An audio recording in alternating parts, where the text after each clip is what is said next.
What if your heartbeat was the price of passage into the afterlife?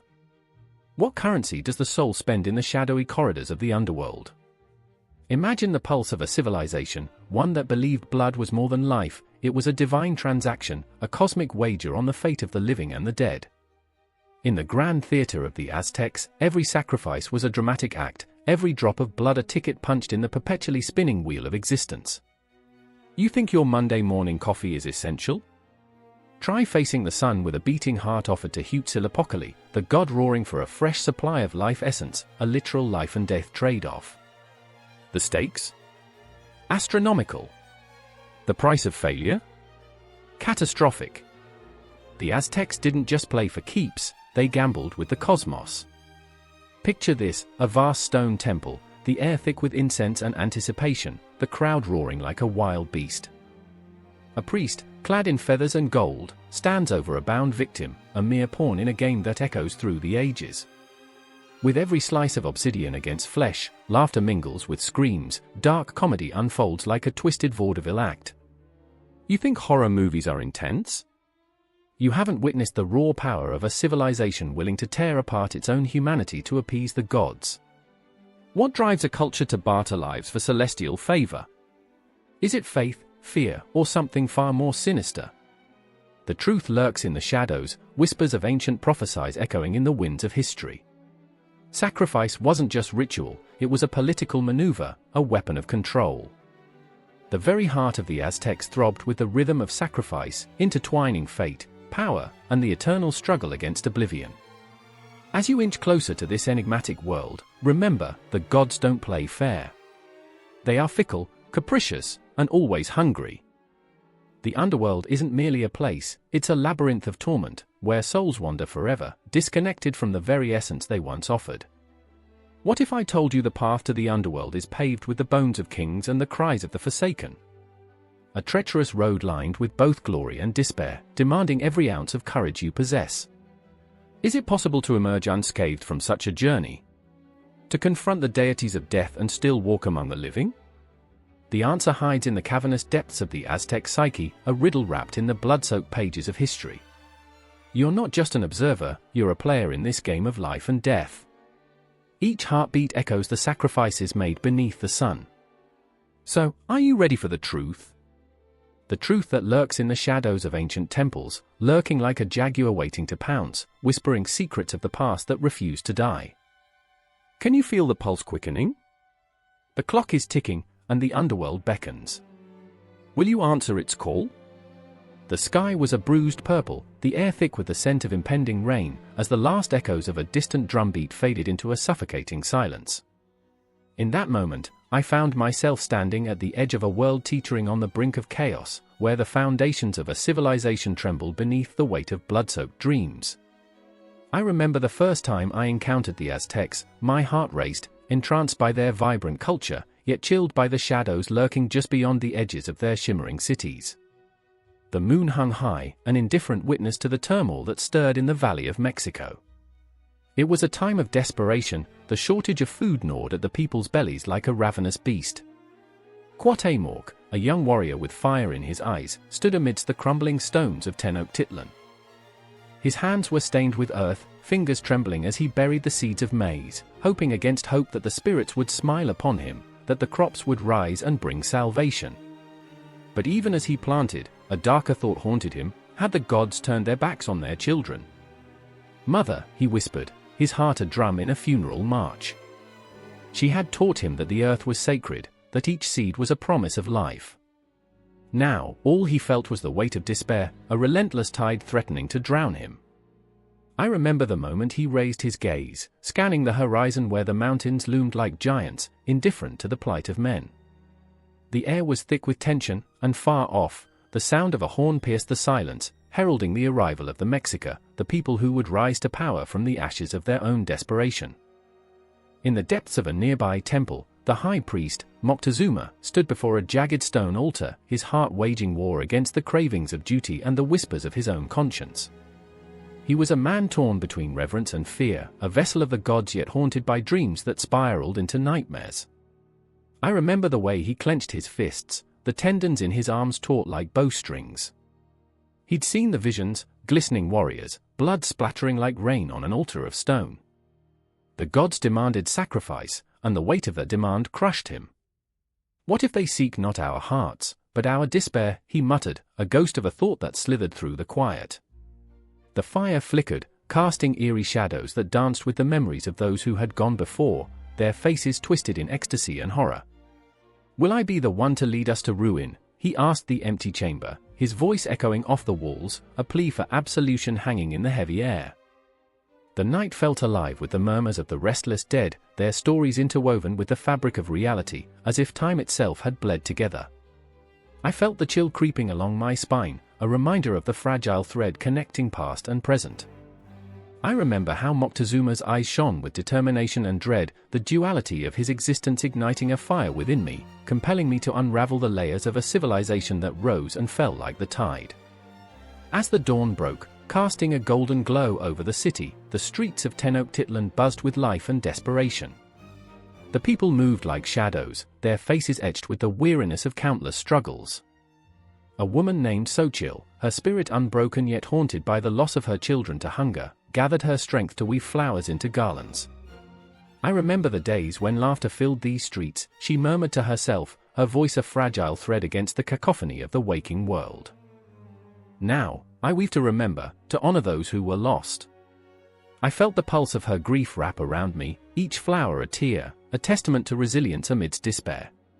Xochitl's hand shook, the delicate petals slipping through her fingers like dreams unraveled, yet she persisted. If the gods sought blood, she would offer them beauty instead. "You will not have my spirit," she vowed, her words a fragile armor against the encroaching darkness. Outside, Cuauhtémoc, now restless with doubt, sought strength in the voices of his ancestors. The weight of his lineage pressed down upon him like a storm cloud, threatening to tear the fabric of his resolve.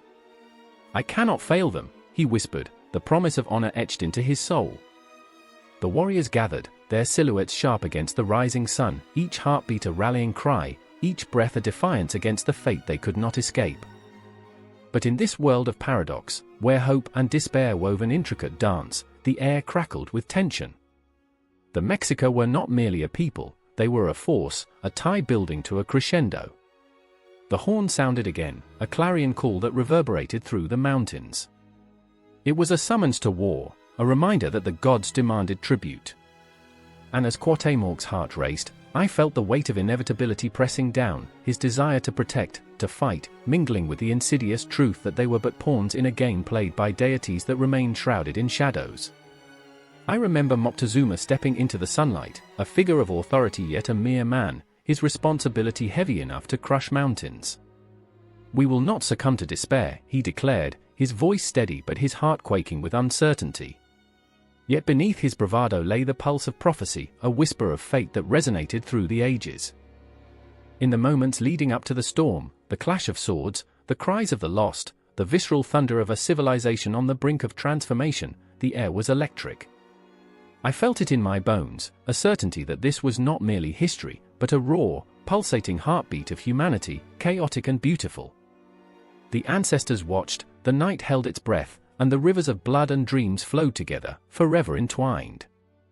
As time spiraled towards conflict, the threads of Cuauhtémoc, Moctezuma, and Xochitl began to intertwine, each one a reflection of the other's hopes and fears, their destinies ever so tenuously linked. The past whispered in their ears, the future loomed, and the weight of the present pressed against them, a reminder that the origins of a civilization are not merely etched in stone, but imprinted on the hearts of those who dare to live, love, and fight against the encroaching shadows of time.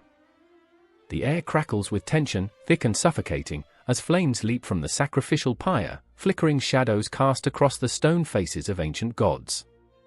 A boy, barely 10, watches, wide-eyed, clutching the rough fabric of his tunic, heart pounding like a war drum in his chest. This is the moment of truth, the moment when faith and fear intertwine in a macabre dance. The smoke billows with the unmistakable scent of charred flesh, a tribute to Huitzilopochtli, the god of war, a celestial being whose hunger demands blood to quench his eternal thirst. I remember the boy's eyes, filled with confusion, innocence shattered against the altar of belief. I remember the whispers of the priests, their words rolling off their tongues like honey, slick and sweet, masking the bitterness of what they demanded. They spoke of balance, of the universe hinging on sacrifice, yet all I could feel was the weight of the blade glinting in the sun, poised to take a life. The gods, they said, require a debt to be paid. The boy, trembling, knows he is but a pawn in this celestial game, and somewhere in that chaos, I see myself, lost, desperate for purpose, drowning in the expectations of a world far too heavy for such small shoulders. In the midst of this feverish chaos stands Xochitl, a woman with fierce resolve etched into her features. A priestess, sworn to serve the gods, but her heart beats in a rhythm that disrupts the sacred chants. She clutches a bouquet of vibrant flowers, marigolds, the bright suns of the underworld, a symbol of life and death. I see her face, a mask of determination but also of doubt, as she stands before the altar. Every petal she offers is a prayer and a plea, a desperate act to sway the gods, to soften their insatiable hunger. "Please," she whispers, trembling, her voice nearly lost in the cacophony of drums and chants, "let there be mercy." But mercy is a fleeting ghost in the world of the Aztec Empire, a reality where every heartbeat echoes with the memory of ancestors who walked the same blood-soaked stones. The priests, clad in feathers and gold, tower over her, a living embodiment of the very power she seeks to appease. Their eyes are dark, pools of ambition and zeal, devoid of compassion. They sense her hesitation, they smell the fear emanating from her soul. Xochitl thinks of her brother, a soldier lost in battle, and the weight of grief presses down like a stone. "Why must we do this?" she cries, voice breaking, drowning in the madness around her. "Why must we spill blood to honor them?" The question hangs in the air, dense with anticipation, yet it is met with silence, the kind that presses against your eardrums, deafening and cold. The gods listen, always listening, and the silence that answers is a promise wrapped in shadows. And then there's Tlacilal, a warrior, a strategist, caught in a tempest of loyalty and ambition, standing at the crossroads of faith and ambition. His hands are stained, not just with the blood of enemies slain in battle but with the guilt of what he has become, the architect of this relentless cycle of sacrifice. He has convinced himself that through bloodshed, strength is forged, that through pain, a legacy is birthed. But beneath the facade lies a heart that knows the truth. Every life taken is a ripple in the fabric of the cosmos, a thread pulled from the tapestry of existence. Tlacilal stands on the edge, watching the pyre engulf the offering, a man's body writhing in agony, the cries piercing the air like arrows, sharp and unyielding. Is this valor, he whispers to himself, the weight of his actions hanging heavy on his conscience? Or is it madness? He is a warrior, yet he longs for peace, but the gods demand conflict, and conflict is the only path he knows. Each heartbeat feels like a countdown to a moment he can't escape, the clock ticking inexorably toward a confrontation with his own demons. Suddenly, a scream fractures the air, a sound so raw, so visceral, it feels like a dagger plunging into the heart of the empire. The boy, lost in the depths of despair, runs toward the altar, his small hands reaching out in a futile attempt to stop the inevitable. He is a ghost surrounded by shadows, and in that moment, I feel the world shift, the very earth trembling beneath the weight of his innocence. "Stop," he cries, voice breaking against the cacophony. "Please, don't take him." His plea rings out like a bell, echoing through the hearts of those gathered, a call to the humanity buried deep beneath layers of tradition and fear. But the drums continue their relentless beat, drowning him out as the priests brandish their knives, the glint of metal a cruel reminder of the price that must be paid.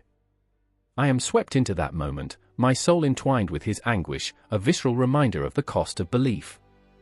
The world around him blurs, the colors bleed into each other, the chanting becomes a haunting melody, a dirge for those who have been lost and those who will yet be sacrificed.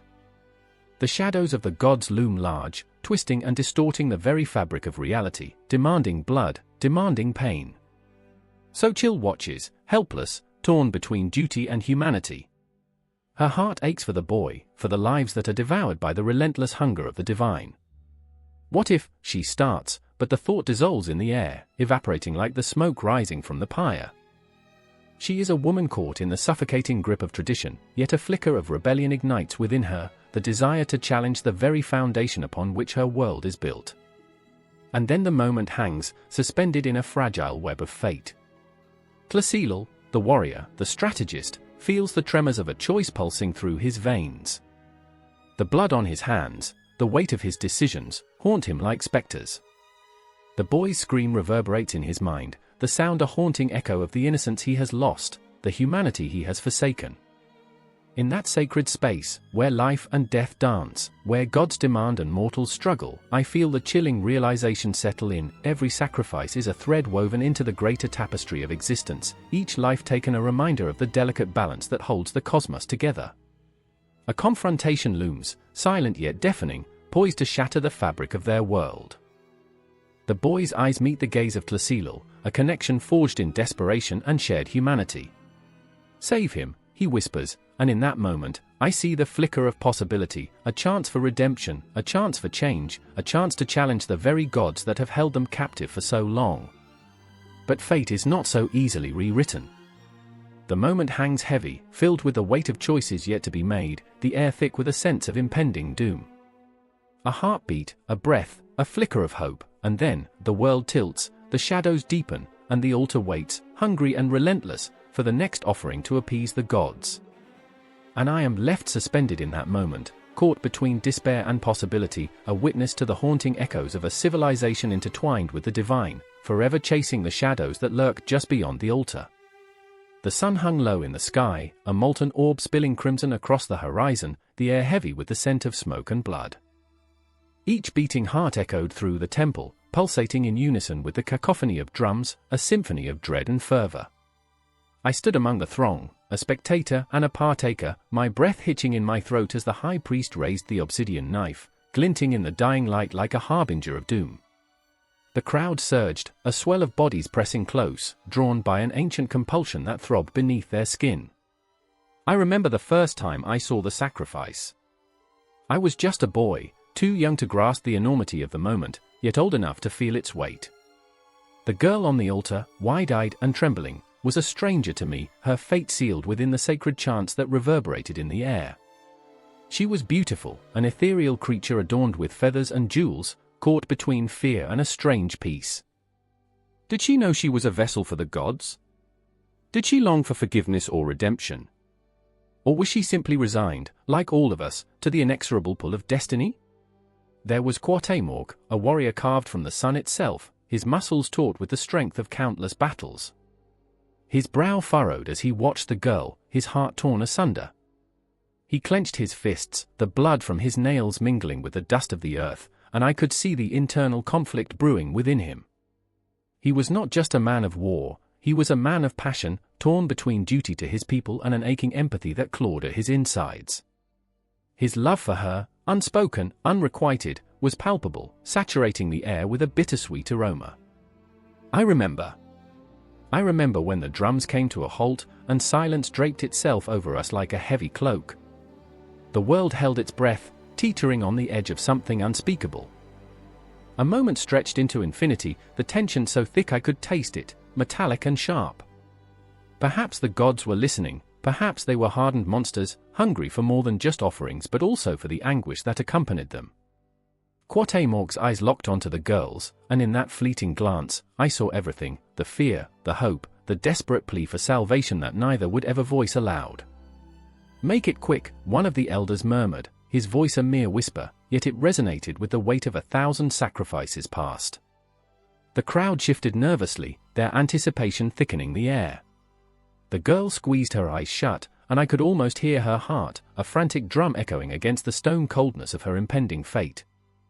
The moment stretched, a taut wire ready to snap, caught between the sacred and the profane. Sacrifice, what a bitter word, laden with an emotional heft that transcended the ages. It was a ritual entwined with love and loss, a dark tapestry woven from the threads of devotion and desperation. We offered our hearts, our lives, our blood, not just to appease the gods, but to feel alive amidst the unyielding certainty of death. Cuauhtémoc knew this truth, and it stung like a jagged rock lodged in his throat. His spirit fought against the current, battling with the understanding that the essence of life often required such a terrifying price. "Why?" I whispered, my voice quivering, a mere ghost of sound lost in the tumult. I didn't understand, not completely. The elders had spoken of balance, of the cosmic scales tipping toward chaos if we did not appease the deities. But I felt it then, a raw, pulsating energy binding us all together, the living and the dying, the offering and the offered. There was power in that connection, a reverberation that echoed throughout the ages, a truth that tied us as human beings, flawed and aching. I remember the moment the knife pierced flesh, the swift, decisive motion that severed the tether to this world. A gasp escaped the crowd, a collective intake of breath, interrupted only by the thundering of my own heart. Cuauhtémoc fell to his knees, the weight of the world on his shoulders, torn between the wrath of the gods and the humanity that clung to him, pleading for mercy. The blood flowed, a crimson river that painted the stones, a sacramental offering that sealed the pact between life and death. In the aftermath, as the body lay still and the drums began again, I felt the air shift, thick with sorrow and reverence. Sacrifice was not merely an act of violence, it was a bridge between the seen and unseen, a dark gift that whispered of hope in the shadows. Even as the sun dipped below the horizon, casting long shadows that twisted and turned, the echoes of that moment lingered, haunting me like a spectre, reminding me of the sacrifices I would one day have to face. And Cuauhtémoc, rising from the ground, blooded but resolute, became a part of my memory, entwined with the very essence of sacrifice itself. He was a warrior, yes, but also a man, and the raw truth of his love bled through every moment we shared, every heartbeat, every silent prayer muttered under our breath. This was not merely history, it was life, in all its grotesque beauty, revealing its tangled roots woven deep in the fabric of existence. I remember the haunting beauty of that day, the cost of devotion so vast it made my heart ache. The cries of the living mingled with the silence of the dead, a constant reminder that sacrifice was the ultimate expression of love, a love that demanded everything, even when it hurt like hell. And as the night enveloped us, I realized that we were all bound by this legacy, the rhythm of sacrifice echoing in our souls, luring us ever deeper into its chilling embrace. As I stood there, the cosmos twinkling above, I knew this story was far from over. The shadows whispered of more sacrifices to come, of untold stories lying just beneath the surface, waiting to be unleashed. And I was ready to confront the haunting echoes of the past, to feel every pulse of sacrifice that defined us all. Rain slashes down like 1,000 angry daggers, soaking the earth, muddying the once pristine grass. The air is thick with the scent of impending doom, the kind that makes your heart race and your palms sweat. I stand in the heart of a battlefield, blooded, bruised, and desperate. Shadows shift like restless spirits under the bruised sky, and in that moment, the roar of the gods is deafening. Their whispers curl around my thoughts, snaking into my mind, filling it with dread. I remember the stories, gods who toyed with humanity like a bored child with dolls, bending fate and fortune with cruel amusement. Across the chaos, Lyra stands, her sword raised high, gleaming despite the storm. Her eyes blaze with defiance, yet beneath the surface lies a tempest of uncertainty. She was once a beacon of hope, a warrior fueled by dreams of glory. Now, she's a whirlwind of emotion, each heartbeat echoing the weight of her past failures. "You failed us," she screams into the void, as if daring the heavens to respond, to send down a miracle or a curse. But nothing comes, only the hollow sound of thunder rolling across the horizon. I remember her laughter, bright and unyielding, echoing through the halls of our home.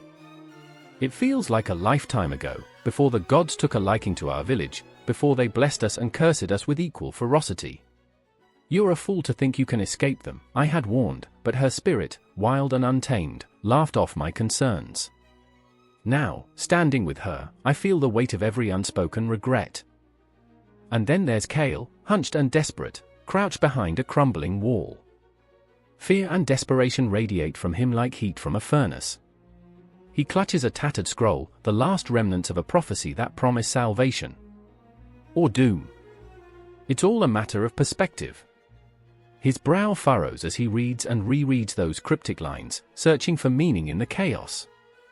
"It says they'll come for us," he mutters, his voice barely above the din of combat. "The gods will come, and they'll take what's theirs." But what is theirs, really? His faith has faltered, and the glimmer of hope has dulled into resignation. I see it in his eyes, the flicker of disbelief, the incessant tug of fate that binds us all in a relentless grip. The clash of swords and cries of the fallen wrap around me, but the real battle is within. I feel every breath, every heartbeat, a rhythm pounding in my ears as I watch my friends teeter on the edge of madness. They are warriors, and yet, they are so vulnerable, so achingly human. The gods we once revered have become shadows creeping into our hearts, gnawing at our sanity. Lyra's fury blazes like a firestorm, but I see the flicker of doubt in her eyes. Kale's hands tremble, the scroll slipping from his grasp as he watches the storm above us coalesce into something palpable, something terrible. Do you think they watch us? Lyra's voice cuts through my thoughts, raw and trembling. Do you think they're laughing? The question hangs heavy in the air, a weight that draws the very breath from my lungs. I remember the stories of gods feasting on misery, of divine beings who thrived on the suffering of mortals. They're monsters, I whisper, but the words feel like betrayal lodged in my throat. They created us to play with us, to watch us burn. And then, it happens. A crack splits the sky, blinding white light pouring through like liquid fury. It's an omen, an awakening. I can feel the tension in the air shift, the very fabric of reality vibrating with an energy that is both terrifying and intoxicating. Lyra's jaw tightens, and I see the resolve blossom in her chest. We can't let them take us, she declares, her voice rising above the cacophony. We fight. We stand. But I see the cracks, the hesitation behind her bravado. Kale, however, is frozen. I can feel the panic radiating from him, the way it coils around his spine like a serpent. What if they take us, he whispers, and I can hear the tremor of fear mingling with the static hum of the air. What if we're nothing but playthings? Each word drips with despair, and I want to reach out, to pull him from the edge of that chasm of doubt, but the distance feels insurmountable, our fates tethered to the whims of capricious gods who revel in our suffering. And in that moment, the world around us shifts. The chaos morphs into something surreal, a dance of shadows and light. I can almost see them, the gods, lurking just beyond the veil, their laughter echoing like the sound of glass shattering. I remember stories of their beauty, their grace, but now they feel like specters haunting the edges of my sanity. They are the ghosts of our choices, I realize, and as the realization washes over me, it's accompanied by a swell of rage. We have been molded by their hands, but we are not clay. We are fire and fury, humanity's wrath ignited in the face of divine indifference. Together? Lyra's voice cuts through the storm, vibrant and fierce. We fight together. Her cry ignites something deep within me, a spark of rebellion, of hope that refuses to be extinguished. Kale's eyes widen, the storm of emotion swirling within him, uncertain yet daring to hope. It's in that moment I recognize the truth, we are not alone. The gods may be powerful, but they have never understood the strength born of shattered hearts and defiant souls. We stand on the edge of something monumental, the wind howling around us as the storm above churns with wrath. The gods may watch, their shadows looming large, but we will not be their puppets, not any longer. This time, we rise. This time, we reclaim our destinies. The air crackles with anticipation, a promise yet unbroken, a future unwritten, and as the battle rages on, I know, this is only the beginning. The dark laughter of the gods will meet our defiance, and in that clash of power, we may just find our true selves.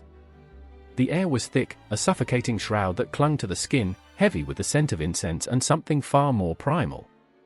I stood atop the great pyramid of Tenochtitlan, the city sprawling beneath me like a vibrant tapestry, alive in its chaos. But beneath it all, a deeper pulse throbbed, an echo of dread that thrummed through the stones, through the very blood that coursed through my veins. I could feel it, the weight of 1,000 hearts, each beating in time with the sacred rhythm of life and death. Is it time? Izcalli whispered, her voice barely rising above the clamor of the crowd below. She stood beside me, her eyes wide and glistening with unshed tears. Fear twisted in her gut, a serpent coiling tighter as the sun dipped below the horizon, casting the world into shadows. I felt it too, that gnawing anxiety, but there was something else, a flicker of excitement that ignited a fire deep within, a draw so powerful, so familiar, it sent chills racing down my spine. I remember the stories, the myths woven into the fabric of our reality. The sun, Huitzilopochtli, hungered for blood, its fiery gaze demanding tribute. It was an insatiable thirst, one that could not be quenched without sacrifice. I knew the truth, we all did. And yet, standing there, I felt the stark weight of what it truly meant. Blood was not just a substance, it was the very essence of life, a bridge between the mortal and the divine. Remember the stories? I murmured to Aztec, trying to tether her to this moment, to the gravity of our reality. How the gods created us from their own blood. How they gave us life, only to demand it back. I gripped the edge of the stone, feeling its coolness seep into my palm, grounding me against the chaos that threatened to consume us. She nodded, her face pale but resolute. But this feels different. Her voice trembled, like the gentle lapping of waves against a shore, yet underneath it lay a tempest. What if they're wrong? What if this time, the gods are angry? I wanted to reassure her, to fill the air with comforting words, but I knew the truth. The spectre of the past loomed large, a haunting melody echoing in our veins. The sacrifices, the offerings, the blood spilled upon the stones, it was all a part of a cycle too vast to comprehend. For generations, our ancestors had poured their lifeblood into the soil, feeding the gods and begging for favor.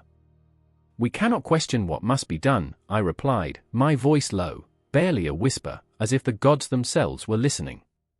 Then came the thunderous roar of the crowd, a primal sound that sent shivers racing through me. They surged forward, a wave of flesh and intent, driven by a collective heartbeat that pulsed with the promise of glory. Their excitement was palpable, electric, a hunger that mingled with the intoxicating scent of impending sacrifice. I caught sight of Tezcatlipoca, his shadow stretching across the square like a dark omen. He was a god of conflict, of duality, a reminder that the light is born of darkness.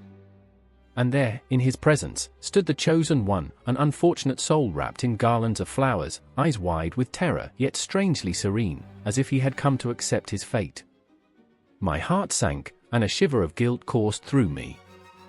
This was not just a ritual, it was a condemnation. Aztec's breath hitched beside me, her spirit entwined with the man below, her heart aching for the one who would spill his blood to feed the gods. She was an artist, a dreamer lost in a world of colors and light, but here she stood, caught in the stark reality of our existence. What if it's me next? She hissed, the words tumbling from her lips like a confession. I turned to her, desperation clawing at my insides. No. It won't be you. You are destined for greatness, for painting the stories that will hold our culture together. But even as I spoke, doubt gnawed at my resolve.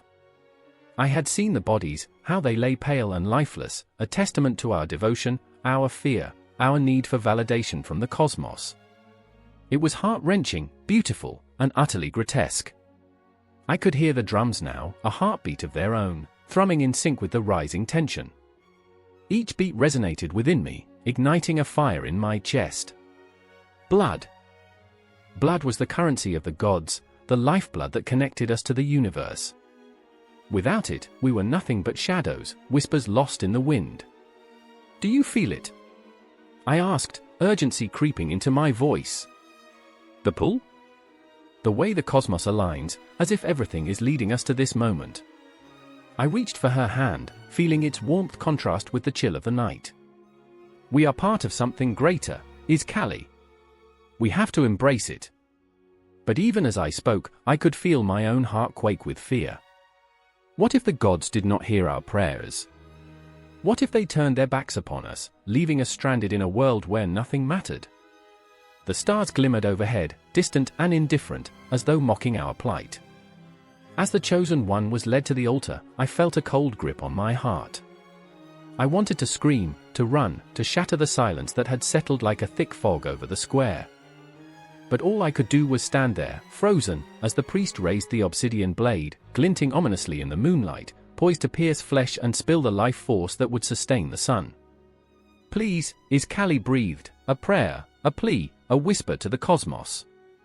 I felt her tremble beside me, a fragile bloom ready to wither, and I wanted to shield her from the horror unfolding before us. But in that moment, all we could do was watch, as the inevitable closed in like a dark wave, preparing to swallow us whole. The crowd held its breath, suspended in the tension of what was to come, and I too felt time stretch, as if the universe itself had paused. Blood, I thought, was not just a sacrifice, it was a testament to our existence, binding us to each other, to the gods, to the very fabric of life itself. And as the blade fell, I felt the world shatter, the air igniting with the sharp scent of iron, the sound of life slipping away, the heartbeat of the earth pulsing in mourning. In that moment, I realized that in the cycle of life and death, we were all bound by the same thread, woven together in a tapestry of blood, loss, and renewal. As the darkness closed in, I held Aztec's hand tighter, feeling the warmth of her spirit clash against the cold reality unfolding before us. The night was still young, and the gods were hungry. The clock struck midnight, its chime echoing off the walls of the crumbling church, and I was there, breathless, heart-pounding, caught between worlds. An ancient smell of damp wood and decaying leaves hung thick in the air, a scent that clung to the skin like regret. Outside, a storm raged, each lightning flash illuminating the darkened sky, revealing shadows that danced mockingly on the walls. In that moment, I felt it, the pulse of life, death, and the raw, aching need for rebirth, all wrapped in one haunting heartbeat. In the flickering candlelight, I saw Lydia, her eyes like twin abysses, filled with despair, yet burning with an untamed ferocity. She knelt, cradling a small creature in her trembling hands, a wounded bird with ruffled feathers and a broken wing. I remember how she whispered to it, her voice both a lullaby and a prayer, "Hold on, please. Just hold on." Each word dripped with desperation, a plea to the universe that felt as futile as grasping smoke. The weight of her sorrow pressed down on me, every breath she took seemed laced with the scent of loss, and I could feel her grief wrapping around my throat like a cold hand. Here was someone who had lost her child to the merciless jaws of fate, a child whose laughter once echoed through the halls of this very church, now silenced forever. "I remember," she whispered, "I remember the way he'd chase the light, how he believed he could catch it." Her voice quivered, a haunting reminder of innocence stolen. But it wasn't just Lydia in that moment. Beneath the gnarled rafters, I could feel the presence of Daniel, a man burdened with his own ghosts. He lurked in the shadows, his face a mask of stoic pain, eyes like storm clouds ready to unleash fury. We all carry our burdens, and his was the weight of betrayal. His wife, once vibrant and full of life, had succumbed to a darkness he could never quite understand. "I tried to save her," he said, his voice thick with emotion as he leaned against the cold stone wall, a man trapped in the prison of his own guilt.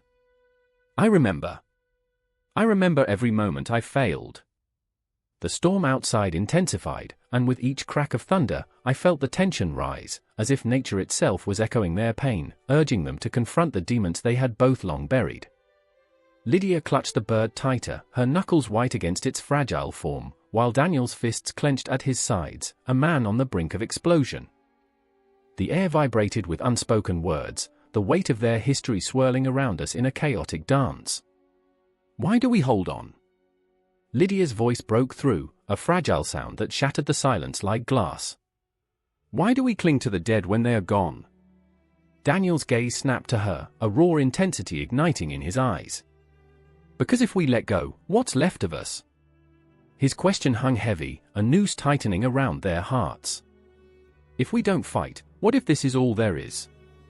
The room felt alive, charged with an energy that crackled like the storm outside. Shadows flickered and morphed against the walls, ancient spirits whispering secrets only they could hear. The bird in Lydia's hand stirred, a flicker of life that sent a jolt through the air.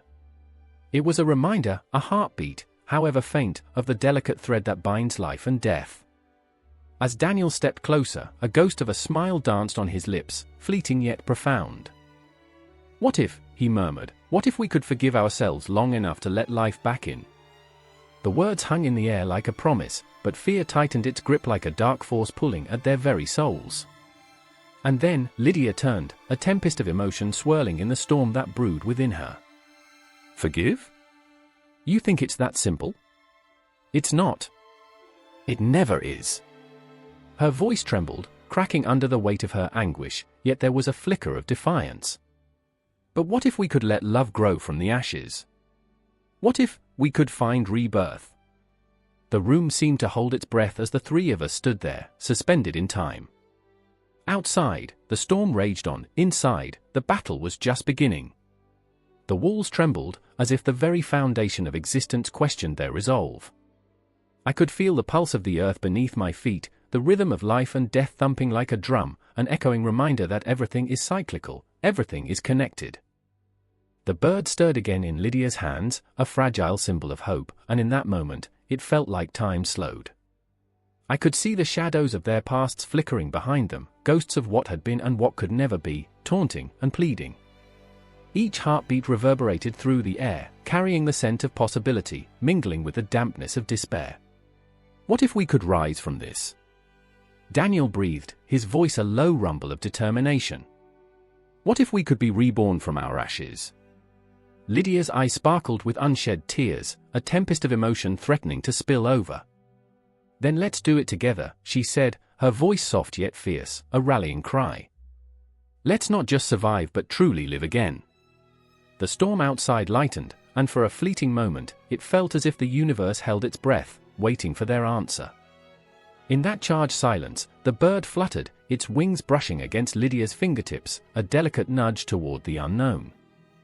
In this haunting room, shadows danced and merged, the boundaries between life, death, and rebirth began to blur, a chaotic swirl of emotions and memories spiraling into something new. I could feel the energy shift, a tide pulling us toward a confrontation that would change everything. With each heartbeat, the cycle continued, life, death, and the aching desire for rebirth. The moment hung heavy, waiting, aching for release, and suddenly, it felt impossible to look away, as if we were all standing at the edge of an abyss together, hearts pounding, ready to leap into the unknown. The storm rumbled, the shadows whispered, and the cycle awaited its next turn. A chill hangs in the air, heavy and electric, as the first shadows of night stretch across the landscape. I stand at the threshold of Mictlan, the underworld, the very heart of darkness where the echoes of lost souls and forgotten dreams collide. The wind carries whispers, fragments of laughter and cries, drowning and resuscitating memories. My heart beats wildly, a frantic drum, as I clutch the dirt-streaked talisman hanging from my neck. It thrums in harmony with the pulse of the universe, a stark reminder that I'm teetering on the edge of something far greater than myself. Raquel, with her wild hair and eyes like obsidian, stares into the abyss. This place, she gasps, voice trembling, it feels alive. She's never been one to shy away from the unknown, yet the intensity of the underworld grips her like a vice. I can see the fear flickering in her eyes, dancing with the shadows. She's a storm cloaked in a tempest, a vibrant soul with a heart yearning for connection, but haunted by the specters of the past. Alive? Or just hungry? I whisper, my voice barely rising above the chilling gusts that seem to devour sound itself. My thoughts spiral, memories flooding in, and my brother's laughter, the day he vanished, the heavy silence that enveloped our hope. Here, in this forsaken land, I half expect to hear his voice, teasing me as he used to, a ghostly echo tethered to the earth. Raquel takes a shaky breath, her fingers tightening around an ancient charm, a jagged piece of obsidian, sharp enough to cut. We're not meant to be here. This isn't where we belong. Her words are a fragile thread, barely holding her together, the weight of guilt and regret threatening to pull her under.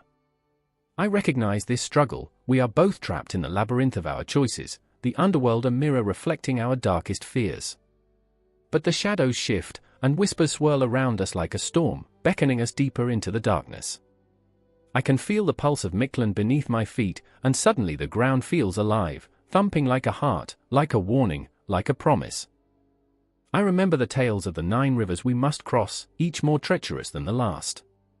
Each river a memory, a moment I thought I had left behind. Do you think they're watching us? Raquel asks, glancing over her shoulder, the gleam of fear in her eyes as if she can sense the souls lurking just beyond our sight. I want to tell her it's just the wind, but I know better. The dead, they linger, and they see everything. I can almost hear them breathe, feel their icy presence creeping along my skin. No, not watching. Waiting, I reply, the truth hanging in the air like a noose. A sudden flash of light breaks the gloom, a flicker of hope, or perhaps a cruel trick of the light. I squint into the darkness, adrenaline surging, heart racing. We have to keep moving. It's both a command and a prayer, an invocation to the forces that govern this shadowy place. I take a step forward, and Raquel follows, her uncertainty weighing down each step like concrete boots forged in grief. With every passing moment, the atmosphere shifts. The air thickens with the scent of damp earth and decay. I am reminded of the old days, when the world was vibrant, colors alive like a painting splashed with laughter. I remember, I whisper, letting the memories flood back, my mother spinning tales of Mictlan beneath the stars, each word dripping with caution. I remember the stories, the warnings woven into our dreams. Raquel's hand brushes against mine, a lifeline in the madness, grounding me. Tell me you promised, she urges, desperation lacing her words. What happens if we reach the last river? I can see the flicker of hope in her eyes, a light battling against the encroaching darkness. I pause, the weight of the moment settling on my shoulders. If we reach the last river, we must face our truths. Every lie, every regret, it all comes rushing back. I can't help but shudder. The thought terrifies me. The ghosts of my past, my brother's laughter twisting into wails, the day he vanished still etched in my mind like a scar. We can't turn back. That's not what they want. I'm not sure I can do this, Raquel murmurs, her voice breaking, fear writhing like a serpent within her. I'm afraid. I see it, the anguish on her face, the fight and the fragility, the weight of her own demons threatening to swallow her whole. I'm afraid too, but I can't let her see that. A distant rumble shakes the ground beneath us, the heartbeat of Mictlan quickening. Then let's be afraid together, I say, forcing a smile that feels more like a grimace, a fragile attempt at courage. If we have to face the nightmares, let's do it side by side. And just like that, I feel it, our shared fear becomes a flicker, igniting a flame. Together, we step through the veil of shadow, toward the sound of the rushing river, toward what lies beyond the horizon of our memories. The darkness envelops us, but in that suffocating void, I find solace in her presence. The world outside fades, leaving only the thrum of our hearts, each beat echoing the rhythm of an ancient song. We cross the threshold into the river's depths.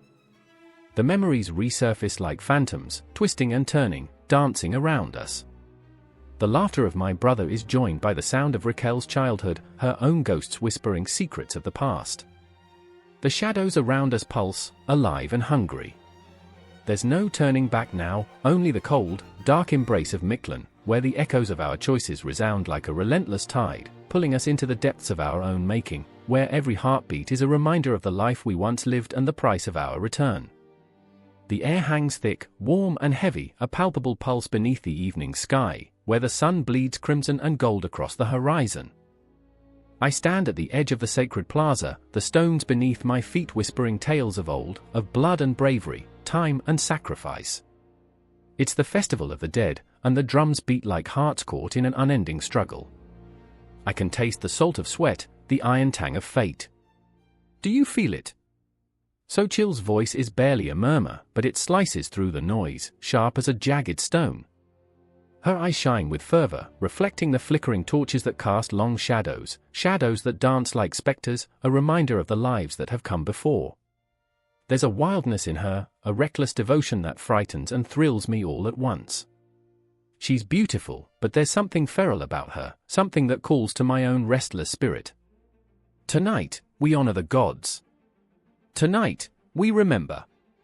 Her words hang heavy in the air, a promise and a curse. I remember, oh, how I remember the stories, the blood that once stained these stones, the sacrifices made to appease the sun and moon, to keep time from unraveling. I remember the echoes of laughter turned into screams, the dancers who twirled until their feet bled, offering their lives to the ever-hungry gods. The calendar is alive with their memories, a relentless cycle of creation and destruction. But there's a heaviness that clings to my heart, a shadow lurking within. Xochitl, do you ever wonder if it's enough? I ask, my voice trembling, barely above the sound of the drums. The sacrifices, the rituals, are we just pawns in their game? I'm asking her to answer a question I've buried deep within myself, my own doubts rising like ghosts, clawing at my insides. Her laughter rings like shattered glass. You think too much, Tlaloc. The gods need our devotion. They need our blood to breathe life into the world. Her hands dance in the air, as if summoning the spirits of the past, but I can see the flicker of uncertainty in her eyes as she says it. She wants to believe, to lose herself in the rhythm of the night, but beneath her bravado lurks the same fear I feel. The plaza thrums with energy, a symphony of chaos and fervor. A figure leaps into view, adorned in feathers and gold, a jaguar warrior, eyes fierce and unyielding. He raises his arms, and the crowd erupts, a wave of voices, a tidal force of devotion and desperation. I can't help but be swept away, the thrill of the night surging through me like fire, igniting my very soul. But there, at the heart of the crowd, I see him. Itzel, the boy with ink-black hair and a smile that could shatter the moon. I remember the way he looked at me last summer as we watched the stars drape the night sky, a shared promise, a bond unspoken. But now, he stands at a distance, shrouded in the shadows of fear and anger, his eyes locked onto Xochitl. The tension crackles like lightning, and I feel it deep within me, a churning storm on the horizon. His silence is its own kind of scream. What's wrong with Itzel? I ask, desperate to break the spell that binds us. Xochitl's gaze flickers toward him, and for the first time, doubt clouds her features. He doesn't believe anymore, she whispers, as if the very notion of disbelief could unleash the wrath of the gods. But can we blame him? The blood of the past has stained our hands, our spirits entangled in a dance of desperation. I remember the tales my grandmother spun by the fire, tales of a world where the gods walked among us, their laughter a song. But those gods are hungry, always hungry. How many hearts must we offer them before they are satisfied? The night deepens around us, a velvet cloak of darkness, and the air crackles with divine energy, thick and electric. I can feel the pull of the calendar, the weight of time pressing down upon my shoulders. Each day a jagged tooth, each month a reminder of the cycles we cannot escape. Tonight, a sacrifice will be made, Xochitl says, her voice trembling with reverence and fear. We must give our all to the gods, for the sun demands it. I feel the room spin, the tension coiling tighter and tighter. Itzel's eyes catch mine, a flash of something, defiance? Anguish?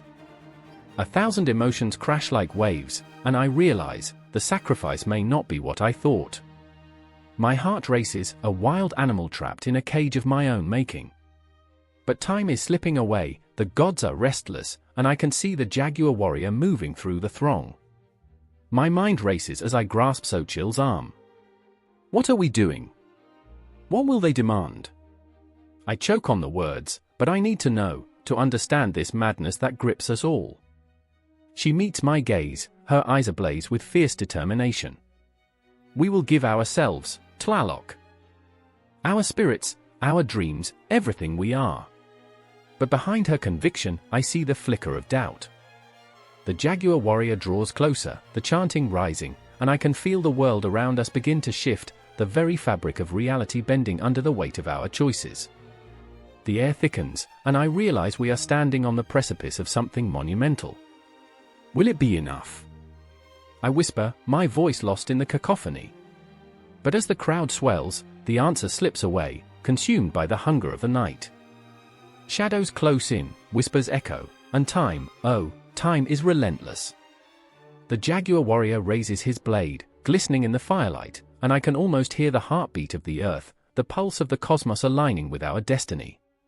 I grasp Xochitl's hand tightly, and somewhere in the depths of my soul, I know we are about to become part of this unending cycle of sacrifice and renewal, a dance as old as the stars, and as terrifying as the void.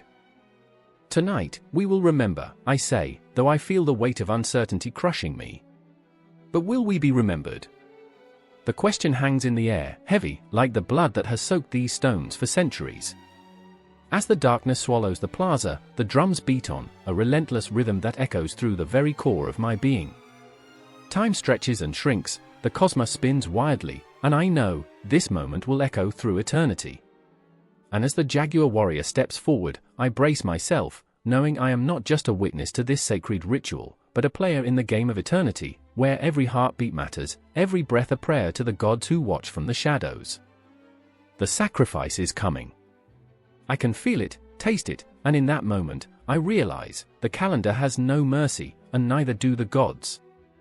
The cold wind swept through the empty streets, moaning like a long-lost soul. Shadows flickered in the dim light of the street lamps, the yellow glow casting grotesque shapes on the cobblestones. A clock struck midnight, resonating through the hollow silence, and I felt the tremor in my bones, a warning, a premonition. Tonight, the air was thick with a desperate energy, an impending storm brewing not just in the sky but in the hearts of those who dared to walk these haunted paths.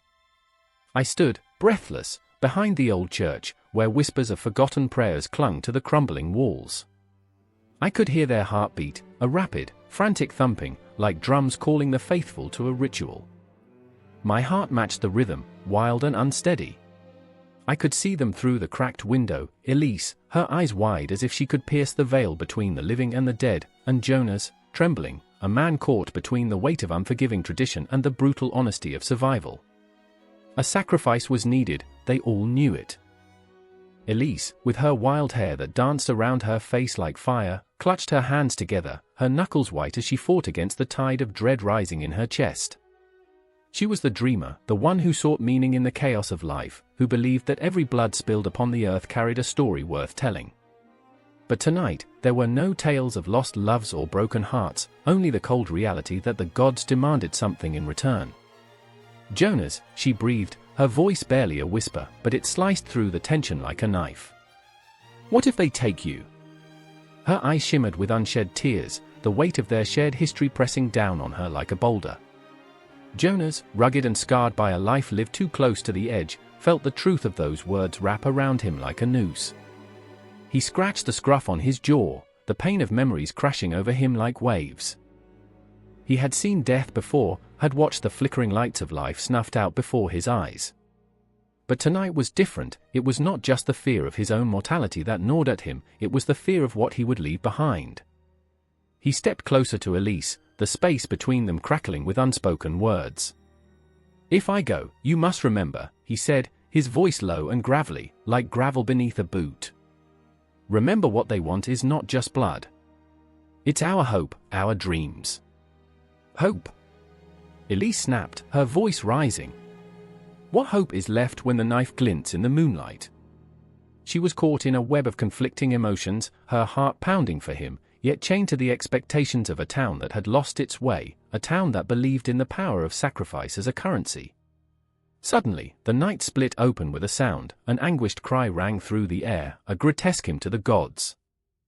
It echoed, bouncing off the walls, filling the empty spaces with a chilling reminder of the price of silence. I felt it in my gut, a tightening coil as the realization dawned. It was not just Jonas who stood on the precipice of sacrifice, it was everyone who lived here, tethered to the idea that to lose was to gain. Around them, the townsfolk gathered, their faces shrouded in shadow, eyes reflecting the fire of the torches that danced like spirits of the past. They were here for blood, for the ancient ceremony that whispered of old rites, of age-old debts owed to faded deities. It was a ritual, yet it was practical, a twisted blend of faith and survival, where to sacrifice was to live on borrowed time. Elise looked around, her heart racing, each face a ghost of what once was, a tapestry woven with laughter and sorrow, now fraying at the edges. "This isn't about the gods," she spat, her voice breaking the illusion, raw and fierce. "This is about fear. Fear of living without hope, without reason. They think they need to sacrifice to keep the darkness at bay, but all they're doing is feeding it." Jonas stepped back, eyes wide, the truth of her words hitting him like a punch. He was the one they wanted, they would thrust him into the flames to appease the whispers of the past. But it was Elise who ignited the fire within him. "What if we break the cycle?" he asked, though the words tasted foreign in his mouth. Elise's breath hitched. "What if we do?" But how? She wasn't just afraid for him, she was terrified of the unknown, of a world that might crumble if they dared defy the shadows. Around them, the town was alive with a primal energy, the air thick with the scent of desperation and fear. Yet, in their hearts burned a flicker, an ember of rebellion that refused to be extinguished. I felt it, too, a swell of something powerful, a tide that promised freedom at the cost of everything they held dear. Together, Jonas said, the word a lifeline thrown into the stormy sea of doubt. "We stand together, and maybe, just maybe, we can rewrite the rules." Suddenly, the atmosphere shifted, a current pulling tighter around them. The townsfolk began to chant, a chorus of ancient voices rising in unison, demanding payment for the lives lived. Their words were a dark tide, but within that darkness, I felt the heartbeat of something larger, that dual nature of sacrifice, the ritual of surrender mingled with the practical need for survival. Elise grasped Jonah's hand, their fingers intertwining, grounding them in the chaos. "No more blood for a hollow promise," she cried, a battle cry piercing the night. "We are not ghosts, we are flesh, and we will not be silenced." The chant faltered, ripples of uncertainty washing over the gathered crowd. I could feel the tension bristling, thick as fog, as the air crackled with potential. Everything hung in the balance, their lives, their hopes, the very fabric of their reality woven together by sacrifice, both ritualistic and practical. And just like that, they stood at the crossroads, staring into the abyss of what might come next, a truth that teetered on the edge of brilliance and madness. Time slowed, the moon hung heavy above them, a silent witness to their plight. I could feel their breaths mingling with the night, the pulse of the universe echoing their defiance. The moment stretched, alive with possibilities, as they took a step forward, daring to challenge the very essence of sacrifice itself. The shadows flickered, and as the air crackled with their resolve, the clock ticked forward, the promise of dawn just a heartbeat away. The air hung thick with anticipation, suffocating and electric. Beneath the blood-red moon, the village of Eldergrove lay cloaked in shadows, its cobblestone streets slick with the night's eerie dampness. A sudden scream split the stillness, slicing through the darkness like a jagged knife. I remember the sound reverberating in my chest, a heartbeat thrumming with primal fear, as the villagers gathered, eyes wide, breath hitching in their throats. Fear wrapped its fingers around my heart, squeezing until it felt like it might burst. Myra stood at the edge of the gathering, her hands trembling, the sacred wooden talisman clutched tightly against her chest. Her emerald eyes, usually so vibrant, were clouded with dread. "It's not too late," she whispered, but even she didn't believe it.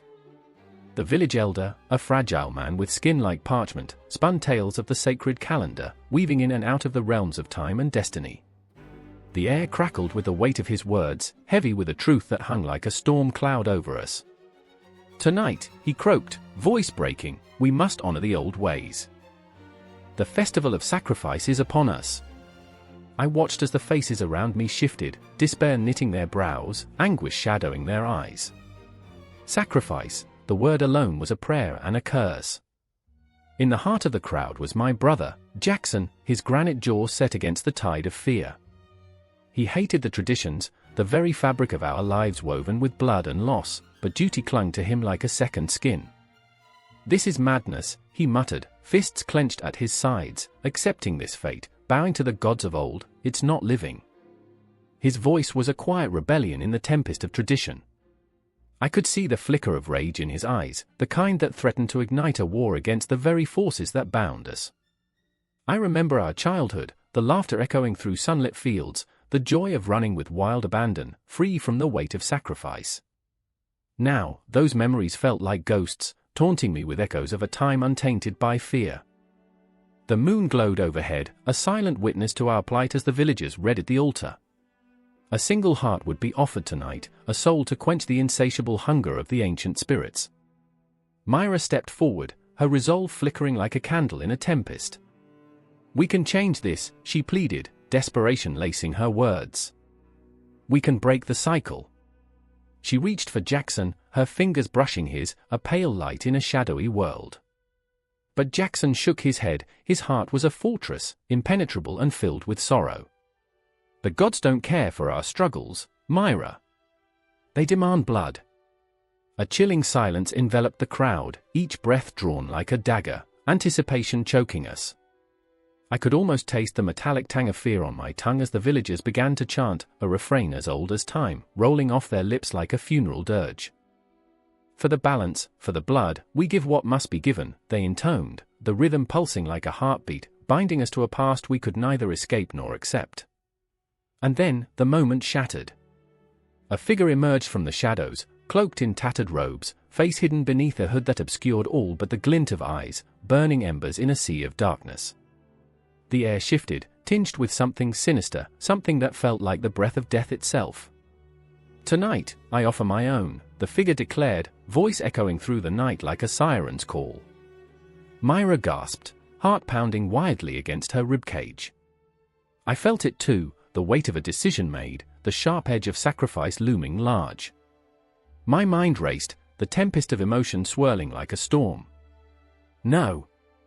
I shouted, but the crowd was already moving, a living wave, swept away by the promise of salvation through blood. Jackson's gaze was locked on the figure, his expression a mix of horror and something else, fear, yes, but also a dark curiosity.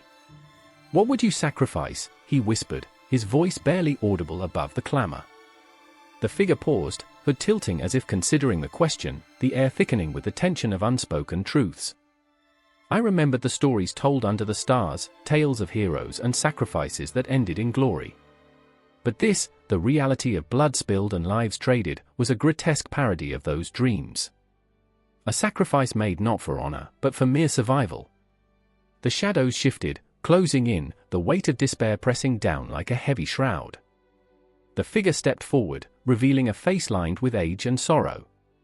"Not just blood, child," the voice whispered, dripping with the weight of countless choices. "A piece of the soul must be offered, a tether cut, so that another may live." Each word was a hammer striking against the anvil of my heart, forging chains of horror that would bind me forever. Jackson took a step back, eyes wide, realization dawning as the villagers pressed forward. "We're just cogs in their wheel," he spat, fury igniting a fire within him. "But we can break this, we must." His words rang hollow against the rising tide of the chant, but the flicker of rebellion ignited something in me, a spark that refused to be snuffed out. Myra's voice rose above the din, a desperate plea echoing through the night. "We do not have to follow this path. The cosmic balance does not reside in fear, it lives in our hearts." The crowd wavered, uncertainty flickering in their eyes like candle flames caught in a draught. I felt the shift, a heartbeat of hesitation, a moment suspended in the air, teetering on the edge of chaos. As the sacred clock tower struck midnight, the tension coiled tight around us, a serpent poised to strike. The sacrifice hovered in the air, a question left unanswered, a choice yet unmade. Time itself seemed to hold its breath, the cosmos watching, waiting. And in that moment, everything hung in the balance, a heartbeat, a breath, a life. As the chanting rose to a fever pitch, I realized the truth: we could become the architects of our fate. But the question remained, could we bear the weight of that choice? The night was far from over. The shadows danced around us, whispering secrets, and the clock continued to tick, counting down to a confrontation that would shatter everything we thought we knew. The world had shifted, and the sacred calendar was turning, each day a reminder of the sacrifices we had yet to make. The echoes of our choices would ripple through time, but all we could do was stand in defiance, hearts pounding, souls ablaze, ready to face the darkness together. The air was thick with the scent of burning incense and dread. Flames flickered in the dim light, casting shadows that danced like specters on the cold stone walls. A single heartbeat echoed in the silence, a drum roll for the chaos to come. It was the night of the sacrifice, and every breath felt like a prayer, every whisper a plea to the gods who hungered for blood. Lyra stood at the altar, her hands trembling as she clutched the ceremonial dagger, its blade glinting ominously in the half-light. She was a priestess, sworn to the service of a cruel deity who demanded not just worship, but flesh. Her heart raced, each thud a reminder of the weight she bore, not just the blade, but the legacy of her lineage, the blood of ancestors staining her soul. I remember my mother, she thought, how she laughed as she dressed me in white robes, how she told me I was chosen. But chosen for what? Chosen for this? The whispers of doubt clawed at her insides. She could almost hear her mother's voice, soft yet commanding, guiding her through rituals steeped in tradition. Yet here she was, wrestling with the very essence of her faith, the gravity of sacrifice pulling her under like a tide. Across the room, the high priest, Eldrin, stood rigid, his eyes piercing as they flicked between Lyra and the bound figure laid on the altar, a young man named Thomas, whose wide, terrified eyes mirrored her own turmoil. He had been plucked from the village, a worker with dreams, hopes, and a family that would never know their son's fate. Lyra's chest tightened as the truth loomed, he was not just a sacrifice, he was a man, a heartbeat, a whisper in the night. I remember the laughter of villagers, the joy in their eyes before they knew what was coming. She whispered into the silence, as if the sound could ward off the darkness encroaching on them. Eldrin approached Thomas, his expression an unsettling blend of reverence and violence. The ritual danced on the edge of horror. "We must appease the gods," he intoned, his voice a low growl that reverberated through the chamber. Lyra wanted to scream, to run, to cling to the hope that they could find another way. But fear paralyzed her. What if this is my fate, too? The thought wormed its way into her mind, and she shivered. Thomas's gaze locked onto hers, a desperate plea woven into his expression. "Help me," it whispered, barely audible among the crackling flames. In that moment, Lyra felt the weight of her choices. She had been taught that her duty was to the deity, to the tradition. Yet, with every heartbeat, she felt the pull of her own humanity clawing at her, demanding to be heard. "I remember red threads weaving through the village, binding us like a tapestry," she thought, and every thread had a color, a life, a story. The tension escalated, the air crackling with a palpable fear. Eldrin raised the dagger, the blade shimmering like an unholy star, poised for its grim purpose. But Lyra, caught in the undertow of her emotions, stepped forward. "Stop," she cried, the word bursting forth like the floodgates of her soul opening. In that moment, everything froze. Time hung heavy, a cosmic pause where nothing existed but Lyra's defiance. Eldrin's eyes darkened, shock morphing into fury. "You would defy the gods," he hissed, and the shadows around them seemed to recoil at the sound. "You are but a child playing at divinity." "Child?" Lyra's voice rang out, strong and fierce. "Is this what we become? Relics of fear? I will not let them take him." Her heart pounded in her chest, a wild drum echoing a primal truth. Love was stronger than fear, stronger than any deity that demanded blood. The flames flickered dangerously, a reflection of her inner turmoil, chaos battling against the desperate hope of redemption. Thomas blinked, hope sparking in his eyes.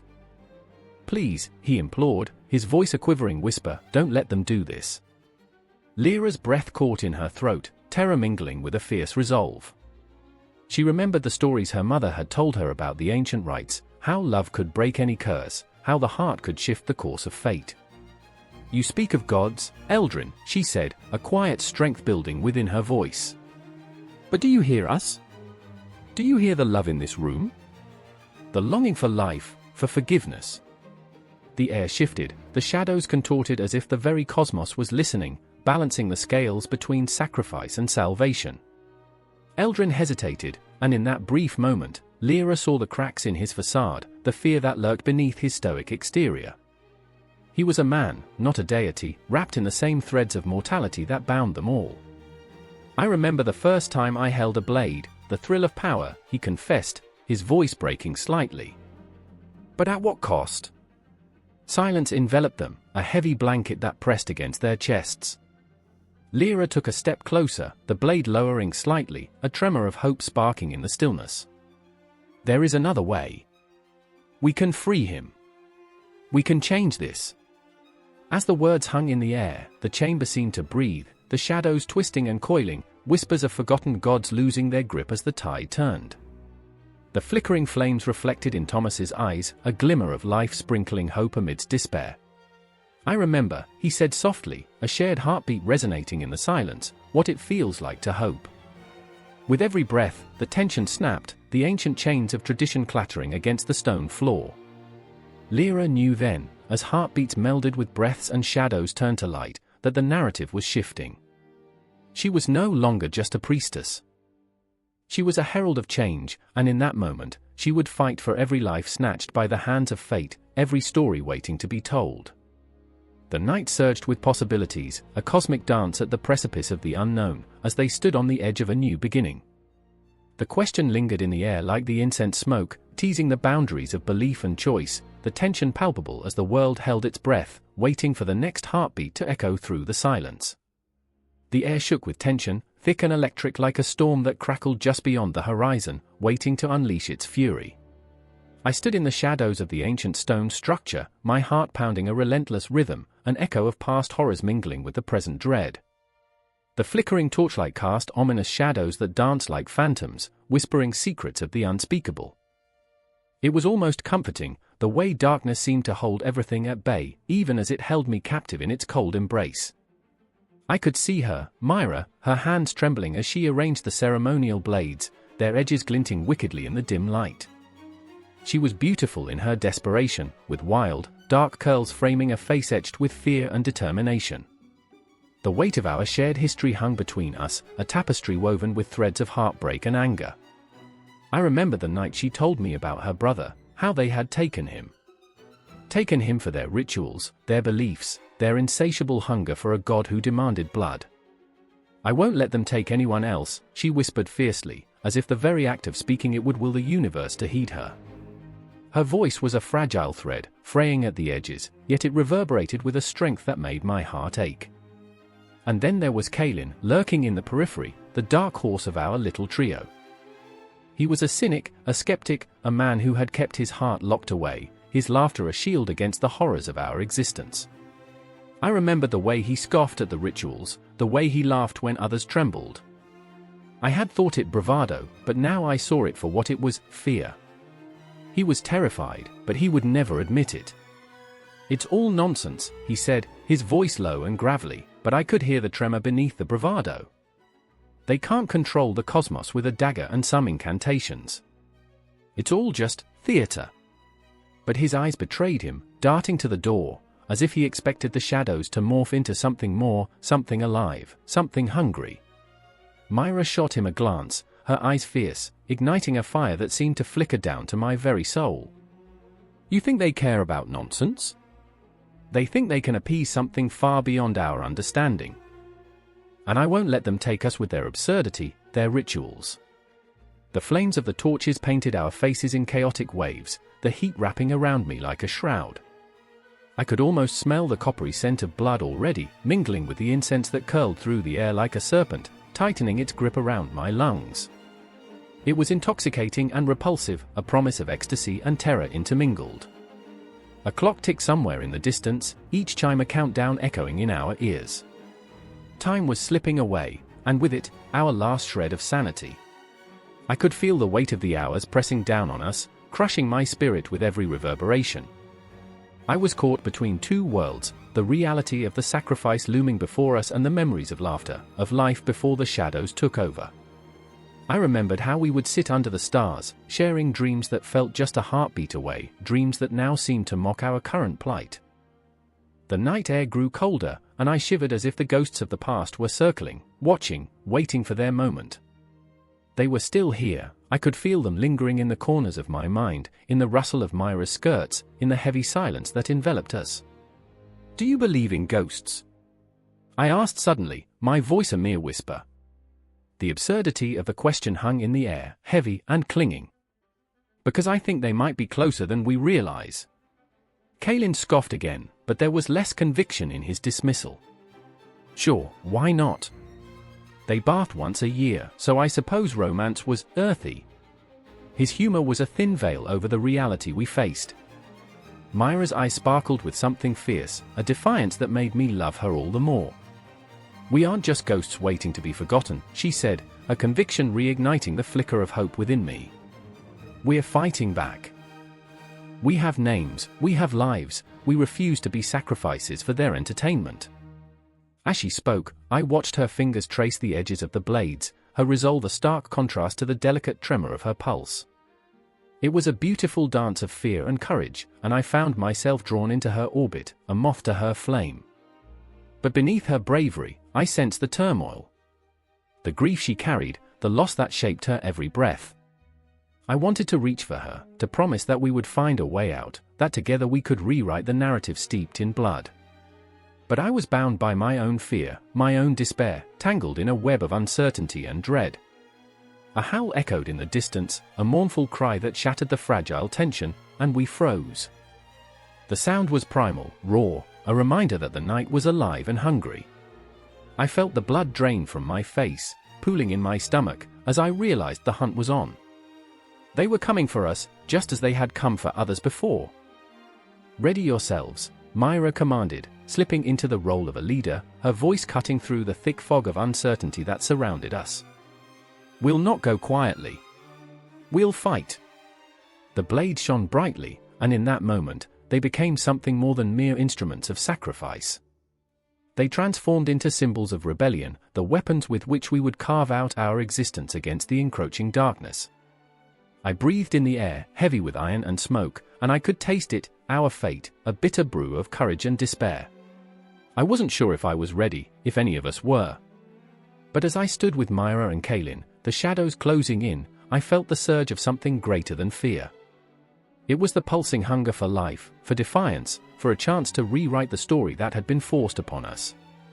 With each heartbeat, the clock counted down, each tick a reminder of the inevitable.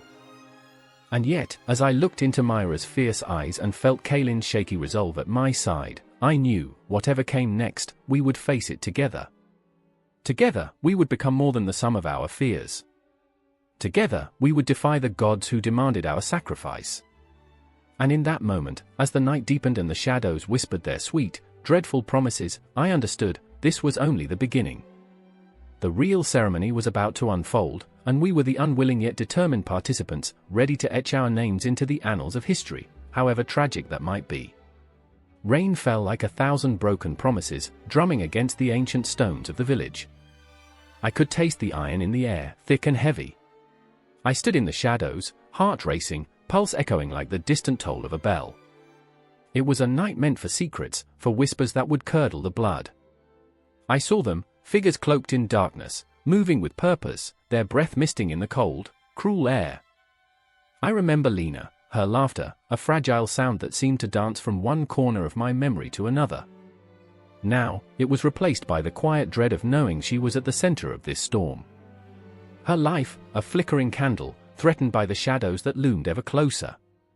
"You have to understand," she had said, eyes wide, "it's not what they say.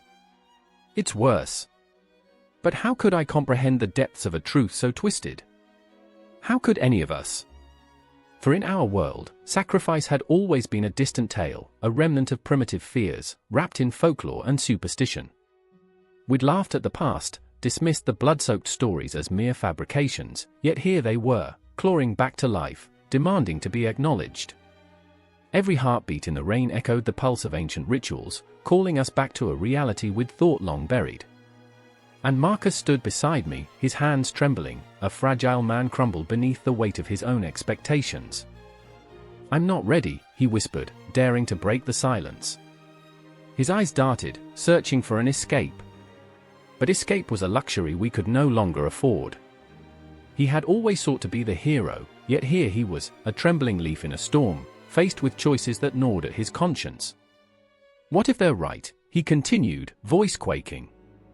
"What if we've angered them?" I remembered how passionate he had once been, how he'd scoffed at the old gods, the ones who demanded blood for favor. But fear has a way of reshaping convictions, bending the strongest wills until they snap like dry twigs.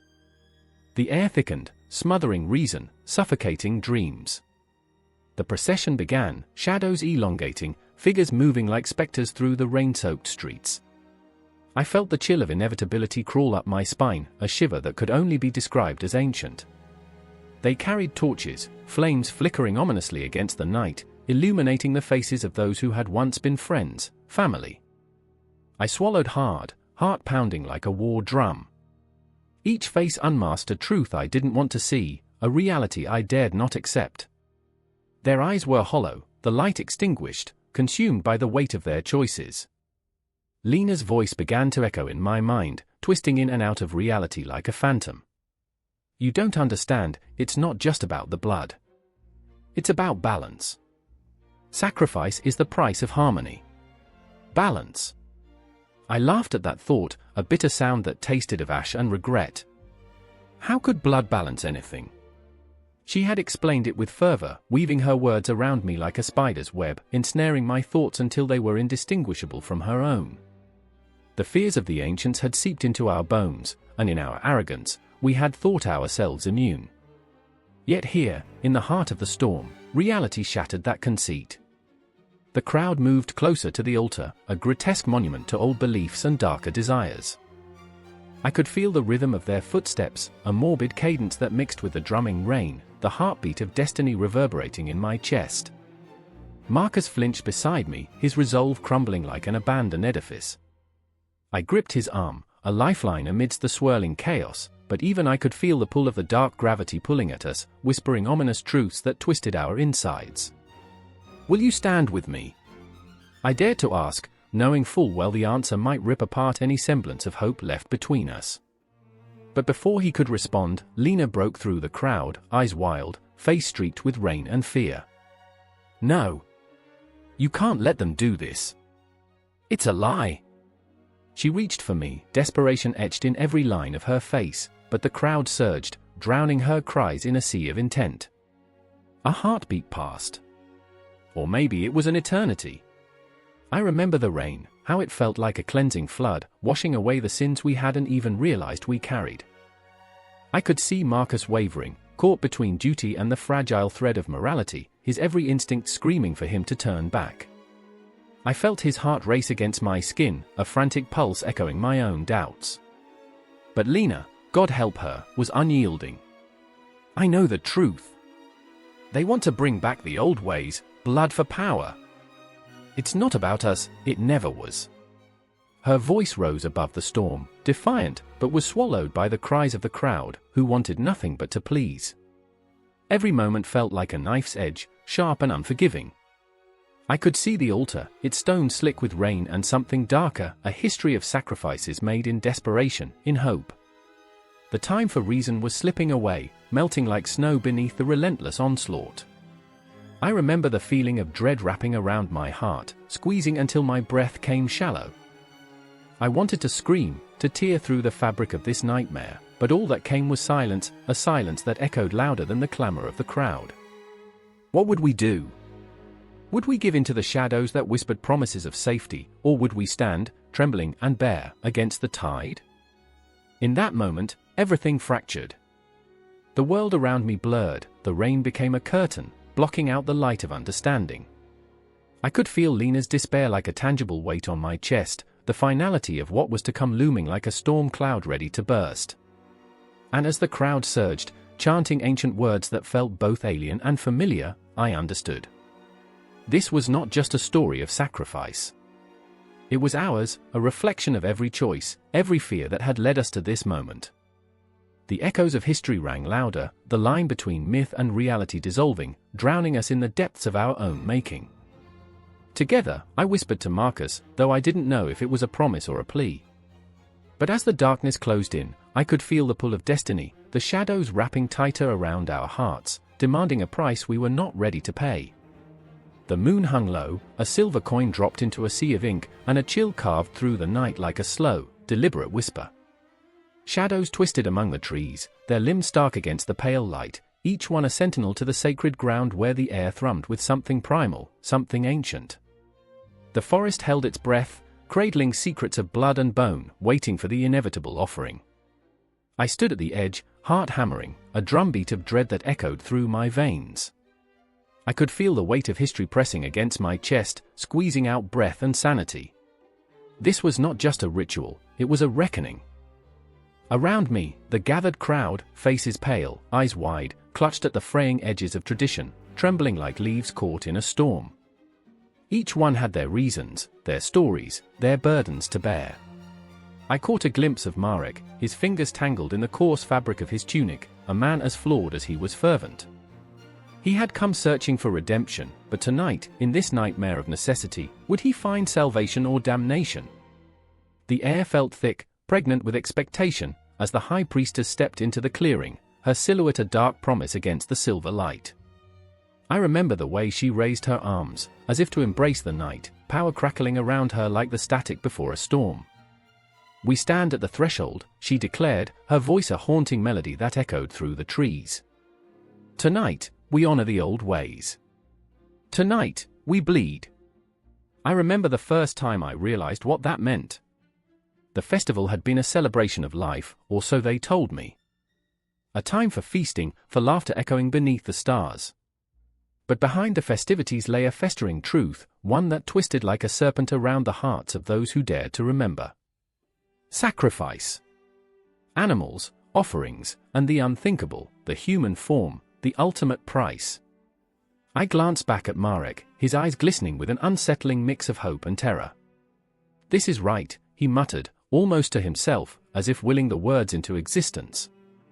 But I knew better. I had seen the lambs, their eyes wide with innocence, their bleats lost in the cacophony of desperation. I had witnessed the flickering flame of life extinguished by the hands of men who believed their salvation lay in blood. The priestess stepped forward, cradling a dagger that gleamed wickedly beneath the moonlight, its blade a reflection of all the lost souls that came before.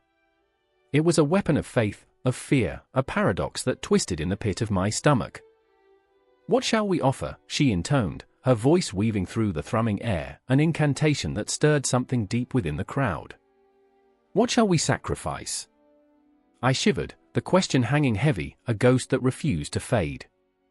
I felt the weight of it in Marek's gaze, a mixture of longing and dread, as if he were already mourning the pieces of himself he was prepared to surrender. He had believed the sacrifice would be the lamb, the goat, the innocent creature whose only crime was to exist. But the truth lay deeper, a darkness that clawed at the edges of our reality.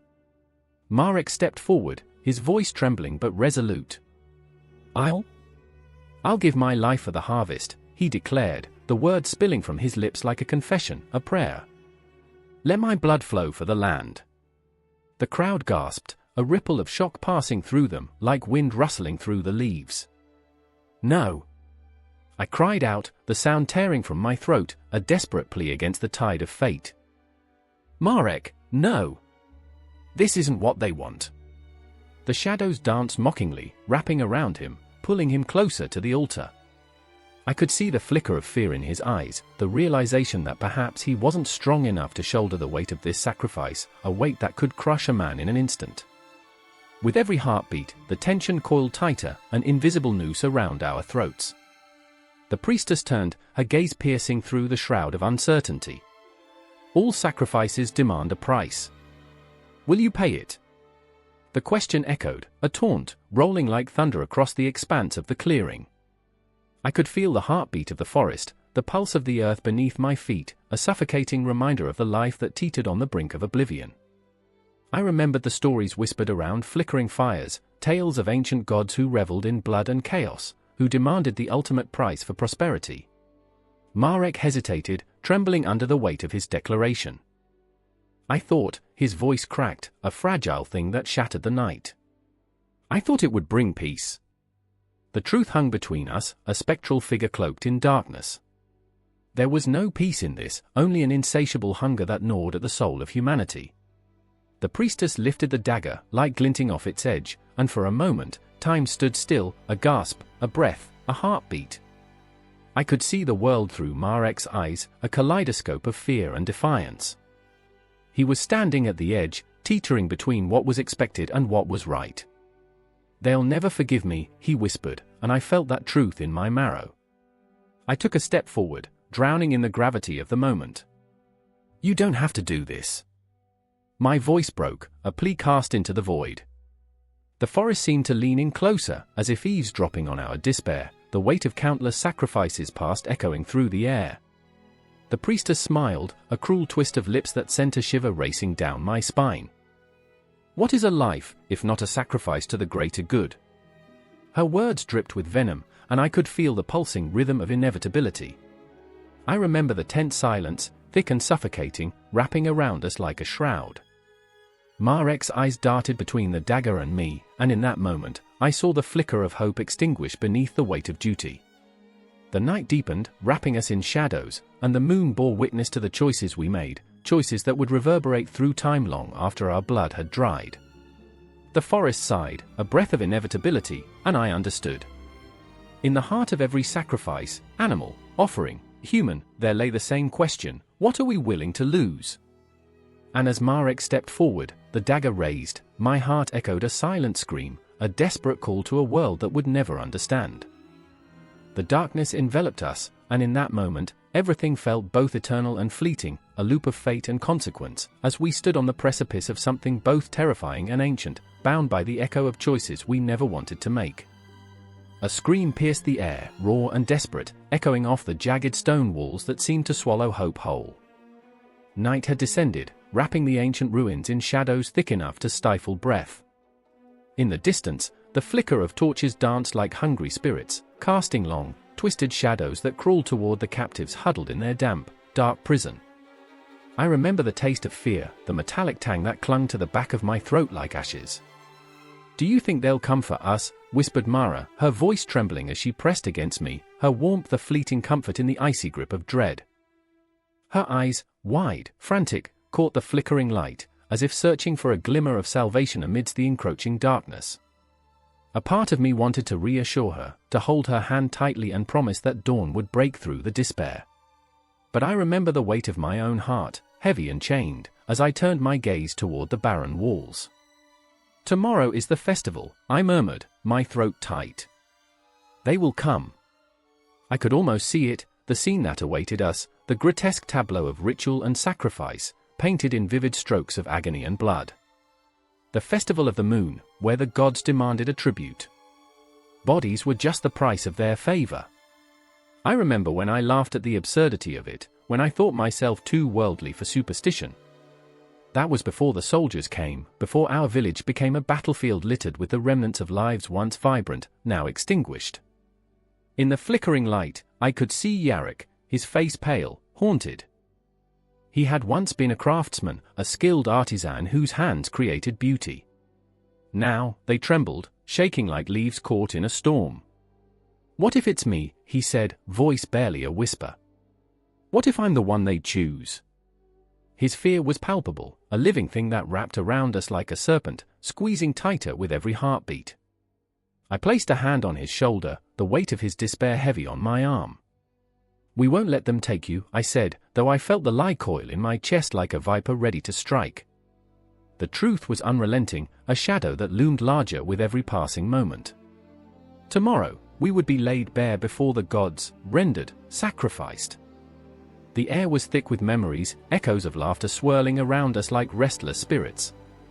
I remember the warmth of summer days, the sun kissing our skin, the laughter of children ringing out as they chased each other through fields of wildflowers. But that was before the war had carved our lives into fragments, splintering our futures into nothingness. Now, the wildflowers lay trampled, the laughter muted. All that remained was the fear, the gut-wrenching anxiety of what was to come, gnawing at our hearts like a ravenous beast. "Do you think they'll make it quick?" Yarrick asked, his voice trembling with the weight of the question. The absurdity of it struck me then. What kind of monster wishes for a swift end? A slow death, a painful one, it all blurred into the same abyss of horror. I closed my eyes, trying to banish the images that clawed at my mind, the altar, the stone, the blood spilling like an offering to the dark. And then I heard it, a whisper, soft as silk yet cutting like glass. "They will choose," an unseen voice murmured, as though the walls themselves were conspiring against us. "One of you will be the chosen, the sacrifice." Panic surged, a tidal wave crashing over us. I looked into Mara's eyes, saw the flicker of hope battling against despair, and I wanted to scream, to tear at the fabric of fate that had woven us into this nightmare. "We can't let them take us," I said, my voice steadying, fueled by an urgent need to protect. But the truth was sharper than any blade. They would take one of us, and my heart ached for every breath that filled the space between us. The hours stretched into a cruel eternity. Time twisted, warped, a cruel joke played by the cosmos. I remember glancing at the moon, its cold light bleeding through the cracks in our prison, casting ghostly shadows that danced on the stone. The moon was the witness to our suffering, a silent guardian that would watch as we were offered up like cattle to the slaughter. "Listen," Mara said suddenly, her eyes wide with a spark of defiance. "If one of us has to go, let it be me." Her words ignited a fire within me, rage boiling over the surface. "No!" I shouted, my voice tearing through the silence, shattering the facade of acceptance. "We fight! We don't let them take us without a struggle." But the truth lingered, an uninvited guest at our gathering of despair. We were trapped, the walls closing in, the darkness suffocating. I remember feeling every heartbeat echoing in my ears, each thud a countdown to the inevitable. As the dawn's first light crept into our prison, the torches flickered and dimmed. The ghosts of our past whispered through the cracks, urging us to remember. Fight, I thought, but what did that even mean when faced with the gods' insatiable hunger? And then they came, the soldiers, faces masked in shadows and brutality, dragging us from the dark. The world outside was a cacophony of chaos, laughter mingling with cries, the air thick with the scent of blood and earth. I remember standing there, the chill of the morning air biting at my skin, the reality of our fate crashing down. Yarok and Mara clung to me, the three of us a fragile thread in a tapestry woven from fear. The altar loomed ahead, a gaping maw of stone and despair where hope went to die. Together, I whispered, and in that moment, I didn't know if I meant together in sacrifice or together in defiance. But as the cries of the gathered crowd swelled, those echoes of humanity blurred into the background, and the only thing that mattered was the three of us, bound by fear, love, and a desperate longing to escape the grip of fate. The sky darkened as the sun rose, shadows swirling like spirits around us, and we stepped forward into the unknown, each heartbeat echoing the dreadful promise that awaited us. The festival had begun, and the gods were hungry. The air was thick with anticipation, pulsating like a heartbeat, a frantic rhythm that echoed through the valley carved by ancient gods. The ground trembled, not from the rumble of earth, but from the collective fear of warriors gathered beneath the darkening sky. Shadows danced along the hills where the scent of wildflowers mingled with the metallic aroma of impending violence. A single drop of sweat traced its way down Tlaloc's brow, each tick-tock of the distant clock sounding like the slow countdown to his own demise. I remember, he whispered, the words barely escaping his cracked lips. I remember the first time I watched the sun rise, splattered in shades of crimson and gold, like the fields that would soon be painted with our blood. The memory struck him like a dagger, sharp and unyielding. A pang of nostalgia mixed with fear lodged itself deep in his chest. The flower wars were not mere battles, they were rituals, a grotesque dance steeped in history, sorrow, and an insatiable hunger for honor. Across the battlefield, the glint of obsidian weapons caught the fading light, a promise of chaos and despair. Mictlantecuhtli's heart raced as he tightened his grip around his spear. This isn't just a fight for survival, he thought, his mind swirling with a tempest of emotions. This is a fight for our very souls. The weight of his ancestors wrapped around him like an unwelcome shroud, he could already hear their whispers, urging him forward, pushing him to embrace the violence and bloodshed. But deep down, he felt the truth twist in his gut, poison mixing with regret. Was this truly honor, or a cycle of madness that would never end? I remember, Mictlantecuhtli murmured, more to himself than anyone else. I remember my mother's laughter, how it echoed through the canyons of our village, innocent and pure. Now, all I hear is the clash of steel and the cries of the dying. Each word fell heavy, like funeral bells tolling for those lost. In that moment, he realized they were all ghosts, wandering between realms, neither alive nor dead, trapped in a cycle of bloodshed that had become their existence. As the sun dipped lower, the horizon was a canvas splattered with the colors of despair. There was Xochitl, the fiercest of them all, her spirit as wild as the flowers she was named after. She danced on the edge of sanity, caught between the exhilaration of battle and the dread of what lay ahead. I will not be a victim, she swore, clutching her heart like a fragile bird ready to take flight. I will take my fate and paint it in shades of victory. Her breath was a storm, an unyielding force that stirred the air around her, igniting a fire deep within her soul. The drums of war began to sound, a desperate beat echoing the pulse of the earth itself. Tlaloc looked at Xochitl, saw the madness glimmering in her eyes, and felt a surge of pride and fear. We are warriors, but we are also prisoners, he thought, his heart torn between loyalty and despair. Can we ever escape the burdens of our past? The question hung in the air like a ghost, haunting and unresolved. As their armies clashed, the chaos erupted into a symphony of destruction. Each shout, each cry was a note in a haunting melody that resonated through the very fabric of their beings. Tlaloc found himself amidst the fray, a whirlwind of color and sound, but it all felt surreal, like a macabre dream he couldn't wake from. He laughed bitterly, remembering the tales of valiant heroes, but he felt more like a jester, juggling his fears and doubts, trying desperately to keep balance in a world gone mad. "I remember," he gasped, catching a glimpse of Mictlantecuhtli dodging an incoming blow, his movements graceful yet desperate. "I remember the stories of gods who walked among us, but where are they now? Where is their mercy?" The question festered in his mind like a wound that refused to heal. And then, as if summoned by his despair, a figure appeared, an enigmatic warrior, cloaked in shadows, moving with an otherworldly grace. The air thickened, anticipation crackling like electricity. Tlaloc's heartbeat synced with the pounding of the drums, the world around him fading into a blur. "Who is that?" he thought, fear curling in his gut like a serpent, squeezing tighter with each breath. Xochitl charged forward, her battle cry echoing through the tumult, and in that moment, Tlaloc felt the tide shift. "What if we win?" she screamed, her voice raw and fierce, filled with both hope and desperation. "What if we break the cycle?" The winds howled around them, carrying her words like whispers to the heavens, begging for a response from the cosmos. But in response, only silence reigned, the heavy, suffocating silence that seemed to mock their struggle.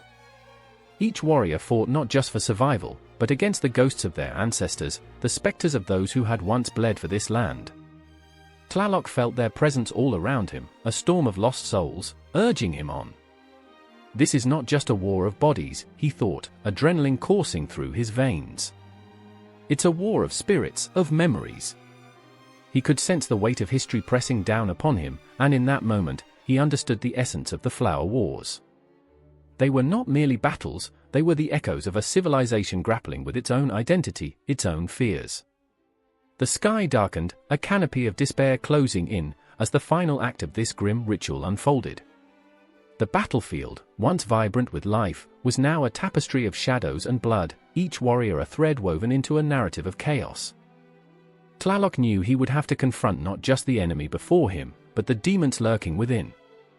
Every heartbeat resonated with the cries of his ancestors, demanding retribution, demanding honor. "I remember," he whispered once more, feeling the weight of the past merge with the present. "I remember everything." And as the shadows loomed, he found within him a glimmer of defiance, a flicker of hope amidst the chaos. But would it be enough? The answer, like the night itself, was shrouded in uncertainty. The war was not just about vengeance, it was a search for meaning in a world that had long forgotten the beauty beneath the violence. As the final echoes of the battle began to toll, a deafening silence enveloped them, a moment suspended in time, where the fate of their souls hung delicately in the balance. And thus, they stood on the precipice, warriors and ghosts alike, waiting for the inevitable clash, caught in the swirling tempest of emotions, the fear, the sorrow, the hope, waiting for the dawn of a new reality. The moon hung low and heavy, a watchful eye casting silver shadows across the jagged stones of the ancient altar. I stood there, pulse racing, the air thick with anticipation, as if the very fabric of the night had held its breath. The wind whispered secrets, rustling the leaves like nervous fingers, causing my skin to prickle with a chill that sank deeper than the bone. Somewhere in the distance, a dog howled, a sound that clawed at the edges of my sanity, reminding me of what we had to do. I could see her, Ilara, trembling at the edge of the clearing, her eyes wide with fear and fervor, a storm of conflicting emotions raging within her. She was fierce and fragile, a warrior wrapped in the softest of skins, caught in a battle that no one but herself could comprehend. "We can't go through with this," she whispered, her voice breaking, as though each word was a step toward some unfathomable abyss. "He's just a boy." But Kale, standing between us, was resolute. He had shades of darkness etched in the lines of his face, the kind that spoke of loss and sacrifice. The weight of tradition bore heavy on his shoulders, and I felt the gravity of it pulling me down, deeper into a despair I couldn't shake. His voice was low, tinged with an edge of desperation. "We must. The heart of the forest demands a price. What had brought us here?" The stories of old echoed in my mind, a cacophony of voices, each more haunting than the last. Sacrifices made to appease the restless spirits of the earth, to quench their thirst for blood, to balance the scales that had long tipped into chaos. They told us that the heart was sacred, a vessel of life and death intertwined, shimmering with the light of countless stars. But in that moment, as the boy, no, the offering, was dragged into the clearing, I saw nothing sacred. only a gaping void of helplessness. I remember the first time I saw him, all wide-eyed innocence, laughter spilling from his lips like sunlight through the trees. He was a part of the village, laughter echoing through the streets, a boy who chased shadows and dreams, untouched by the darkness that loomed over us. Now, he stood before us, bound, his spirit flickering like a dying flame. The winds howled, and I felt each gust wrap around my heart, squeezing tighter, louder, as if in unison with my own panicked breath. Cale stepped forward, the stone blade glimmering ominously in his hand, a remnant of lost humanity. This is the only way to save the others. To save our way of life. His voice cracked, a betrayal of the stoicism he tried to maintain. I watched as the resolve began to slip from him, his hands trembling, reflecting the storm within. He was not just sacrificing a boy, he was sacrificing a piece of himself. Ilara's gaze pierced through the night, a plea wrapped in desperation. We could run. We could leave this place behind. The heart is not worth the cost of his life. But deep down, I knew. The heart, the symbolic core of our very existence, was an obsession, a need that transcended reason. It was our tether to the past, our promise to the future, a testament to the sacrifices that would mark our lives. Look at him, I found myself saying, my voice barely above a whisper. He's just a child. Are we so lost that we've forgotten what it means to be human? Cale turned to me, eyes aflame with a mixture of anger and sorrow, a tempest brewing beneath the surface. And what of our village? What of the children left behind? The curse will come for us all unless we spill more blood. I snapped back, my heart thundering, each beat a rebellion against the tide of tradition. This is not the answer. But the tension was a palpable thing, thickening the air, each breath a reminder of what was at stake, what lay in the balance. I couldn't bear to look at the boy, though his presence was a constant ache in my chest, a reminder of innocence stolen, of futures snuffed out in a heartbeat. Would the heart be a sacrifice, or a salvation? Suddenly, the boy's eyes met mine, wide and pleading, like the flickering flame of a candle caught in a storm. Please, he whispered, and my heart shattered, pieces scattering like ashes into the night. My breath caught, trapped in the cage of my ribs, each gasp a silent scream for salvation.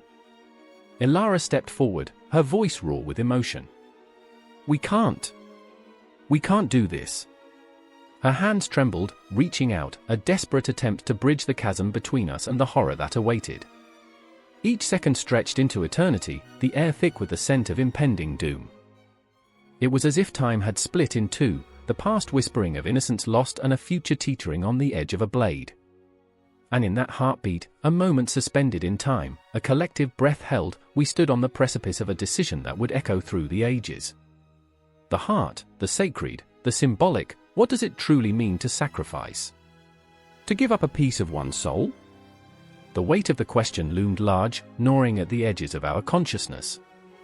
With each heartbeat, the world around us faded, the shadows deepened, and the air grew heavy with consequence.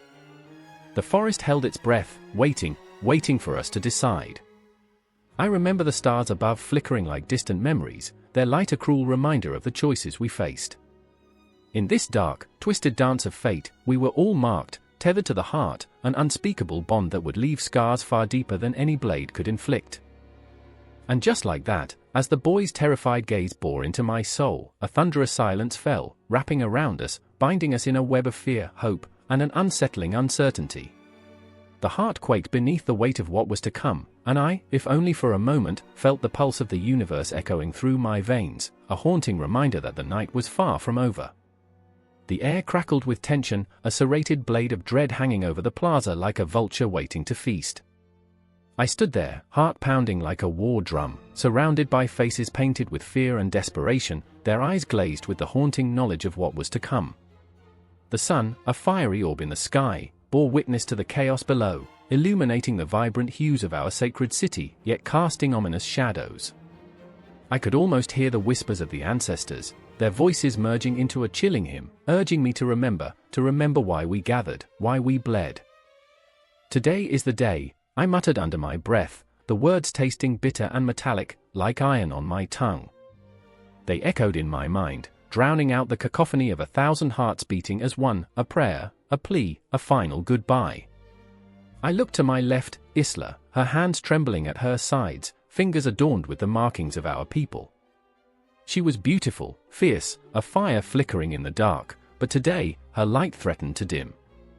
"We can't let this happen," she whispered, her voice breaking, a fragile thing on the brink of shattering. But how could I tell her that this was the way? That Huitzilopochtli, our sun god, demanded our blood as tribute. That without sacrifice, darkness would consume us? I swallowed hard, the truth a stone lodged in my throat. Somewhere in the back of my mind, I remembered the stories, the ones told by my grandmother, her voice laced with reverence and terror. "He needs it," she would say, "the blood of the brave to rise each day, to fight the stars, to chase away the night." And so, we stood like sacrificial lambs, the altar looming before us, a jagged stone monument stained with the history of our ancestors. I could feel the heat radiating from the sun, a reminder of the fury that lived within it. It mocked us, demanding more, always more. "Are you ready to offer yourself?" it seemed to taunt, each pulse of light a whip against my skin. "Joaquin!" Isla's voice snapped me back to the present, her eyes wide and pleading. "You can't just stand there. We can run, we can escape." But I didn't want to escape. I wanted to believe that my death could mean something, that it would satiate the insatiable God, that it would keep our people safe. The weight of my decision pressed against my chest, a heavy stone that threatened to crush me. I wasn't brave, I was terrified, and that fear was a familiar cloak I wore, an ironic comfort in this moment of chaos. "Look!" Isla pointed toward the temple steps, her voice rising above the murmur of the crowd. Atop the stone altar, the priest stood tall, draped in the skin of a jaguar, a living embodiment of Huitzilopochtli's wrath. His eyes glinted like shards of glass, cold and unforgiving, and at that moment, I felt a chill race down my spine. I remembered the stories of the jaguar, how it prowled silently in the night, unseen until it was too late. The air around us thickened, vibrating with an energy that felt alive, electric. I turned to Isla, the resolve flickering in my heart. What if we, but my words evaporated in the air, a whisper swallowed by the chaos of the moment. The drumming began, a primal beat that resonated in my bones, a call to arms, a promise of sacrifice. My feet moved of their own accord, drawn toward the altar, the rhythm of the drums pulling me deeper into the heart of the storm. I fought it, I screamed internally, but the tide was relentless. I remembered my little brother, Matteo, his laughter echoing in the corridors of our home, the way he would chase butterflies in the garden, blissfully unaware of the weight of tradition. What would he think? Would he understand the need for blood, for fire? Or would he see me as a coward, a traitor to our people? My heart broke, splintered into shards of regret and longing, each beat a reminder of all I had to lose. "Joaquin!" Isla screamed, her voice slicing through the pulsating dread. I turned, meeting her eyes, and in that moment, I saw her fear mirrored in my own. "If we do this, we'll be lost. You'll be lost." The jaguar priest raised his obsidian blade, a glint of doom reflecting the sun's fury. The crowd gasped in unison, a collective inhalation, a shared heartbeat of terror tightening around us like a noose. The air grew thick with the scent of sweat and fear, the sound of panicked breaths punctuating the drumbeat, and in that moment, time stretched into eternity. Huitzilopochtli demanded flesh. The weight of the world pressed down on me as I stood at the precipice of fate, a sacrifice against the backdrop of a sun that hung low in the sky, waiting, watching, hungry. The shadows danced around us, teasing at my mind, whispering the promise of peace, of safety, of glory. Would I find it in death? Or would it be just another hollow echo in the annals of history? "Isla," I breathed, my voice a quivering thing, barely escaping my lips. I can't." A flicker of understanding passed between us, a bond forged in the fire of our shared fear. She stepped closer, her warmth a beacon in the storm. "Together," she whispered, and I knew then that whatever came next, we would face it side by side, hearts entwined, a defiance against the darkness that loomed over us. As the drumbeats thundered in my ears, I felt the ground shift beneath me, a reminder that this was not just about the gods or the sacrifices made, this was about us, about love and loss, about the weight of existence itself. The priest's voice boomed, calling forth the chosen, and in that moment, I realized that our stories were not just ours to tell, they belonged to the cosmos, to the stars that twinkled above, indifferent and cold. In that flickering moment between fear and acceptance, I knew that whatever happened next would be an offering, one of defiance, one of love. The jaguar raised the blade, and I held my breath, the world narrowing to that singular moment of truth. And as the sun blazed down upon us, I stepped forward, ready to embrace the dark, ready to sacrifice for the light. The air is thick, almost suffocating. I remember the weight of it pressing on my chest as I stood in that dimly lit room, the shadows dancing like restless spirits, hungry for the cries of life yet to be born. The walls, once vibrant with the stories of mothers and children, now echoed with a chilling silence. It was a silence that screamed louder than any wail, a silence that wrapped around my throat like a noose, tightening with every heartbeat. In the corner, a woman named Xochitl knelt, her hands trembling as they cradled her belly. Sweat glistened on her brow, mixing with the salt of her tears. She was every mother, every woman on the brink of creation, but that night, she was also something more, something darker. I could feel her fear radiating off her like heat from the pavement, palpable and raw. The flickering candlelight caught her eyes, reflecting a mix of hope and dread, casting shadows that seemed to whisper ancient secrets, a warning, perhaps, of what was to come. Syhuacotl, she breathed, a prayer or a curse, I couldn't tell. The name hung in the air like a phantom, heavy and foreboding. The goddess of childbirth, goddess of sacrifice. She was a figure both adored and feared, a protector of mothers and a harbinger of the inevitable cost that came with bringing life into this world. Xochitl's fingers dug into her flesh as if to anchor herself against the pull of destiny. I remember the echo of a child's laughter, echoing from the past like a distant memory, before it was drowned in the cacophony of fear. It belonged to a girl named Mictlan. She was a child once, bright-eyed and filled with dreams, but tonight, she was a ghost, a specter of innocence lost. The shadows wrapped around her small form. She had come to visit her mother, to whisper promises of a future yet to be written. But now, as the walls seemed to close in, I felt her presence, a bittersweet reminder of what Xochitl stood to lose. "Please, Syhuacotl, not tonight," Xochitl begged, a plea soaked in desperation. The candle flickered, and I saw it then, a fleeting image of the goddess herself, cloaked in darkness, a figure looming over Xochitl, eyes glinting with the weight of ages, with the knowledge of all the lives lost, all the sacrifices made. I shivered, the chill creeping up my spine, not from the cold but from the realization that the goddess was not a savior tonight, she was a reminder of the price. Mictlan's laughter faded into a haunting silence, and with it, the innocence of childhood fell away. I felt the fear in Xochitl's heart, pulsating like a drum, each beat whispering of the choice she must make. The air thickened with tension, a living thing that wrapped around my throat, suffocating, and I was trapped in that moment, powerless. Then there was Mateo, Xochitl's husband, his hands clenched into fists, knuckles white against the backdrop of despair. His love for her burned like a fire, but it was a fire that spoke of fury and helplessness. "You don't have to do this," he said, voice low, almost a growl. "We can run. We can escape this madness." But deep down, I knew he was trapped too, shackled to tradition and the weight of their lineage. There was nowhere to run from the specter of sacrifice, not when the goddess awaited. I remember how the flickering light seemed to stutter in response to his words, as if the room itself held its breath. A child was coming, but at what cost? Was it to be born into a world of joy, or would it become just another offering, another life bound to the whims of a goddess who demanded blood? The air crackled with unspoken words, a tension that felt alive, throbbing like the pulse of the earth itself. "Xochitl." Mateo's voice broke, raw and jagged, like glass scraping against skin. "Don't you see? She demands a sacrifice. Must we pay with our own blood?"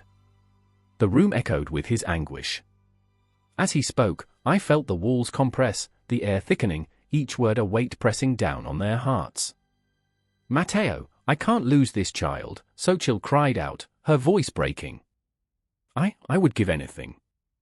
A moment hung in the air, suspended like the breath before a storm. I could feel her resolve, a fierce and primal instinct, surging through her. The goddess was calling, and in that moment of despair, Xochitl stood at a precipice, teetering on the edge of reason and madness. I wanted to shout, to tell her to run, to defy the fates woven into the fabric of her existence. But the truth was, the shadows had already wrapped around her heart. I remember the weight of the world pressing down on me, the pulse of the universe echoing in my ears as I witnessed the conflict unfolding. The flicker of the candlelight cast grotesque shadows on the walls, figures of mothers and children long gone dancing in the corners of my vision. The echoes of their laughter turned to sobs, engulfed in the darkness, and I felt the pull of despair, a desire to flee from the truth. And then, in that moment of darkness, Xochitl's breath caught, a sharp intake filled with the essence of life and death. "If I must sacrifice," she whispered, her voice trembling yet strong, "then let it be me." The words hung heavy, a stinging declaration that seemed to reverberate through the very fabric of reality.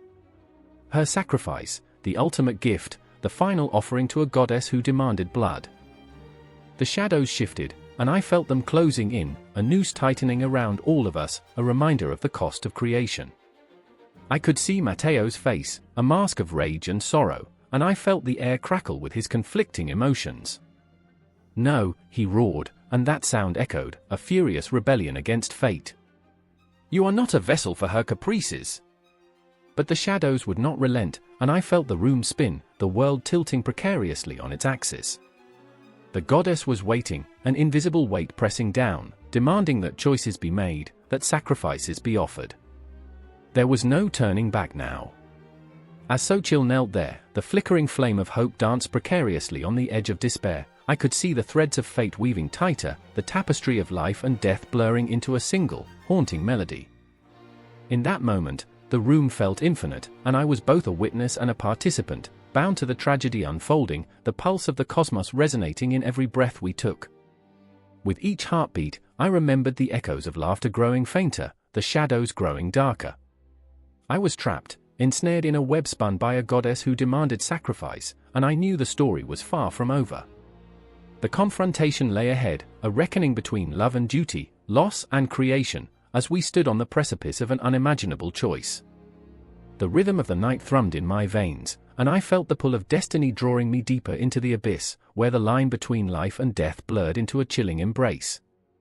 The air hung thick, a palpable weight that pressed down on the chest, as if the earth itself held its breath. Raindrops splattered against the soil, each drop a tiny echo of impending doom. There, in the heart of the sacred grove, the fire flickered, its flames danced desperately, trying to rise above the encroaching shadows. A deep thrum pulsed through the ground, it thrummed with the heartbeat of the world, the rhythm of fear and sacrifice. The night was alive, and so was the hunger of Mictlantecuhtli. I remember standing there, my heart racing, every instinct screaming to flee. But the pull of the ritual was stronger than any primal urge. My sister, Xochitl, knelt before the altar, her hands trembling as she clutched the obsidian blade. I could see the turmoil in her eyes, the battle between the girl who had once chased butterflies and the woman the goddess demanded. "I can't do this," she whispered, a plea that cut through the roar of the wind like a sharp knife. But who was I to comfort her? I was the one who had urged her here, the one who had spoken of honor and duty, of cleansing the sins that clung to us like shadows.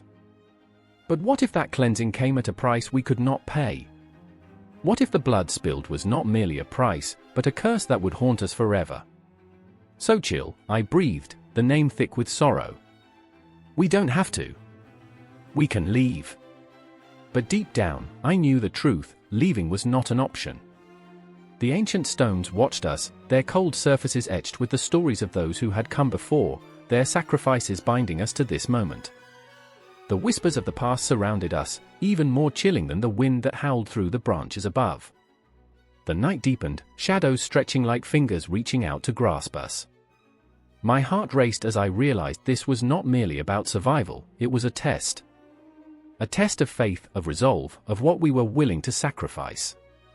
And in that moment, I saw it, the darkness creeping in, tugging at the edges of my sister's soul. She was losing herself, teetering on the precipice of something ancient and ugly.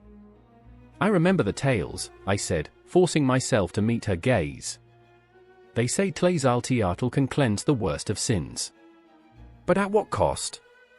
The echoes of long-dead voices clashed in my mind, the stories I had cherished now a haunting refrain. I could almost feel the weight of their blood on my hands. I have to do this, she murmured, her voice a fragile thread, fraying with each word. For the people. For our family. The obsidian blade glimmered, hungry for flesh, and I felt a pang of despair that twisted my insides. Would she truly offer herself to the goddess? Would she become a vessel for something so powerful that it could consume her whole? The crackle of the fire grew louder, a desperate plea for attention. It flickered and flared, casting eerie shadows that danced like lost souls around us.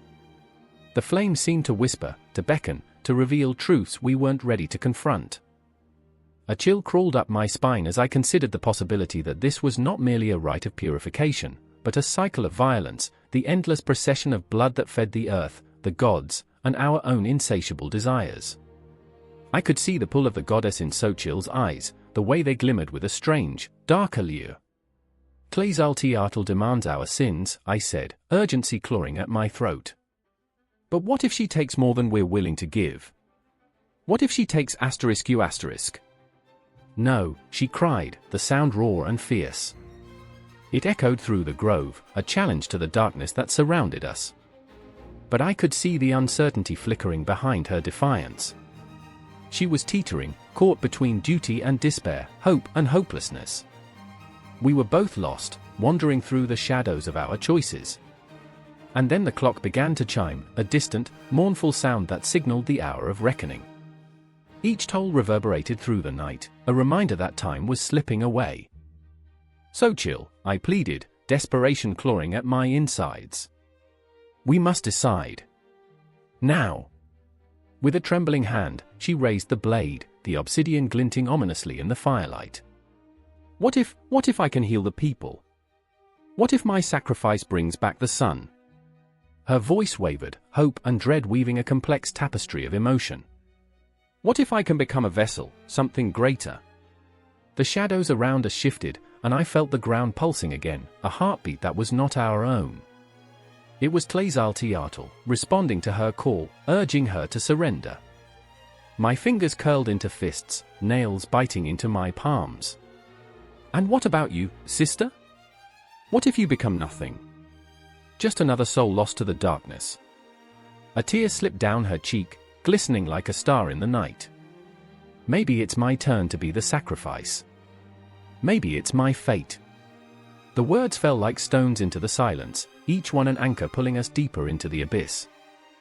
And then the world shifted, the wind howled louder, the fire roared hotter, and for a moment, it felt like time stopped. I reached for her, my fingertips brushing against her wrist, the blade trembling between us. You don't have to be a sacrifice, I whispered, the words heavy with the weight of love and fear. You're more than this moment, more than what the goddess demands. But in that heartbeat of silence, I saw the truth written in her eyes, the path she had chosen, the weight of the world she felt on her shoulders. The flickering flame seemed to beckon her closer, until she was almost a part of their dance, a willing participant in the macabre ballet of fate. And the moment stretched, holding its breath like the stillness before a storm, as we faced the precipice together. The night thrummed with possibilities, and the air crackled with electricity. I knew, in that moment, that the cycle would continue, the sacrifice inevitable, while shadows loomed with hungry eyes, waiting for our decision. As I stared into my sister's eyes, I felt the world fall away, leaving only the two of us, the weight of our choices, the darkness that beckoned. The fire crackled, and the distant echoes of the past whispered, "What will it be?" And in the depth of that haunting silence, the answer danced tantalizingly just beyond reach, a flicker of flame in the vast expanse of night. The echo of a heartbeat reverberates through damp stone corridors, a hollow sound lost in the suffocating darkness of Mictlan. I can taste the copper of fear on my tongue, a metallic reminder that death isn't the end, but a different kind of beginning. Beneath the surface of the earth, shadows writhe like snakes, alive, hungry, and waiting. Each step I take sends a shiver racing down my spine, each breath a fleeting plea to the gods who seem more distant than the stars above. I am not alone. My companion, Xochitl, clutches her obsidian dagger, knuckles white, as if the weapon could ward off the encroaching dread lurking at the corners of our vision. Do you feel it? She whispers, her voice trembling like a fragile leaf caught in a tempest. The weight of the earth above us? The tales it could tell. I nod, but it's not just the weight of the earth, it's the weight of our memories, so vivid, so raw. We are here because of him. Cuauhtémoc. The echo of his laughter still lingers in my mind, a haunting melody that rings with both joy and sorrow. He was our friend, an indomitable spirit, until the day he fell prey to sickness, his body racked with pain, his dreams swallowed by shadows. I remember, the words spill from my lips, involuntarily, as if invoking his presence might summon him back. I remember his stories of Mictlan. He romanticized it, you know? A land of forgotten dreams, he called it. But forgotten dreams have a peculiar way of clawing back to the surface, don't they? The further we walk, the more they seep into the fabric of this underworld, wrapping around us like a shroud. Each twist and turn of the path seems designed to torment, to remind us of all that was lost. Xochitl stops, suddenly, as if the ground beneath her has shifted. What if he's waiting for us? Her gaze pierces the darkness, searching for a glimmer of hope among the shadows. Hope. A dangerous thing in a place where the dead wander, where the souls of the unburied plead for release.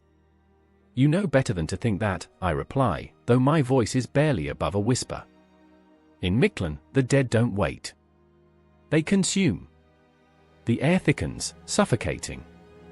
I can feel the chill creeping into my bones, the chill of memories we never wanted to face. Cuauhtémoc's warm laugh echoes through my ears, juxtaposed against the cold silence of the underworld. I can almost see him, standing tall against the dawn, a warrior unyielding, yet here I am, crumbling under the weight of grief. I remember, the words slip through my lips again, this time laced with anguish. I remember how he believed in the stars, how he wanted to be one with the cosmos. Do you think he saw them as he left us? Xochitl asks, her voice breaking. Do you think he found peace in the darkness? The silence that follows is like a heavy curtain, pressing down on us. In this place, where the air is thick with the scent of damp earth and decay, peace feels like a cruel joke. I can almost hear the whispers of the dead, their stories intertwining with ours, weaving a fabric of sorrow and longing. It's a tapestry of lives lost, dreams shattered, and the bitter taste of unfulfilled promises. Listen, I say, desperation creeping into my tone. We need to keep moving. The walls close in, constricting, and I fear we might become trapped in our own grief, devoured like the souls who never made it to the other side. We press onward, the shadows shifting as if alive, and the air thickens with a dense tension. Xochitl steps forward, her dagger glinting in the faint light.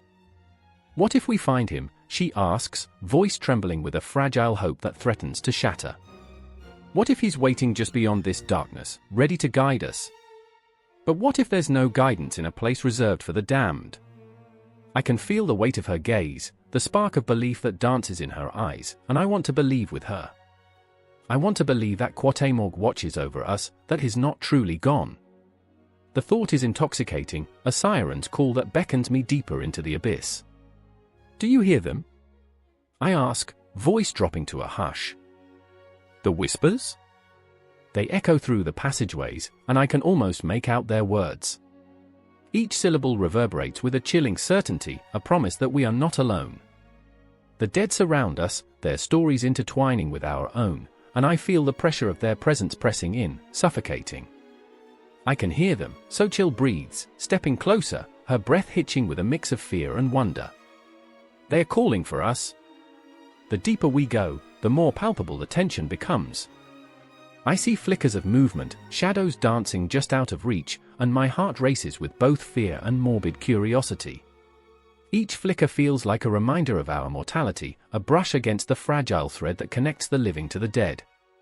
We shouldn't be here, I whisper, but a part of me yearns to stay, to unravel the threads of our past woven into the fabric of this forsaken land. Maybe we're meant to be here, Xochitl replies, her eyes alight with a fierce determination that both frightens and emboldens me. Maybe we're here to find him, to bring him back. The walls pulse, the darkness swirling around us like a living entity, and I can feel Mictlan's breath on my neck, cold and haunting. But at what cost? I ask, fear clawing at my throat. What if we lose ourselves to this place? Just then, a distant wail pierces the air, echoing through the chambers like a warning, a lament that reverberates through the very marrow of my bones. It's a sound that wraps around us, squeezing, a chilling reminder of everything we stand to lose. My heart pounds in my chest, each beat a fragile reminder of our fleeting existence. We have to go. I shout, urgency clawing at my words. We can't let this place consume us.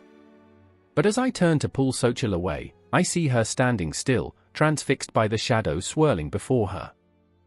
What if he's trying to tell us something, she whispers, her voice barely a breath. What if he's here? I reach for her, my fingers brushing her shoulder, but the shadows flicker, and suddenly, I feel the weight of the underworld press down on us, a living, breathing entity that knows our fears, our regrets. Mictlan is alive, and it hungers for our souls. Xochitl, come on. I plead, but she's lost in the darkness, her face illuminated by the faint flicker of hope that dances in her eyes. We can't stay. But she's not listening, lost in the echo of a dream where Cuauhtémoc stands waiting, arms outstretched. And as I fight to pull her away from the brink, I can feel Mictlan's grip tightening, the shadows swirling like a tempest, longing to claim us both. The air was thick with the scent of ashes, swirling like ghosts around us, and the moon hung low, an unblinking eye in the ink-black sky. I stood at the edge of the river, the water a mirror of darkness, reflecting the chaos in my heart. Each ripple seemed to whisper secrets, taunting me with the horrors that lay just beneath its surface. I could hear the distant wails of lost souls, their cries twisting into the night like smoke, filling the air with a chilling reminder of where I was headed. Are you ready? It was Xochitl, her voice barely breaking through the cacophony of my thoughts, but there was an edge to it, sharp as broken glass. She stood beside me, her dark hair wild and unkempt, eyes brimming with an intensity that both drew me in and terrified me. I wanted to tell her I was ready, that I could face whatever lay ahead, but the truth was, I was unraveling. Ready? I whispered, the word feeling foreign on my tongue. The truth clawed at my insides, threatening to spill out like the river beside us. I looked at her, at the fierce determination in her gaze, and felt a surge of admiration mixed with despair. How had we come to this? How had we reached the precipice of Mictlan, a place where the sun dared not shine, and the living were haunted by shadows of the dead? I remembered how she stood up for me against the village elders, how she had risked everything because of the bond we shared, flawed, ugly, beautiful. I remember the warmth of summer, I said, more to myself than to her, when we would laugh and chase each other through the fields, the sun kissing our skin. Those were the days before, and my voice trailed off, the memories fading like the light of day. Laughter turned to whispers of fear, and summer turned to winter, with death lurking in every corner. Before the darkness came. She finished the thought, her tone a mix of bitterness and longing. Yes. My chest tightened at the thought of what we had lost, innocence, trust, even the very essence of our being. I would give anything to go back to that moment, to the carefree days when the worst thing we feared was a bruised knee or a thunderstorm. But here, in this cursed place, we stood on the edge of the world, suspended between life and death. The river roared, a living thing, hungry and demanding, and I could feel the cold fingers of fear gripping my throat. My heart pounded like a war drum, each beat echoing the urgency of our situation.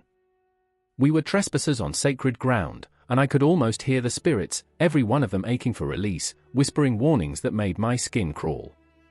Then there was Mateo, looming at the back of my thoughts like a dark cloud. He had always been the brave one, the one who charged ahead with laughter spilling from his lips, even in the face of death. But after his brother was taken, after the darkness seeped into our village like a poison, he transformed, his laughter became a distant memory, replaced by rage and despair. He wanted vengeance, an end to the suffering, and now he was lost in the very shadows we feared. Where is he? I asked, my voice barely a whisper. Xochitl turned, her eyes glistening like stars caught in a web of despair. He'll come, she insisted, but I could hear the tremor in her voice. He has to. A part of me wanted to believe her, but but as the river surged, I felt the weight of uncertainty crushing down on us. We took a step closer to the water, the current thrumming with an energy that was almost alive. The spirits, those lost souls caught in limbo, clawed at the edges of my mind, their ethereal fingers pulling me into their world. I could hear their stories, the tales of love lost, of battles fought and lost, of dreams that had turned into nightmares. They echoed through the air like a haunting lullaby, and I felt my resolve begin to waver. And then, a scream. It pierced the darkness, raw and primal, sending a shiver down my spine. It wasn't just a scream, it was the sound of desperation, of a soul torn from the warmth of life and thrust into the cold embrace of Mictlan. It was Matteo, his voice carrying through the night like a clarion call, and with it came the realization that we were out of time. "So chill," I shouted, my voice ringing with urgency. "We have to go." But she hesitated, staring into the depths of the river as if it held the answers to all our questions. What if he's already crossed? A chill crept up my spine. The thought of Matteo slipping past the threshold, surrendering to the void, sent terror racing through my veins. Each heartbeat was a countdown, a desperate plea to cling to the flickering hope that we could still reach him. I remember the way he would smile, even in darkness, I said, willing the memory to anchor us. "We can't give up on him. Not now." The words felt like a lifeline, tethering us to the fragile thread of hope hanging between our hearts and the abyss. With a surge of adrenaline, I plunged into the icy water, the shock hitting me like a hammer. The current pulled at my legs, dragging me down, but I fought against it, my limbs flailing as I reached for the shadows. "Matteo!" I screamed, the sound tearing from my throat, a desperate thread woven into the fabric of night. So chill followed, her determination igniting a fire within me. We swam deeper into the darkness, lost in the struggle against forces far greater than ourselves. Every stroke was a prayer, every breath a testament to our will to push through the depths of despair. I couldn't see him, but I could feel him, his spirit intertwined with ours, urging us forward. The river was alive with whispers, pulling us down, deeper into the darkness of Mictlan, where the path of the soul twisted like a serpent, promising both salvation and damnation. And just as the shadows threatened to swallow us whole, I saw him, a flicker of light in the abyss, and I reached, grasping for hope, for life, for a bond that could never be broken. Here, in the depths of despair, we would fight together, for love, for the warmth of laughter echoing through our hearts, for the light that still flickered among the shadows. We would not give in. We would not be lost. Not yet. The clock chimed midnight, a haunting echo reverberating through the silence of the empty room. The air felt thick, pregnant with the weight of unvoiced fears. Outside, the wind howled, a restless spirit searching for solace. Inside, 3 souls stood on the precipice of the unknown, each wrestling with the shadows of their own doubts and regrets. I remember the moment vividly, Maya's eyes, wide and glistening, reflecting the moonlight, betraying a storm brewing beneath her calm facade. She had always been the strong one, the rock in our chaotic lives.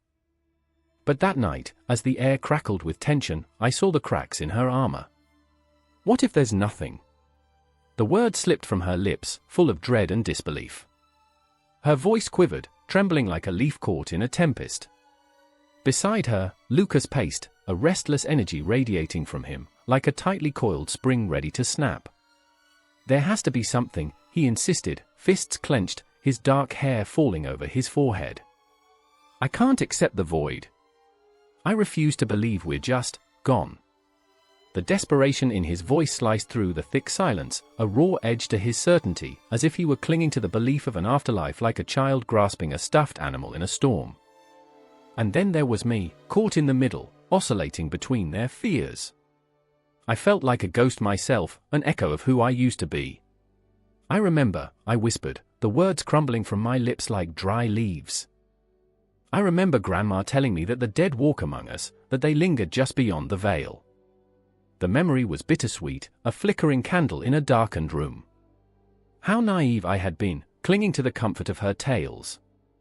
Maya shook her head, raking a hand through her hair, frustration bubbling to the surface. "Do you really think they're here? That they can see us? What if they're just trapped?" The notion settled heavily on our shoulders, the idea of wandering souls, forever lost in a twilight realm, haunted by their unfulfilled desires. Lucas's eyes glimmered with stubborn hope. But what if they're watching over us? What if they guide us? I want to believe that. His voice rose, reverberating off the walls, a challenge thrown to the void itself. I could feel the temperature drop, shadows creeping in closer, brushing against our skin like the cold fingers of the dead. The room felt alive, pulsing with the weight of our questions, the tremors of our uncertainties. What if we're just echoes? I murmured, my voice almost lost in the heavy air. What if we're just bits of memory, pieces of ourselves scattered across time?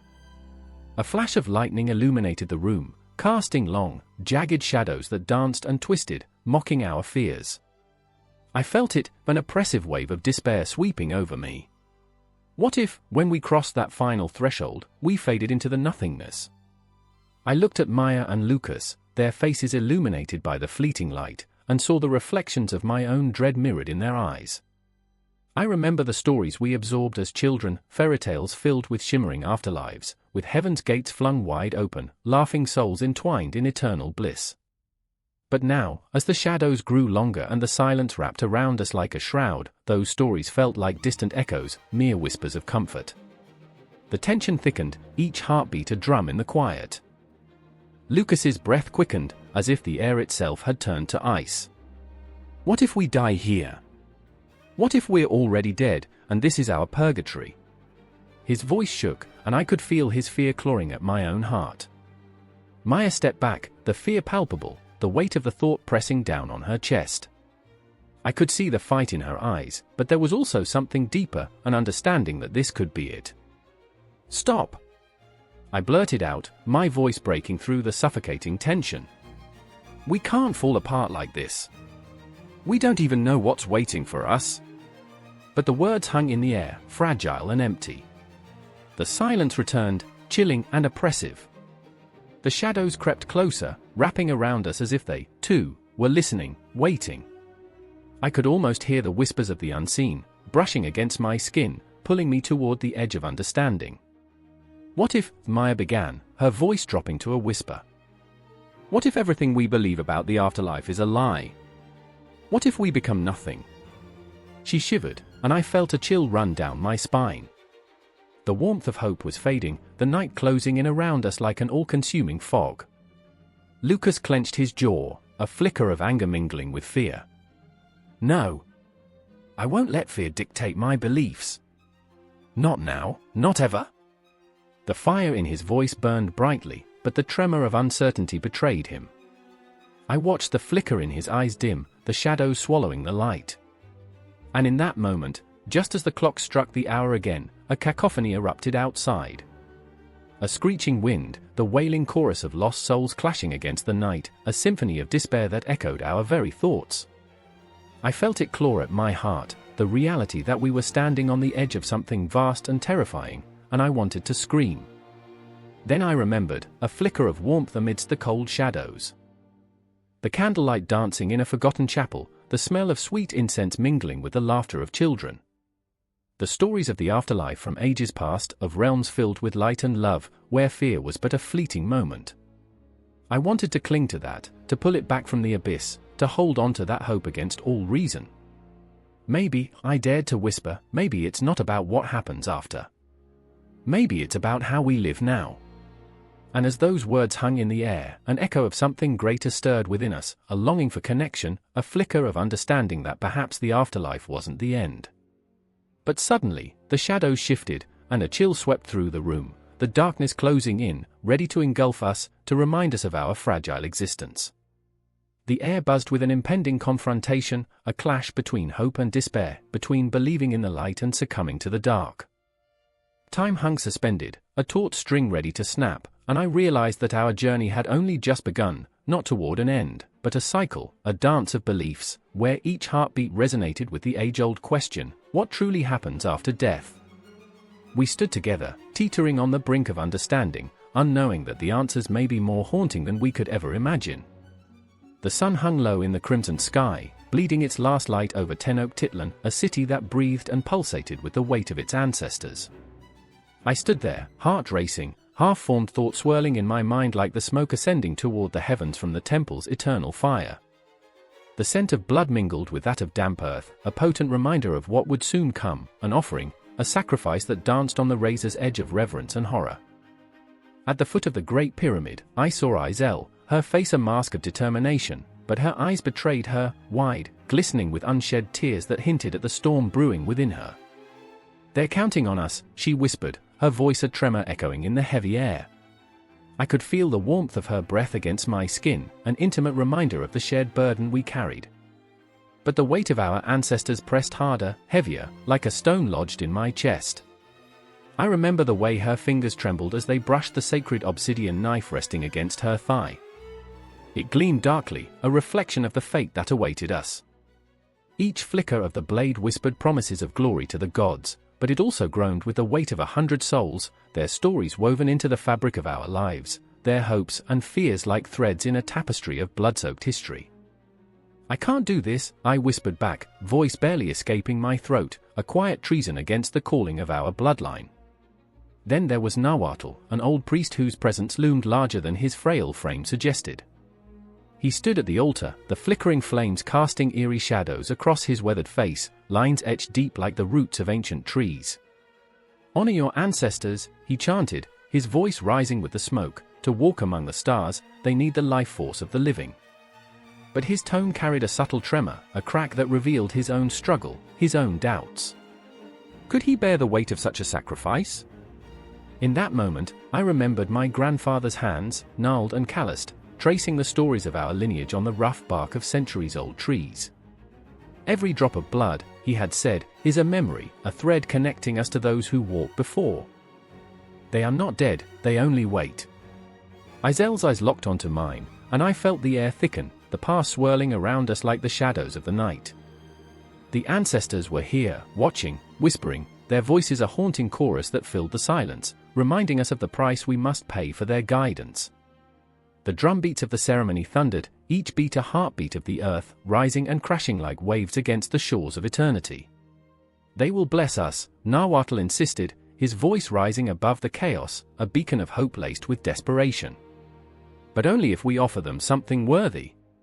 My insides twisted with fear, and I could hear the echo of my own heart, pounding in time with the drums, a reminder of life against the specter of death. As we moved closer to the altar, the air crackled with electricity, a palpable tension rolling like thunderclouds overhead. My gaze darted to the sky, where the last remnants of daylight flickered like dying embers. Would our ancestors guide us, or would they abandon us to the darkness? Izel stepped forward, her resolve solidifying like a shield around her heart. "We have to do this," she urged, her voice strong yet fragile, like glass on the brink of shattering. "For them. For us." The knife felt cold in my palm as I stepped toward the altar, the weight of it heavier than I could have imagined. Each step resonated with the echoes of those who had come before, their hopes entangled with my own fears. I saw visions of ancient warriors, their fierce faces glowing with the fire of battle, and I felt a rush of pride mixed with dread.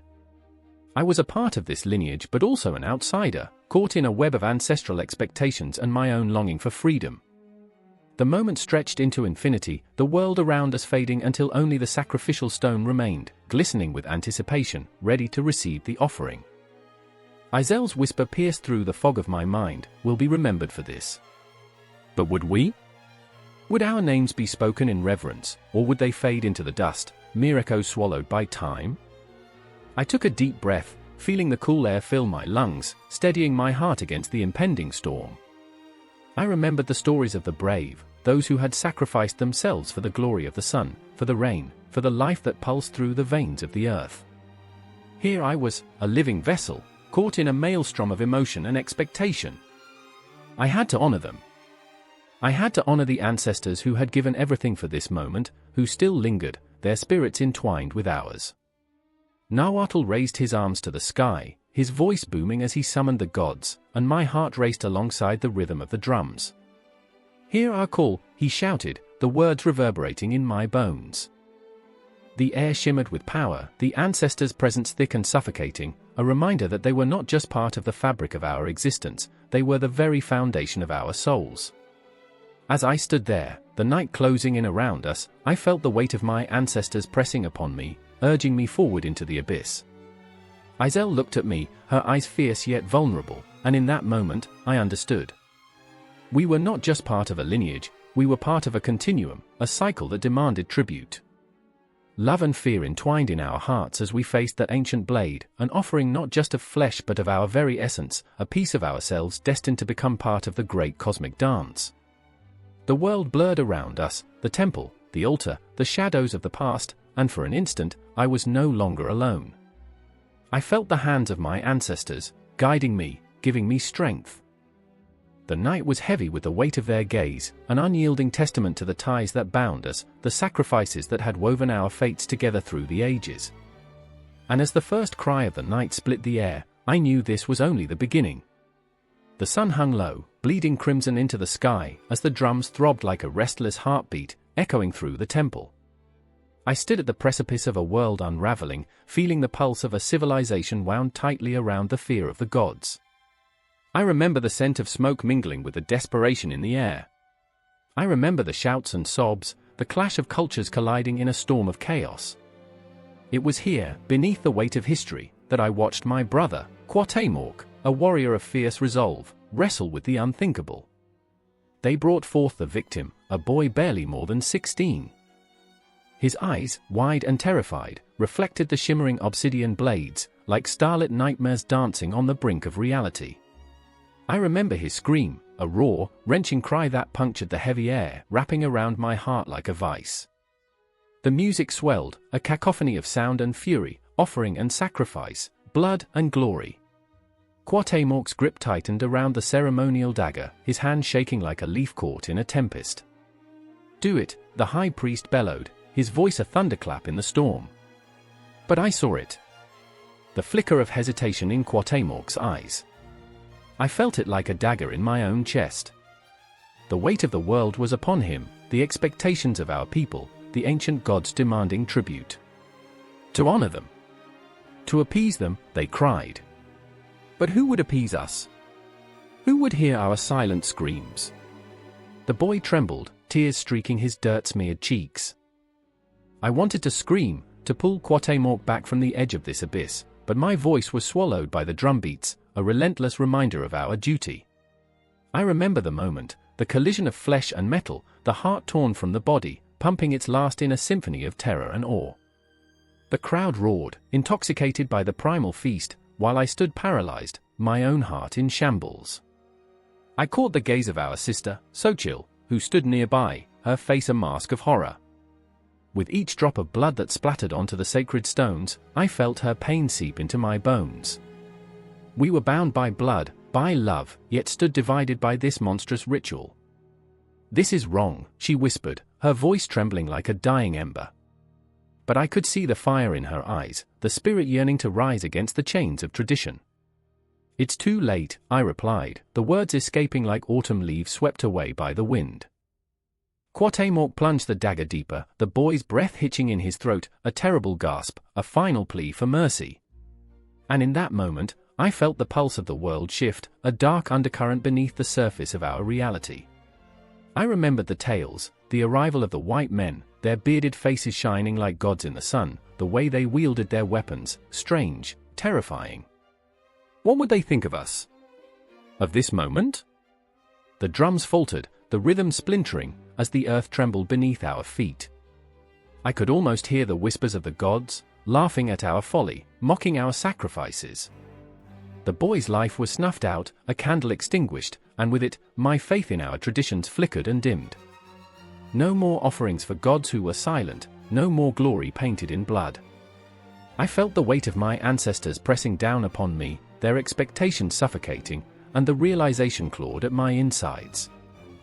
Cuauhtémoc dropped the dagger, staggering back as if struck by lightning. The crowd erupted, but I saw only the boy's lifeless body, a hollow shell where laughter once resided.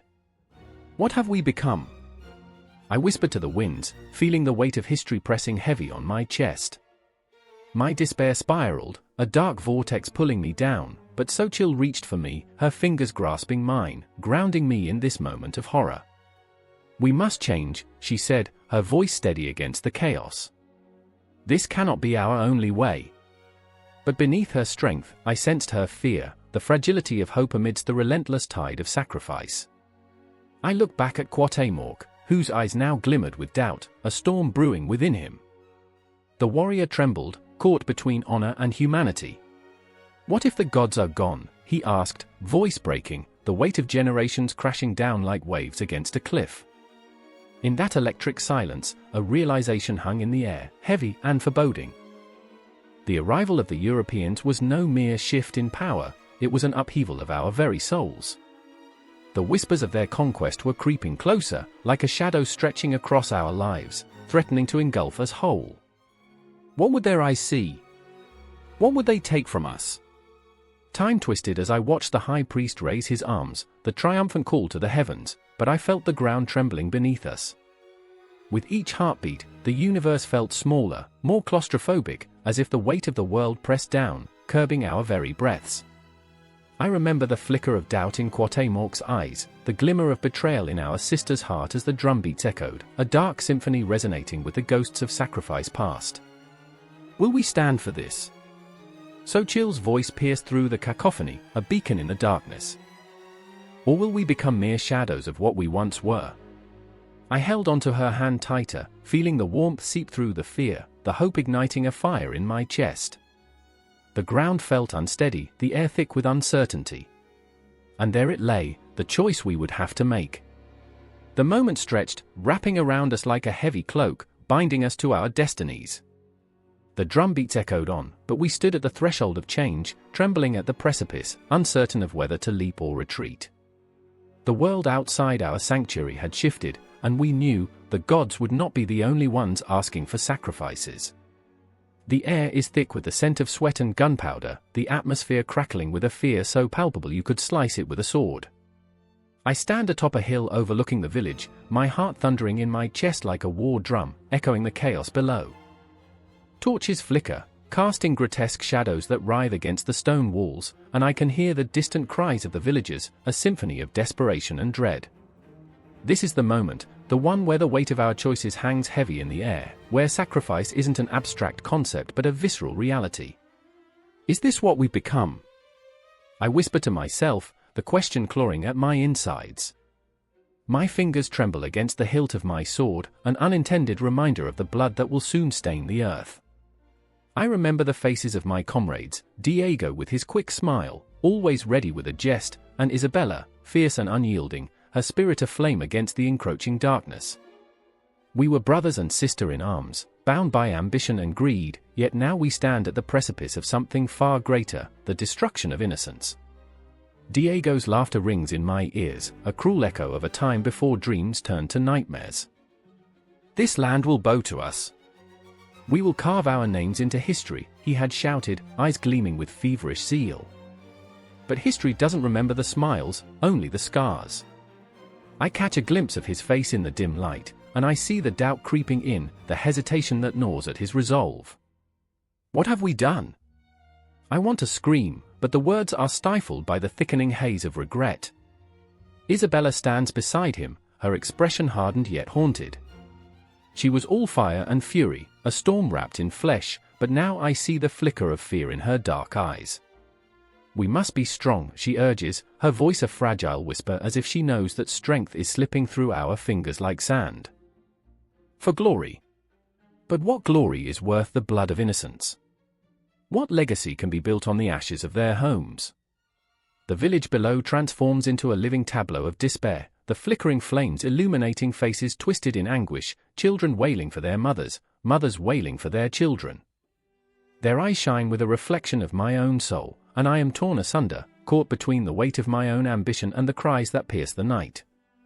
I remember the warmth of my mother's embrace, the way her laughter filled our humble home, a stark contrast to the chill that settles in my bones now. In this moment of reckoning, I see the shadows of our actions taking form, the ghostly figures of those we will never know, their stories cut short by our insatiable greed. The moon hangs heavy in the sky, a witness to our sins, and I feel the weight of its gaze upon me, as if it knows the truth I dare not admit. Sacrifice. The word echoes within me, a reminder that in this quest for power, something must be lost. But what? What do we stand to gain? Tonight, we claim our future. Diego roars, a lion in the throes of battle, even as his voice trembles. He tries to rally our spirits, but it feels hollow, like a shell without a pearl. I watch as he strides forward, a warrior in shining armor, yet I see the chinks, the uncertainty that festers like a wound. I want to reach out, to pull him back from the edge, but my feet are rooted in place. What can I say? What words could possibly quell the storm inside us? As we descend into the heart of the village, the faces loom larger, the despair more potent. Each step feels like a betrayal, an echo of a choice I didn't want to make. I can feel the pulse of the earth beneath my feet, thrumming with the rhythm of lives intertwined, now unraveling before us. I clench my fists, nails biting into my palms, blood mingling with the pain, a fitting tribute to what will soon be lost. Suddenly, the air shifts, a tension crackles, and the villagers surge forward, desperation fueling their defiance. No more, they cry, their voices rising like a fierce tide against our encroachment. For a heartbeat, I feel their fear seep into me, a cold wash of reality that forces me to confront the man I have become. Isabella! I shout, the sound tearing from my throat, raw and primal. What if we stop this madness? Her eyes widen, confusion mingling with frustration, and in that fleeting moment, I see the flicker of understanding, a shared recognition of the abyss we stand over. But it is too late. Diego charges forward, a desperate warrior blinded by ambition, and I can only watch as he plunges into the turmoil. The clash of steel against steel reverberates through the air, a haunting symphony punctuated by the cries of the fallen. My heart races, I am frozen, caught between the weight of my own choices and the dread of the inevitable. I remember laughter on sun-kissed days. I remember warmth that now feels like a distant memory, a cruel joke played by fate. Time distorts around me, warping the present into an echo of past mistakes, the ghosts of our decisions rising to watch. My breath quickens, and I realize I am but a shadow in a tale that is no longer mine to tell. And yet, I am here. I am part of this. The world spins on, the stars blink in the dark, but I remain, a witness to the despair that unfurls like a dark flower, blooming in the blood-soaked earth. I feel the weight of sacrifice pressing down, a shroud that wraps around my heart, and I want to scream. I want to wake from this nightmare, but the reality is unrelenting, and the only sound that fills the night is the clash of swords, the cries of the innocent, the echoes of fate. In the depths of my soul, I know this is not the end. This tale, woven with threads of greed and glory, will stretch into the horizon, a dark tapestry of sacrifice and pain. I stand amidst the chaos, a silent witness, as the clock ticks down, not to a conclusion, but into an unending cycle of conflict, a haunting reminder of the price we pay for our ambitions. The shadows stretch on, and I can only hope that in the depths of our sacrifice, somewhere, somehow, we might find redemption. The air hung thick with the scent of blood, a metallic tang that clawed at the back of the throat. I stood at the edge of the sacrificial altar, the obsidian stone slick beneath my fingers, slick with the remnants of lives once vibrant. The sun, a cruel witness, hung low in the sky, casting long shadows that danced like restless spirits across the temple steps. A drumbeat pulsed in the distance, a heavy, relentless thrum that resonated in my bones. It was a heartbeat, a countdown to something inevitable. In the crowd, I saw Iska. Her face, painted with the fierce colors of our people, twisted in anguish, a mask of defiance battling her own horror. I could feel her heart race, it matched the rhythm of the drums, a wild thing trapped within her chest. "No, not him," she whispered, her voice a fragile wisp, barely cutting through the cacophony around us. "He did nothing wrong." Tears pooled in her eyes, glistening like dew on the edge of a blade. And then there was Tlaloc, a warrior caught between loyalty and dread. His hands trembled, not from fear of the gods, but from the suffocating weight of expectation. The sacred duty to his people wrestled with a growing fire in his gut, a whisper that screamed against tradition. He swallowed hard, his throat dry, shaking his head as if to shake off the very essence of the ritual, the blood-soaked history we were bound to repeat. "It's always this way," he muttered, more to himself than anyone else. Always this way. I could feel their pain like a living thing, curling around my heart, squeezing until I thought it might burst. I was a spectator, yet a participant, caught in a web of tradition and transformation that threatened to ensnare us all. My mind raced with memories of laughter and warmth, of a time before sacrifices became our currency of fear. I remember the nights when we danced beneath the stars, when the laughter of children filled the air like music. I remember the taste of sweet corn on my tongue. And now? It was all slipping away. A figure emerged from the shadows, an old priest, his face etched with the lines of countless rituals, each one a testament to the lives taken and the beliefs upheld. His eyes were dark, pools of unyielding certainty. He raised his arms, a marionette manipulated by the strings of fate, and the crowd fell silent, anticipation hanging like a noose. "The gods demand their tribute," he intoned, voice booming with authority. "We shall not falter." Iska recoiled. "Falter," she spat, her fury igniting the air. "What about us? What about our own lives? Are we to be mere offerings?" Her brows knitted together, and for a moment, she was a storm, fierce and unrelenting. I saw in her the embodiment of every unspoken word, every suppressed scream that had echoed in the chambers of our collective consciousness. Tlaloc's gaze flicked between her and the altar, his heart caught in a vice. "You don't understand," he murmured, a plea in his tone. "If we don't comply, we risk everything.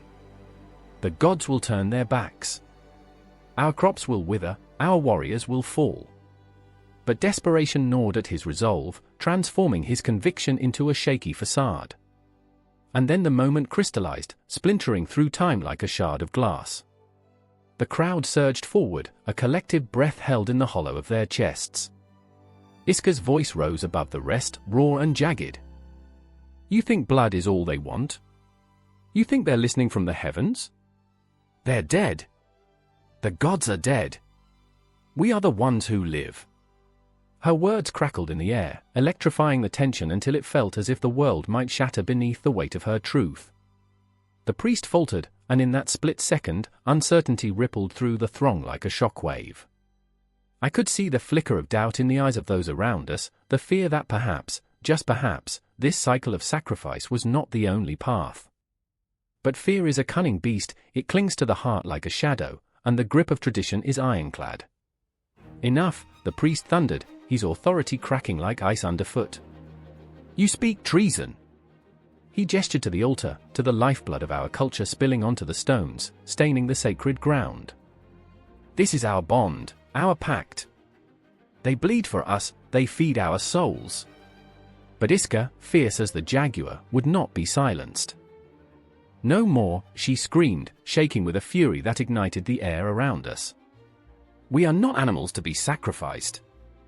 We are warriors, and we must fight. Fight for our right to live without fear." Her voice rang out, echoing in the hollow void left by centuries of oppression, striking against the stone walls of tradition. The ground trembled beneath my feet, the weight of a legacy spiraling out of control. Doubt had taken root, and now it was spreading like wildfire. Tlaloc shifted, torn between obligation and awakening. I could see the war raging within him, the pull of the past colliding with a future he dared to imagine. "What if," he spoke softly, barely above a whisper, "what if she's right?" The priest's face darkened, shadows pooling in the lines of his skin. "You would challenge the gods," he hissed, venom lacing his words. "You would bring ruin upon us." And in that moment, the air turned electric, charged with the possibility of rebellion. We stood on the precipice of something monumental, a collective heartbeat echoing through the temple, a symphony of defiance rising against the weight of oppression. Reality spun around us, time fracturing into shards of chaos and clarity. I could see the cosmos shifting, stars flickering in response to our cries. This was no longer merely about sacrifice, this was about survival, identity, about reclaiming the very essence of who we were. There was a breath held, a moment suspended where everything hung in the balance. In the heart of the storm, pulses raced, and in the shadows of that sacred altar, we teetered on the brink of transformation. No longer just spectators in the rituals of the past, but architects of our own destiny. And as the drums beat on, relentless, we found ourselves caught in a dance of change, the past colliding with the future, hope battling despair, yearning for something more. I remember the blood, the fear, the cries that echoed in the night. I remember standing at the edge, trembling, ready to leap. It was time to carve a new path, together, through the dark. The altar awaited, but we would decide what it meant to us. And with that thought, a flicker of hope ignited in the depths of my soul, a promise that we would not be defined by our sacrifices. The knife glinted like a star caught against the darkness of the night, its edge honed to a cruel perfection, poised to pierce the very fabric of existence. I stood there, heart racing, the air thick with the scent of smoke and blood, the distant chanting echoing through the stone temples like the whispers of forgotten gods. Shadows danced upon the altar, each flicker of flame illuminating the faces of the eager crowd, eyes wide with fervor, mouths curled in hunger, an insatiable craving that had defined a people for centuries. I remember standing beside Itzel, her fingers trembling around the hilt of a ceremonial dagger, its weight a reminder of the legacy she carried. She was not a warrior by nature, she was an artist, a weaver of dreams. But this night, the tapestry of her life had frayed, unraveling threads of hope into the abyss. "They won't understand," she whispered, the fear lacing her voice. "They think it's an offering, a blessing." The irony clung to her words, sticky and bitter, as if the very act of sacrifice was painted in shades of betrayal. Then there was Matteo, a scholar caught in the grip of his own obsessions. He was drawn to the rituals like a moth to flame, the primordial pull of history ensnaring him deeper into its grasp. "What they don't see," he mused, "is that we are the sacrifices now." The world around him was a kaleidoscope of horror and beauty. Was he right? Were we all just threads in a tapestry woven from the blood of the past? The crowd chanted louder, a pulse that matched the thundering in my chest, echoing the heartbeats of those who had come before, lost in the dance of life and death. The night sky felt oppressive, a heavy blanket shrouding our throats as we breathed in the tension, every inhale laced with anticipation, every exhale a silent prayer. I could hear the drums throbbing like a heartbeat, a reminder of the power that lay in the hands of those willing to take life for the sake of the sun. The sun, their greatest deity, an eternal promise that demanded sacrifices, both ancient and modern. Itzel's eyes darted to the horizon, where the city loomed like a ghost, a haunting reminder of what we were willing to leave behind. It was supposed to be a celebration, the festival of the sun. But this year felt different. I could taste the fear on my tongue, each drop of sweat mingling with the salt of my doubt. "What if they take us?" I asked, shaking at the thought, the very idea turning my insides into a chaotic storm. "What if we're next?" Her laugh was hollow, a fleeting moment of light in the encroaching darkness. "Do you think they'll choose a painter?" she teased, but I saw the tremor in her jaw, the way her fingers tightened around the dagger as if it were a lifeline, a tether to reality slipping away. "They want warriors, not dreamers."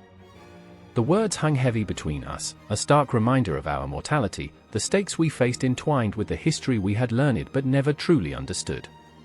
The ground beneath our feet felt alive, a pulsing entity that resonated with the cries of those before us, echoes of fear, love, desperation, and the dark allure of power. As the moon rose higher, illuminating the altar, I saw the chosen one approach, a figure adorned in feathers and jewels, every step a declaration of fate. The crowd howled in reverence, worshipping the very act that would steal life from a living soul, and I felt the bile rise in my throat. This was not a celebration, it was a grotesque pantomime, a ritual grotesque in its beauty, its horror. The night air crackled with something electric, something primal that coursed through the veins of the onlookers, urging them to partake, to revel in the chaos that unfolded. I could see Matteo, his eyes wide with fervid admiration, caught in the rapture of the moment as if history called to him, whispering secrets only he could decipher. "Look at them," he exclaimed, voice tinged with awe. "They are alive in their belief." But I could only feel a chasm widening between us, a divide forged by understanding and denial. Itzel's grip on my arm tightened, her fear palpable, a living entity clinging to the edges of our sanity. "What if this means something more?" she said, and I could see the spark of realization igniting within her. "What if it's not just about them? What if we are all connected?" The chosen one ascended the steps, heart pounding in sync with the drums, each beat resonating with the rhythm of our very existence, reminding us of the fragility of life. As the sacrificial knife gleamed under the moonlight, Itzel's voice broke through the haze. We must fight this. But fight what? The urge to belong? The fear of losing? My heart raged against the inevitability of fate, the weight of history pressing down like 1,000 suns. Was there a way to carve our own destiny, or were we merely shadows, lingering in the wake of monumental decisions made long before our time? The moment hung suspended, an eternity trapped within the confines of a heartbeat. I felt the clash of belief and disbelief, the raw hunger for life battling against the primal instinct to honor the past. Itzel was right. We were entwined in this dance, caught in the web of sacrifice that had defined generations. The crowd erupted into frenzied cheers, a cacophony of voices rising to the heavens, an offering to the gods, or perhaps a desperate cry to the universe, begging for understanding, for a reprieve from the relentless cycle of pain and power. I closed my eyes, heart pounding, breath hitching in my chest, as the world around me melded into a surreal blur of shadows and light. I felt Itzel's presence beside me, a fierce flame in a sea of darkness, and for a moment, I dared to hope. But hope, like sacrifice, is a fragile thing, easily extinguished in the face of overwhelming terror. The knife descended, a blur of metal and intent, and I was left standing on the precipice of understanding, grappling with the primal truth, that to live is to sacrifice, to love is to lose, and in the end, we are all bound together by the threads of fate, woven into a tapestry that stretches across time and space, forever unbroken, forever haunting. In the silence that followed, just before the scream echoed through the night, I realized, the dance of life and death continues, and we are but players on a stage, our stories entwined, forever unfolding. The air was thick with the scent of damp earth and despair. Rain poured from the sky as if the heavens themselves wept for what lay beneath. I stood at the edge of the excavation site, my heart pounding, a relentless drumbeat underscoring the weight of history pressing down on me, history with blood-stained hands. My fingers trembled as I brushed away the mud to reveal something half-buried, a bone, grim and white, glimmering in the dim light like a sinister pearl. The world was alive around me, vibrant and cruel, and beneath it all, a silence that screamed.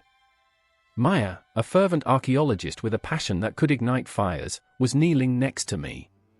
Her eyes, wide with a mixture of excitement and fear, darted back and forth as if they could see shadows rising from the earth itself. "This isn't just a dig, Sam," she whispered, her voice a raw note in the oppressive quiet. "This is a window into our darkest past." I had always admired her spirit, but today, it felt like a fragile thread teetering over an abyss. Every heartbeat echoed the memories of those who had come before, sacrifices made in the name of gods long forgotten. There was a palpable tension among us, the two of us on the precipice of discovery, yet ensnared by the horror of what lay in every layer of soil we touched. The rain intensified, drowning the air with its relentless patter, like a heartbeat gone frantic, matching the rhythm of our anxious breaths. "Do you think they knew?" I asked, my voice barely rising above the sound of the storm. "Do you think they knew what awaited them?" It was an innocent question, but it hung heavy in the air, thick with guilt. Maya's gaze fell to the ground, as if the earth itself held the answers. They must have. Or maybe they were too far gone by then. There was a time when I believed in the purity of history. My passion for the past was a sanctuary, a safe haven from the chaos of our modern world. But now, as the weight of centuries pressed against my chest, I felt that sanctuary splintering. There was a darkness here, a morbid curiosity that gnawed at my soul. I had read the books, pored over the diagrams, but nothing prepared me for the visceral reality of what we uncovered. Every bone we found told a story, a tale of lives extinguished and rituals performed under a moon that bore witness to acts so brutal they would haunt generations. The screaming silence of the graveyard echoed through my mind, filled with the whispers of the damned. Each discovery felt like a ghost reaching out, begging to be seen, heard, understood, yet I couldn't help but feel like an intruder, a voyeur peering through the curtain of time. And there was Jake, my steadfast partner, more a brother than a colleague. He stood a few paces away, his expression a mask of contemplation etched with fear. "What if we're digging up nightmares, Sam?" he said, his voice low, a grave warning wrapped in concern. "What if we're not meant to find this? The shadows around us seemed to shift, stretching like the fingers of the long dead, desperate to claw their way back into existence. I thought of the clocks ticking in my mind, each second a reminder of our own fleeting mortality. I remembered the stories, the ones that filled the air around campfires, the ones that whispered in the dark. "We're meant to find the truth," I replied, though even I felt the tremor in my voice. "Aren't we?" Maya's laughter pierced through the shadows, sharp and defiant. "Truth? Or horror, Sam? Sometimes, they're the same." I wanted to argue, to push back against the weight of her words, but I couldn't. I remembered the faces of those who had come before us, the offerings laid out in honor of gods who demanded blood and fire, and I felt the icy grip of dread wrap itself around my heart. Then, like a lightning bolt splitting the sky, a flash of insight struck me. What if this isn't just about them? What if it's about us? My words hung in the air, potent and electrifying. What if we're the ones still making sacrifices? The rituals have changed, but the essence remains. Maya and Jake fell silent, and in that silence, the weight of my realization pressed down on us, thick and suffocating. I felt the blood drain from my face as the truth settled over us like a shroud. We were all trapped in our own cycles of sacrifice, love, ambition, dreams, each one a blade cutting into the fabric of our existence.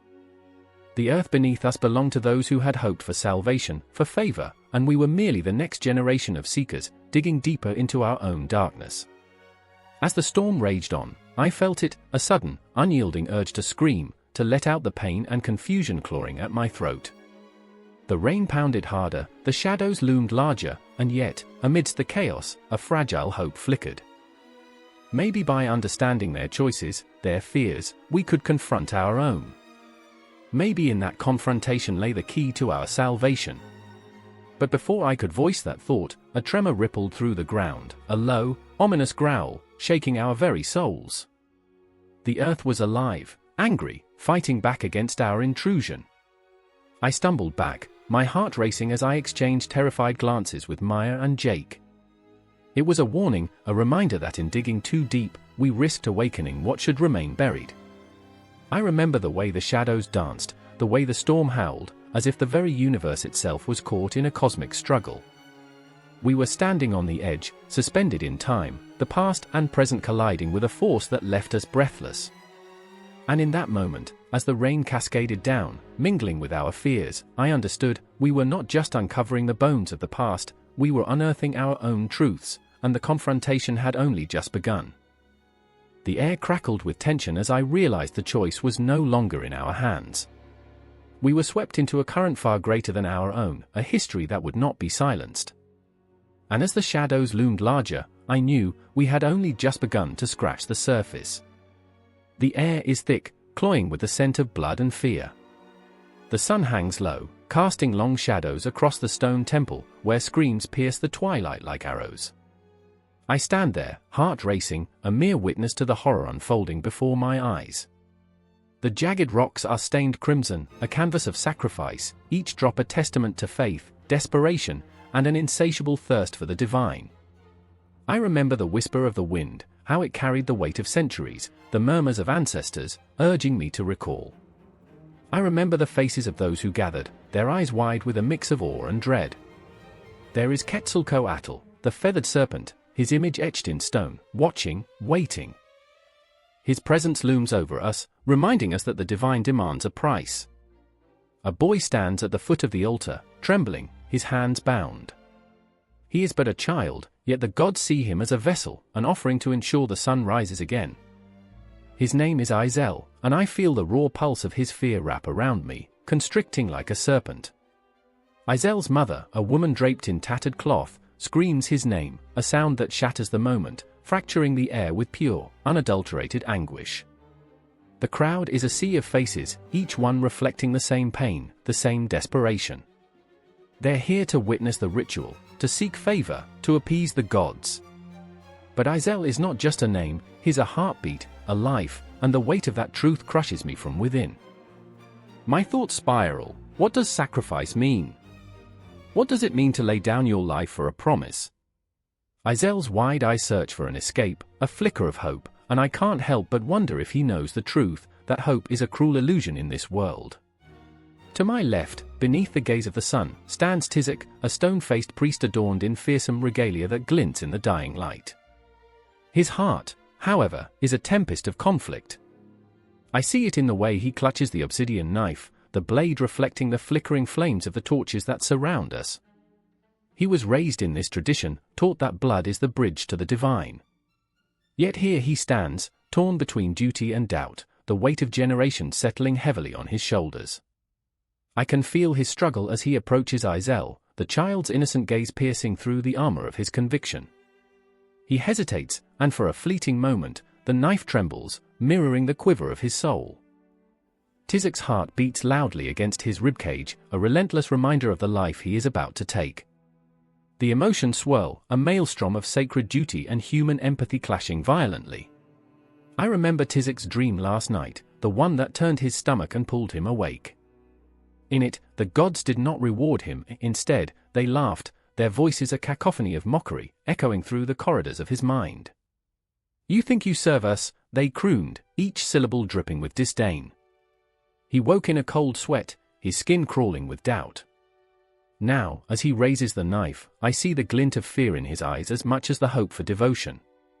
In that moment, he embodies every soul who has ever faced the unspeakable choice of loyalty over compassion. And then there's Izel, who does not understand.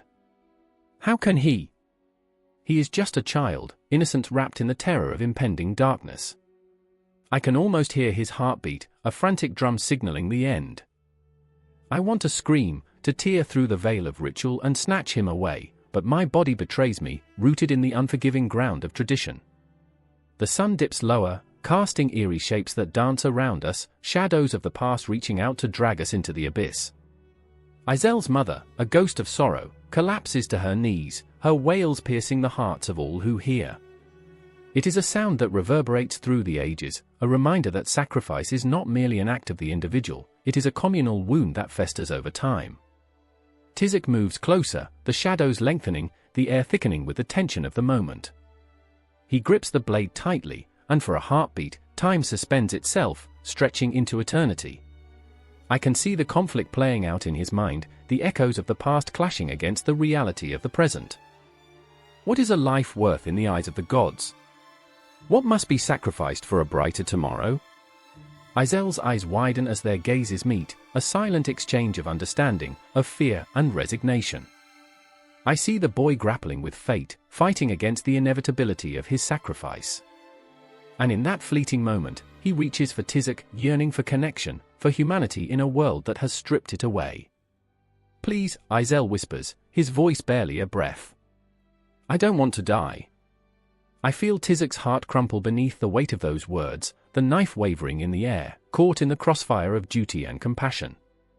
The priest's world tilts, spinning out of control, and I feel the echoes of countless sacrifices that have come before, each one a ripple in the fabric of existence, each life taken a thread pulled from the tapestry of time. The crack of the sun dipping below the horizon sends a shiver through the crowd. It is almost a signal, a cue for the end, but the emotional storm rages on, battering against the walls of resolve. I can feel the pulse of history vibrating through this moment, a legacy that thrums with agony and glory, where the sacred and the profane intertwine. Suddenly, the air shifts, a crack in the facade of destiny. Tizek's resolve falters, and for the briefest of moments, I glimpse a new path, the possibility of mercy, the chance to rewrite history.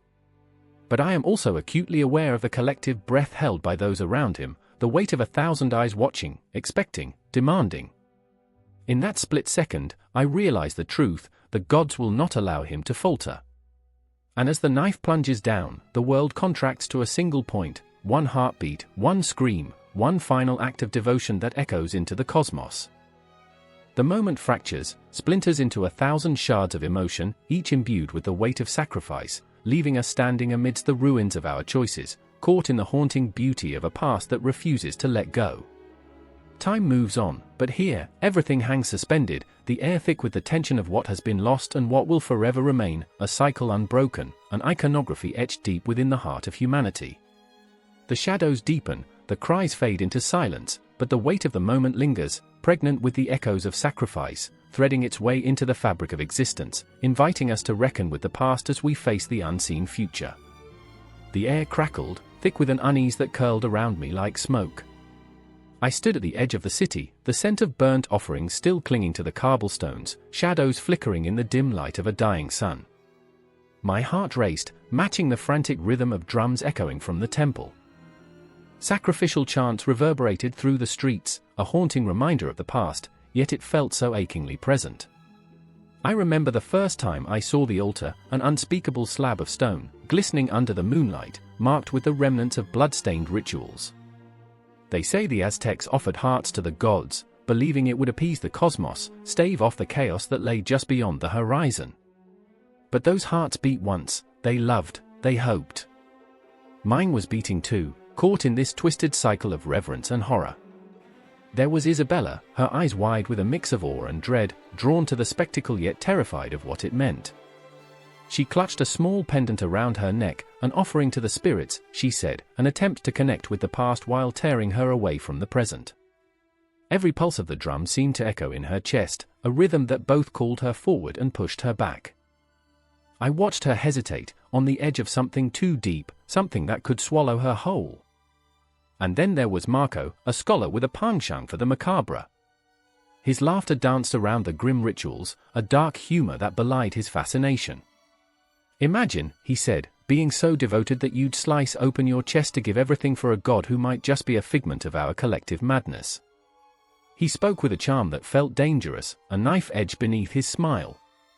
But inside, he wrestled with his own demons, the fear that the past might not just be haunting, perhaps it was reaching for him, clawing at his soul.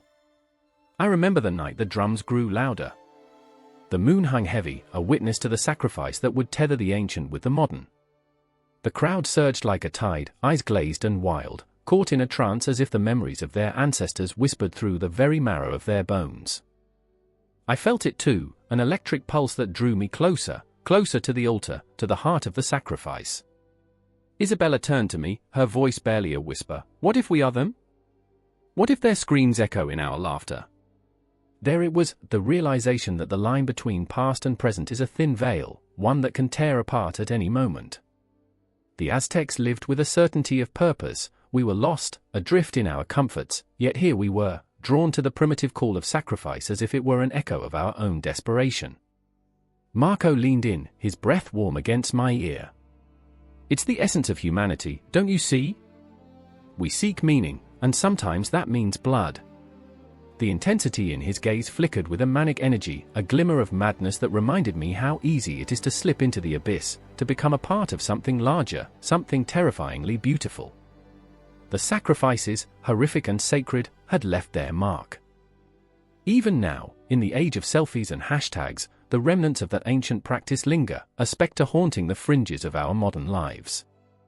We romanticize violence in films, we thrill at the edge of danger, the gasp of a heart stopping, the allure of fate hanging in the balance.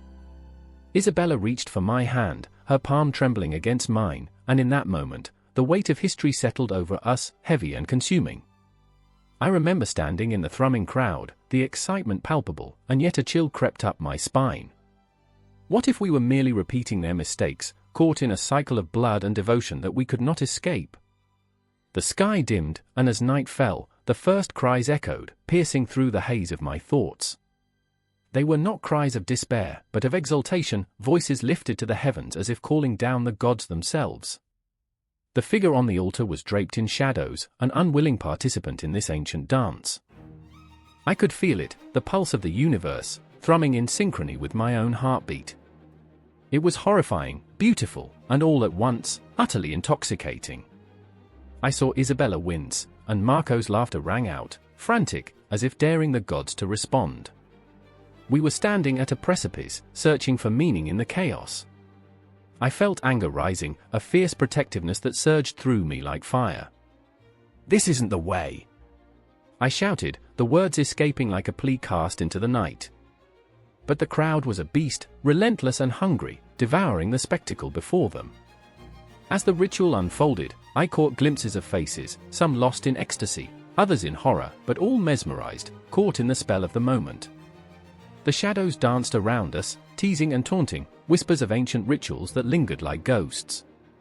I felt the weight of what was happening, and it broke something within me, a dam holding back the flood of fear, anger, and sorrow. I remember the moment it shifted, the heartbeat of the city, of its people, the very air around us changed. The sacrifice was not just a tribute to the ancient gods, but a mirror reflecting our own struggles, our own desperate need to be seen, to be heard. As I stood there, trapped between Isabella's fear and Marco's reckless abandon, I understood, we were all searching for something, whether in blood or in belief. There are echoes of the past that remain, haunting the corners of our minds, shaping who we are, no, who we could be. The Aztecs knew the power of sacrifice, and in that knowing was a terror that still grips us. The night darkened, shadows deepened, and the urgency of our souls hung in the air like a storm about to break. And just as the heart was drawn from the chest, we felt the pulse of something greater, something that screamed to be acknowledged. The ritual didn't end. It expanded, spiraling into the very fabric of our existence, a reminder that we are the descendants of those who dared to believe, who sacrificed everything for meaning. The drums kept beating, louder than our own hearts, and I realized, this was just the beginning. The sacrifice was not merely an act from the past, it was a living, breathing testament to our relentless desire for connection, for purpose in a world that often feels dark and chaotic. The night was alive with the weight of their history, and as the echoes of the Aztecs enveloped us, I knew we were woven into that tapestry, forever marked by their legacy, and ours. The sirens wailed in the distance, their shrieks slicing through the heavy night like a knife through flesh. I stood, breathless, on the edge of the rooftop, staring down at the chaos below, a city teetering on the brink. Flames licked at the sky, illuminating the faces of the desperate, the afraid, the sacrifices yet to be made. The air was thick with despair, but also something else, something electric, something that pulled at my very core. I was alive, and in that moment, the weight of that reality crashed over me like a tidal wave. I remember the look on Clara's face, bathed in the orange glow of the inferno that had consumed our neighborhood. Her eyes, usually so bright, were now darkened by dread, shimmering pools reflecting the chaos around us. "They're asking for volunteers," she whispered, her voice trembling, as if even speaking the words could bring the horrors to fruition. I could feel her fear wrapping around me, a vice that tightened with every heartbeat. Sacrifice. The word hovered in the air, heavy and foreboding, a ghost of decisions yet to be made. "Not me," I said, but my heart thudded against my ribs like a caged animal. I wanted to run, to fling myself off the edge of this rooftop and escape the moral labyrinth we were ensnared in. But I was rooted here, anchored by the gnawing knowledge that if we didn't act, if we didn't give something, someone, up, the flames might consume us all. The city was calling for sacrifice, but at what cost? The thought of Tommy, my younger brother, slithered into my mind, jagged and raw. His laughter echoed like a haunting melody, a stark contrast to the cries for help that filled the atmosphere. A child, innocent, hopeful, and blissfully unaware of the ugly truths we were grappling with. I had promised to protect him. Yet here I was, teetering on the edge of surrendering him to a fate I couldn't fathom. The weight of responsibility bore down on me, a shackle forged from love and desperation. I could already hear the whispers, feel the eyes of the crowd on me, judging my hesitation. And then there was Clara, my other half, my tether to sanity. Her hands, usually warm and reassuring, trembled as she reached for me, her voice barely above a whisper, "You can't let him go. You can't." But the flicker of resolve in her eyes betrayed her own internal battle. She, too, was wrestling with demons, with ethical dilemmas that made the heart ache and the soul bleed. In this moment, she needed me to be strong, to shield her from the darkness creeping in around us. "People are dying," a voice rang out from below, snapping me out of my reverie. "We need someone to step forward." The words hung in the air, heavy and suffocating. It was a call to arms, a summons to surrender. My heart raced as I scanned the crowd, faces etched with fear, faces twisted in anguish, and yet, faces resigned to the inevitable. Sacrifice wasn't just a notion, it was the lifeblood of survival now, a twisted form of love where you gave up something precious to save the rest. Cries erupted, a chorus of desperation clamoring for attention, drowning out my thoughts. I could feel Clara's fingers interlaced with mine, cold and clammy. She was my anchor as the ground began to shift beneath us. I closed my eyes, trying to drown out the noise, the cries, the pleas, the weight of all that was at stake. I remember the dreams I had held close, the visions of a future unmarred by the shadows of sacrifice. They flickered like faulty bulbs, each one snuffed out by the harsh reality we faced. Is this what it comes to? I shouted into the night, my voice hoarse and strained. What have we become?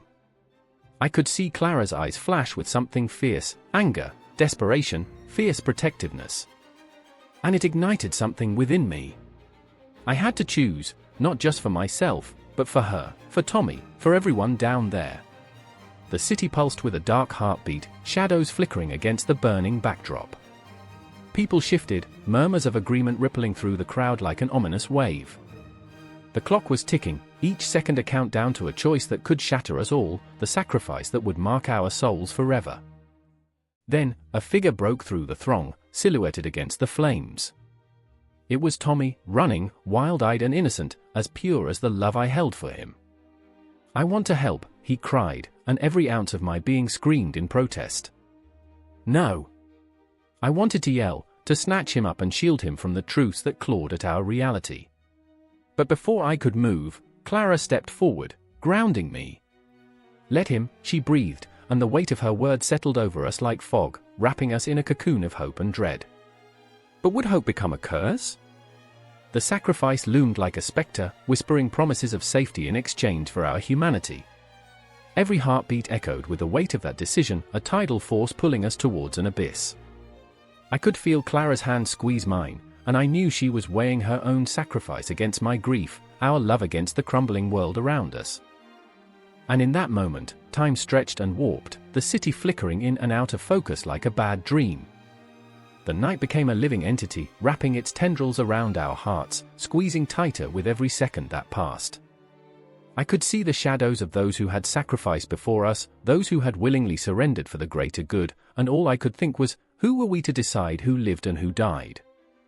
I remember the moment before the storm, the breath before the plunge. The way fear tasted like metal on my tongue, how the world felt both infinitely vast and crushingly small. The city, our home, was burning, and we were its guardians, its unwilling martyrs.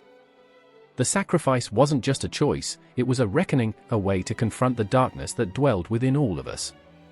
As the chaos unfolded below, I stood at the precipice of sacrifice, our lives teetering on the edge of light and shadow. I felt the world spinning around me, and I knew this was only the beginning. The weight of choices lingered, a shadow that would follow us into whatever darkness awaited beyond this moment. The night was alive, and so were we, entwined in the very fabric of our fate. The sun dipped low, casting shadows longer than the memories they held. In the heart of Tenochtitlan, the air crackled with tension, thick as the smoke curling from the sacrificial fires. The drums beat a relentless rhythm, a pulse that mirrored the frantic thumping of Isabel's heart. She stood frozen, caught in the web of tradition and dread, the chill of realization biting deeper than the cold stone beneath her feet. The crowd swelled around her, a mass of faces, fear, belief, and fervor etched into their expressions. But all Isabel felt was a hollow ache, a sense of foreboding that couldn't be ignored. Her brother, Matteo, was up there, bound to the altar, nerves raw and glistening. The high priest loomed over him, eyes fierce like a predator sizing up its prey. No, the word clawed at Isabel's throat, threatening to escape, but she swallowed it back, trapped in the gaze of the past. She remembered their laughter, the way they would play by the river, how they spent hours dreaming of the future when life felt light, unburdened by the weight of sacrifice. The irony twisted in her gut, this was their future, a dance between life and death, woven into the very fabric of their culture. What had once felt like a story now morphed into a nightmare. But it wasn't just Matteo on that altar, it was the very essence of her being, her identity as a woman, as a sister, caught between what was and what should be. With each beat of the drum, her resolve crumbled. She felt the whispers of history wrap around her like a shroud, echoing tales of the past. Sacrifices made for the sun, for the rain, for the gods who demanded blood. Would her cries be heard? Would her sorrow ripple through the ages, echoing in the chambers of time? In the crowd, shadows danced, flickering like the torches that lit the night. Among them, Tezcatlipoca, the god of the night sky, watched from his celestial throne, a dark grin etched across his face. He thrived in chaos, in the sacrifices that fed his insatiable hunger. Isabel felt him, felt the weight of his gaze like a noose around her neck. Yet, there was another presence, softer, a flicker of hope hidden behind the veil of despair. It was her mother, long gone but never forgotten, a ghost that haunted the edges of her heart. "Do not let the darkness consume you," her whispered words echoed in the crevices of Isabel's mind. But darkness had its own allure. The air thickened with inevitability as the priest raised his obsidian knife, shimmering like the stars above, a promise of eternity laced with the bitterness of sacrifice. The first cut, deep and deliberate, sent a shockwave through the crowd. Isabel's breath hitched, a visceral reaction to the scene unfolding before her. She squeezed her eyes shut, willing herself to wake from this nightmare, but reality held tight, a vice grip around her soul. Then there was Matteo, his voice breaking through the cacophony. "Isabel." It was a lifeline, a thread of connection pulling her from the depths of despair. "I will not be lost," he cried, defiance spilling from his lips like a river breaking its banks. But his bravery could not outrun the weight of destiny. The knife fell again, and with it, a piece of Isabel shattered. She felt the pulse of the universe, the heartbeat of their ancestors thundering in her ears, each beat a reminder that they were not alone, that they were woven into the very fabric of existence. The night blurred into chaos, the crowd surged, screams of horror and euphoria mingling in a twisted symphony. In that moment, the line between life and death blurred, and the cries of the heavens echoed in her soul. She could almost hear the laughter of her mother, the admonitions of her forebears, urging her to remember the legends that shaped them. It was then that Isabel made her choice, a decision steeped in the marrow of her bones. If sacrifice was the legacy of her people, then she would not stand by idly. She could no longer be a mere spectator, she would fight against the tide of fate. Amidst the chaos, Isabel caught sight of a figure breaking through the throng. It was her childhood friend, Javier, his face marred with desperation but also resolve. "Isabel," he shouted, his voice cutting through the fog of anguish. "We can change this. We can save him." His fierce eyes burned with a passion that ignited something deep within her. In that moment, hope flickered like a candle in the dark, a fragile thing, yet powerful enough to illuminate the path forward. As the priest prepared for the final blow, Isabel felt the weight of her ancestry press upon her. She remembered the stories of warriors who defied destiny, of women who carved their names into history by refusing to accept the roles laid out for them. "I remember," she murmured, drawing strength from the spirits that surrounded her, from the whispers that filled the void of her heart. "I remember the power of the sun, the fierce love of family, the determination to forge a new legacy." And in that heartbeat of defiance, everything shifted. Time stilled. The air crackled with energy, a storm brewing as Javier took her hand, pulling her toward the altar. The world around them blurred, the cries morphing into a cacophony of hope and fear. They would not stand by. They would not be silent. The clash of tradition and rebellion roared like thunder, drowning out the drums as they forged ahead. The altar stood, a monument to the past, but Isabel and Javier were the architects of the future. In that instant, they became more than mere mortals, they were legends in the making, the embodiment of defiance against the shadows that threatened to engulf them. As the knife fell once more, it echoed not just through the stone and blood, no, it resonated in the fabric of time itself, a song of sacrifice intertwined with resilience. And as the sun dipped below the horizon, they leaped into the fray, weaving a tale that would ripple through the ages, their voices intertwined with the spirits of their ancestors, a tapestry of defiance against the inevitable. And in the darkness, the legacy of Aztec sacrifice flickered, a haunting reminder, an eternal struggle, a testament to the human heart's need for love, for freedom, for hope amid the shadows. The story continued, a pulse in the universe, forever entwined with their souls. The air hung heavy with the scent of damp earth, a primal aroma laced with something sour like fear. The moon, swollen and pale, hovered over the fields like a watchful eye or a judgmental spectre. I stood at the edge of the village, the shadows of ancient trees curling around me, whispering secrets of forgotten rituals. my heart beat like a war drum, echoing in the silence that wrapped around us like a shroud. Lyra, my sister, knelt at the altar, fingers trembling as they grazed the rough-hewn stone, her face pale and drawn. I could see the flicker of candlelight reflecting in her wide, terrified eyes, a storm brewing beneath that fragile surface. "It has to be tonight," she whispered, as if the very act of saying it would summon the dark forces we feared. "The crops, they're dying. The village, they need," her words trailed off, swallowed by the night. I stepped closer, the ground crunching beneath my feet, a reminder that every step we took now was laden with consequence. "Lyra, you don't have to do this. There has to be another way." My voice was thick with desperation, but inside, I felt the cold grip of inevitability. The elders had spoken, their voices like gravel in my ears. A sacrifice is required to appease the spirits of the land, the lifeblood of our survival. She turned to me, her eyes glistening with unshed tears, a mirror reflecting my own helplessness. "It's either me or the harvest, Bren. Which would you choose?" The weight of her words crushed me, and I felt the sting of 1,000 memories, the laughter we shared, the secrets we whispered under the stars, the dreams we spun like threads of gold. But every dream now felt like ash in my mouth. The village square lay empty, save for the flickering torchlight casting eerie shadows on the weathered stones.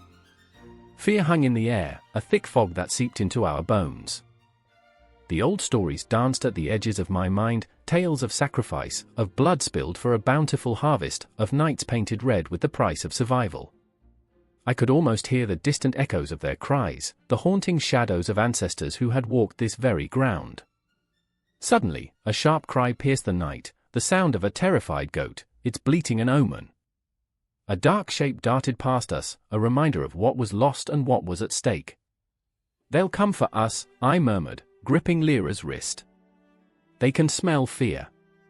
But she was already lost in her own thoughts, her mind racing with the weight of the world. "What if it's not enough?" Her voice trembled. "What if this sacrifice, what if it doesn't change anything?" The chasm of uncertainty yawned between us, echoing the unspoken doubt that rattled in our chests. I glanced at the fields, the crops wilting like aged memories, the dry soil cracking under the weight of despair. This was our legacy, a lineage intertwined with the land, and yet here we stood, teetering on the edge of a decision that felt both primal and grotesque. How far had we come, only to stand at the altar of our own destruction? "Lyra," I choked out, "what if we just run? Leave this behind?" But even as the words left my lips, I knew it was a lie, a desperate escape from our tether to this cursed earth. The ghosts of our ancestors would not let us flee, they would haunt us, remind us of our duties. The moonlight flickered as clouds rolled in, casting the world into a twilight gloom. A shiver crept down my spine, the darkness whispering promises of forgotten rites, ancient perils. Lyra's breath hitched, and I could see the resolve hardening in her eyes. "You know this is the only way," she insisted, her voice a fragile thread pulling us toward the inevitable. I wanted to scream, to shake her and force her to see the madness of it all. Instead, I felt my own resolve wavering, the weight of tradition threatening to swallow me whole. Sacrifice was a coin tossed in the air, and we were the ones waiting for it to fall, knowing it held our fate. And then I remembered our mother's stories, her voice like a lullaby that danced in the winds. "You must give to receive," she had said, her smile both comforting and haunting. I felt the chill of her absence wrap around me like a shroud, the frayed edges of our family history pressing against my heart. A sharp crack broke through the air, a sound not unlike a lightning bolt striking the earth. I turned my gaze back to the altar, where Lyra's trembling hand had found a dagger, glinting ominously in the moonlight. It felt wrong, like a violation of everything we cherished, yet here we stood, shadows of ourselves ready to barter with the dark. "Bren," she breathed, her voice quaking, "if I don't do this, the harvest. It'll all be for nothing." Her eyes locked onto mine, seeking something, hope, perhaps. But all I saw was the abyss staring back, and I felt the pull of the cosmos, the weight of all that was at stake. "I can't let you go through with this," I pleaded, but my words felt hollow, echoes in a void. "We'll find another way." But we both knew, deep down, that the only way forward was through the ancient pact that bound our blood to the soil. The earth whispered beneath us, the pulse of life thrumming with unyielding desire. Time seemed to stretch, the seconds warping into a chilling eternity. Shadows danced around us, mocking, taunting, as they crept closer. I could almost hear them call, the voices of the past beckoning for a payment. Lyra raised the dagger, its edge glistening, reflecting not just the moonlight but the weight of our fate. In that moment, I felt the very fabric of reality shifting, stretching taut as we stood on the precipice of sacrifice. The tension coiled tighter, the breath of the universe holding its collective breath, waiting for the next heartbeat, the next choice. In the stillness, a cool breeze brushed against our skin, a reminder of life, of what was to come. The night held its breath, the world around us frozen in anticipation. And as the dagger hovered above her heart, the sky darkened, the air crackling with an energy that was both terrifying and exhilarating. Tension spiraled like a living thing, coiling around us, suffocating yet electrifying. I felt Lyra's resolve, her fear, her hope, everything colliding in that moment. And deep within me, I knew she was right. The ritual demanded its due, and we were here to deliver. The air is thick with the scent of smoke and sweat, a potent mix that clings to the back of the throat. I stand in the shadows of the Great Pyramid, the temple of the sun looming above me like a monstrous sentinel, its stone face etched with the stories of gods and men. A drumbeat pulses through the ground, a heartbeat of the earth, resonating with my own. It's an invitation and a warning. My heart thrums against my ribcage, each beat echoing the whispered prayers of those who know this place intimately. I remember the first time I saw the altar. I was barely a girl, yet it loomed in my dreams like a specter. Blood-stained stones, the jagged edges glistening under the sun, a promise of fate. Today, I am not just a girl, I am a woman, a vessel of life and death wrapped in ritual. I feel the weight of expectation pressing against my chest, a suffocating embrace. In the marketplace, laughter echoes, children play, but here, silence lingers like a ghost, a reminder of those who walked willingly to meet their end. Mictlantecuhtli stands beside me, her eyes reflecting the fear that gnaws at the edges of my resolve. She is my sister, my confidant, yet this moment fractures us. Her fingers tremble as she clutches the woven shawl, a gift from our mother long gone. What if they choose me, she whispers, and the tremor in her voice sends chills spiraling down my spine. I want to comfort her, to tell her that fate has no hands, but the truth wraps around me like a noose. Here, we are all chosen, and the gods are fickle. I remember the stories of our mothers, tales told in the flickering light of candle flames, how women like us were honored, revered for our ability to bear life, yet at the same time, we are painted in shades of blood and sacrifice. They said it was a blessing, a communion with the divine, but I feel no blessing in this moment, only the cold grip of fear. The temple stones hum a lullaby of dread, and I can't help but think of the vessels that were filled with offerings, hearts torn asunder. And then there's Xochitl, the high priestess, draped in obsidian feathers that shimmer like the night sky. She walks with a grace that makes the earth tremble. Her voice, a melody that commands the air, calls to us, beckoning us forward into the mouth of the beast. You are the heart of our people, she proclaims, and I can see the fire in her eyes, the same fire that flickers in the depths of my soul. Each sacrifice is but a thread in the tapestry of our existence. Yet all I see are the threads of lives lost, the laughter drowned in the echo of drums. I remember the faces of the women before me, their wills crumpling like offerings on the altar. But Xochitl speaks of power, of renewal, and I am torn.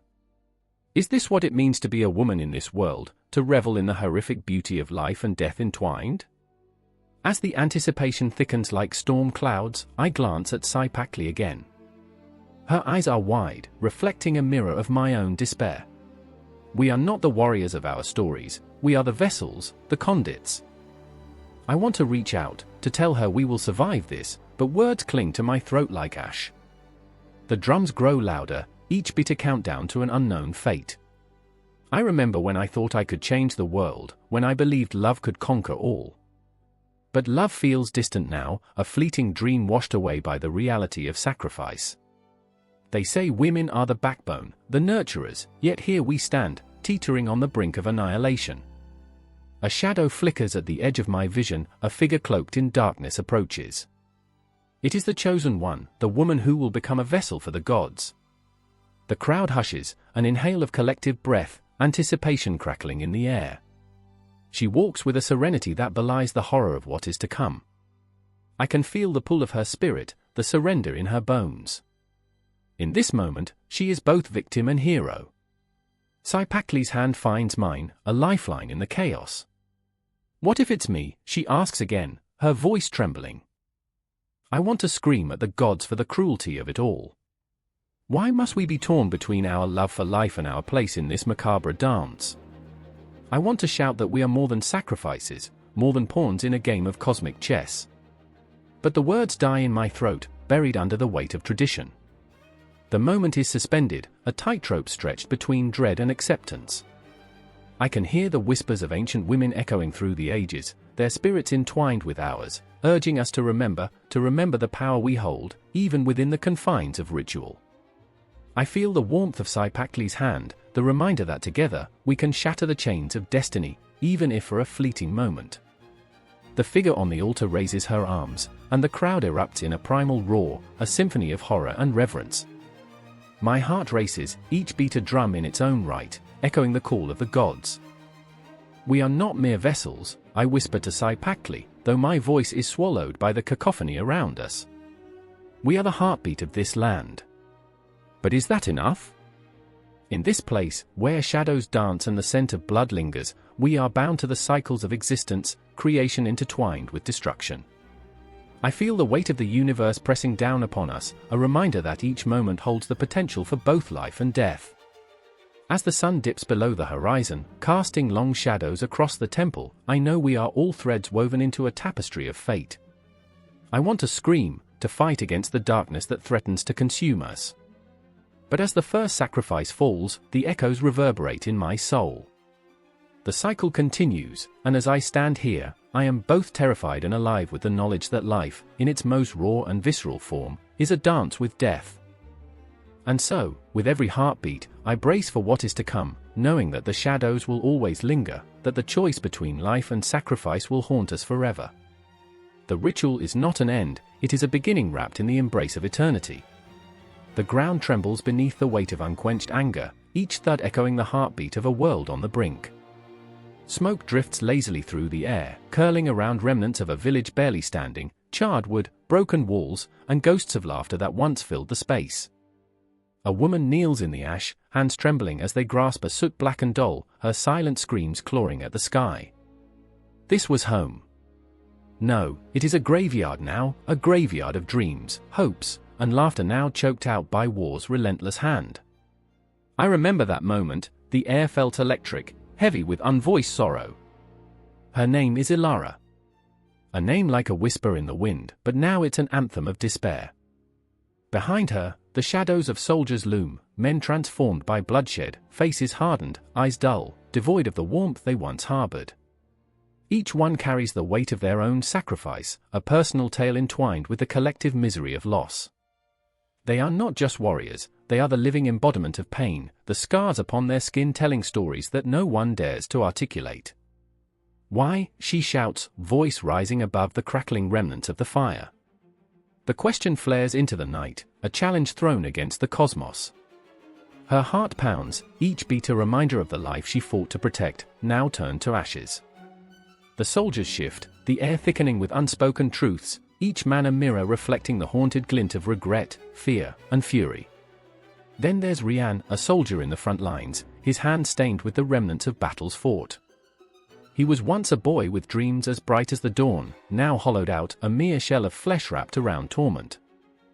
He watches Ilara from a distance, torn between a desperate need to comfort her and the crippling guilt that chains him to his past. He remembers the first kill, how the world twisted, the vibrant colors of life sucked away, leaving only shades of gray. They told him it was honor, that sacrifice was valor, but as he stands amidst the ruins of Ilara's world, he feels nothing but hollow. I remember the sound of laughter, he mutters under his breath, as if invoking a spell to bring back those fleeting moments of innocence. Each word a shard of glass digging deeper into the wound of his soul. He feels the weight of the weapon at his side, a cruel reminder of a choice made, a choice that cost more than he could ever repay. Ilara's eyes find Rian's, a fleeting connection that ignites a tempest. She rises, the doll still clutched in her hands, and steps toward him, each footfall a declaration of defiance against the encroaching darkness. Her voice trembles, you took everything. Pain wraps around the syllables, squeezing tighter until he can hardly breathe. I fought for you, Rian gasps, but the words feel empty, echoing hollowly in the chasm between them. What good is fighting if it destroys what you love? What is sacrifice worth if it shatters souls? I don't want your fight, she spits, venom lacing her tone. I want my son. Each word a dagger, sharp and unforgiving, cutting through the thick silence that envelops them. She cradles the doll against her chest, as if it could shield her from the heartbreak that has become her life. In that moment, the air grows thick with the weight of unfulfilled promises, the ghosts of the fallen whispering secrets that linger like smoke. Rian's chest constricts, the shadows whispering truths he cannot bear to face. He looks away, unable to meet the fury in her gaze, a fierce fire threatening to consume him whole. He remembers the cry of the first child he lost, a scream swallowed by the chaos of war, a sound that lives forever in his bones. Around them, the battlefield breathes heavily, a pulsating entity alive with the remnants of sacrifice. The soldiers stand at the periphery, their presence a silent reminder that warfare demands a price. They all lost something, friends, families, pieces of themselves, each heartbeat an echo of what was, what could have been, but never was. A sharp sound cuts through, the crack of a distant gunshot, reverberating through the desolation. Ilara flinches, and Rian instinctively steps closer, a protector in a world where protection feels like a cruel joke. He wants to tell her that he will fight for her son, but the weight of his failure sits like a stone in his gut. I remember the dreams we had, he says, voice low, thick with longing. When we believed we could change the world. Each word drips with nostalgia, a bittersweet reminder of moments now lost. Ilara's eyes soften for a moment, the fire of anger flickering in the face of shared remembrance. Those dreams are ashes, she whispers, the pain resurfacing like a tide. You can't bring them back with words. And he knows she's right. Words are inadequate against the relentless tide of sacrifice that washes over them. The endless cycle of warfare, with its insatiable appetite, leaves nothing but hollowed-out souls in its wake. Each sacrifice feels like a grain of sand slipping through the fingers of time, lost forever in the vast desert of existence. In the distance, a new threat looms, the horizon darkening with the silhouettes of more soldiers, the shadowy figures approaching like harbingers of doom. Rian's heart quickens, urgency surging through his veins. He glances at Ilara, knowing the truth that lingers unspoken between them. Sacrifice could be the one thing that binds them together, or the very thing that tears them apart. And just like that, the tension sharpens, the air electric with the weight of choices left unmade. The world hangs in the balance, each breath a countdown to a confrontation that feels inevitable, woven into the very fabric of sacrifice and warfare.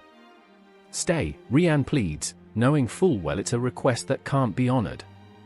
Their paths are entwined in a dance of tragedy, a somber waltz where every step threatens to lead them further into the abyss. But Ilara lifts her chin, the fire returning to her eyes, a defiance built on loss. I will not hide, she says, and in those words, there is a fierceness that ignites the air around them. In that moment, I feel the weight of the world pressing down, a relentless tide of despair and resilience. The connection between sacrifice and warfare tightens like a noose around their throats, binding them together in their shared agony as the shadows close in, promising an uncertain fate. They stand on the precipice of choice, of conflict, where every heartbeat echoes the stories of those who fought before them, and every breath is a testament to the lives forever changed. In the heart of darkness, hope flickers, a fragile flame in a world on fire, waiting for the next act of sacrifice, waiting for the next storm to break. A clock ticks somewhere in the depths of the room, each second a heartbeat, a reminder, an echo of choices unmade. The air is thick, heavy with the smell of burnt incense, mingling with something sweeter, offerings left to the gods, offerings left to desperation. I stand in the dim light, shadows clinging to the walls like ghosts waiting for their turn to speak. Outside, the city breathes, sirens wail in the distance, an unsettling symphony reverberating through the night. Myra stands across from me, her hands trembling, a flicker of fear dancing in her hazel eyes. She cradles a small, ornate bowl filled with rice and flowers, the remnants of what was once a sacred gesture now tainted by uncertainty. "What are we doing?" Her voice cracks like glass, and my heart plummets. I wish I could answer her, but words feel like shackles, binding me to this moment. Rahim paces in the background, a restless shadow, his brow furrowed in thought as if he's wrestling with demons only he can see. His hands are buried in his pockets, fists clenched tight enough to draw blood. "We have to trust," he mutters, but the words taste bitter on his tongue. Trust? What does that mean in a world where spirits linger, whispering doubts into our ears? I know that look, he wears it like armor, but it does little to protect him from the reality crashing around us. I remember the stories my grandmother told me, tales steeped in the rich broth of tradition. Offerings made in the flickering candlelight, prayers woven into the fabric of the universe, a connection between the seen and the unseen. They bathed in the glow of their own faith, she'd say, an amused smile playing on her lips. And here we are, bathing in shadows. But it's all different now, our offerings feel as fragile as the petals that wilt in the bowl, as if the gods have turned their backs on us. I glance at Myra, she's lost in thought, her mind spiraling. "What if they don't listen?" she whispers, a haunting question that hangs heavy in the air. It vibrates, a low hum that matches the beating of my heart. The clock ticks again, louder now, as if urging us to make a choice. I can feel the weight of the universe pressing down on us, the essence of every moment leading us here, to this precise crossroads. This is not just about offerings, it's about desperation. The offerings we make reflect the fears we harbor, the hopes we cling to like drowning sailors grasping for a lifeline. "Rahim," I say, forcing my voice steady despite the tremor beneath it, "what if we offered something more? Something real?" He stops, turning to face us, his eyes wide with a mix of fear and understanding. "You mean ourselves?" The question lingers, pulsating with intensity. "I remember," I reply, my gaze flickering to the bowl. "I remember a time when offerings were not just things we gave, but pieces of ourselves. Blood, sweat, tears. We want to be heard, but we're afraid of the price." Myra's breath hitches, a gasp caught in her throat. "But what if they ask for too much?" She looks down, as if expecting the ground to swallow her fears whole. I can see the jagged edges of her soul, the cracks that hunger for understanding. "Everything has a cost," Rahim murmurs, and I know he's thinking of his brother, lost to the darkness. "But we have to risk it. They say the universe rewards bravery." There it is, the flicker of hope, intertwined with despair, a fragile thread stretched taut against the backdrop of night. The shadows shift, twisting in the candlelight, and suddenly a heavy silence blankets the room, a stillness that feels alive, pulsating with unseen energy. I feel it in my bones, a call to action. "Let's make our offering," I say, the words slipping from my lips like a pact. Myra bites her lip, uncertainty etched across her face, but she nods slowly, and I can feel the weight of her choice anchoring us both. Rahim steps forward, breaking the tension with a sudden intensity. "We offer our fears," he declares, voice steady, as if reciting a sacred mantra. "All of it." I feel the rush of adrenaline, a fierce exhilaration coursing through me as we step closer to the bowl, our hands trembling as we reach out. We gather our fears, the voices that haunt us, the shadows that curl around our hearts, and place them gently before the flickering flame. The bowl trembles, and for a moment, time stands still, a cosmic pause where everything feels possible. "Listen," I whisper, eyes closed, heart racing. "We are here. We are giving everything, even if it feels like nothing." I can feel the energy shift, the air crackling with something electric, a connection forming. And then, as if the universe itself had exhaled, the shadows dance, a chaotic ballet of hope and despair, a reminder that we are not alone in this. I open my eyes, and Myra's face has transformed, the flicker of faith igniting a fire within her. Rahim's shoulders relax, the weight of grief momentarily lifted. But just then, the clock strikes, echoing a chilling finality that cuts through the moment. A reminder that every offering, every prayer, comes with a price we cannot yet understand. The city outside continues its relentless pulse, life going on as if we hadn't just bared our souls. They say the universe rewards bravery, but bravery often feels like standing on the edge of a precipice, staring into the abyss, wondering if you'll fly or fall. I realize, as I look between them, that our offering may not bring answers, may not give us what we seek, but it draws us closer, weaving our hearts into a tapestry of shared struggle and unyielding hope. I remember a time when I believed in the simplicity of offerings, the small gestures we share every day. But now, it's more than that. Each day is a chance to give, to share, to connect with something larger than ourselves. And as the clock ticks on, I know this moment, this fragile, tense communion, will ripple through our lives. The weight of everything hangs in the air, a tension thick enough to cut, and as we stand there, united in our fears and hopes, I realize we've begun to craft a new story that won't end here. The city outside pulses like a heart, echoing our own, and I can't help but wonder what lies ahead, the promise and the peril, the offerings yet to come. The air was thick, almost suffocating, as the sun dipped below the horizon, casting twisted shadows through the half-fallen leaves. The festival was upon them, vibrant and loud, yet there was an undercurrent of unease, a whispering dread that slipped through the cracks in the laughter.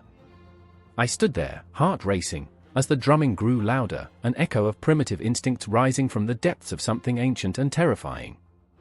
At the center of it all was Mara, her eyes gleaming with a manic energy that both thrilled and terrified me. She was a force, both wild and beautiful, her laughter ringing out like a siren's call, drawing everyone closer. But I knew her secret. Beneath the gleeful mask was a churning storm of guilt, a weight that pressed down on her chest like a leaden stone, a secret she shared only with the dark corners of her mind. Tonight, she had whispered earlier, a tremor in her voice, we must show our devotion. Then there was Elias, a man torn between duty and desire, his face a canvas of conflict. He was supposed to be leading the festivities, the embodiment of tradition, yet all he could think about was the sacrifice, an offering to the gods that would either appease or condemn them.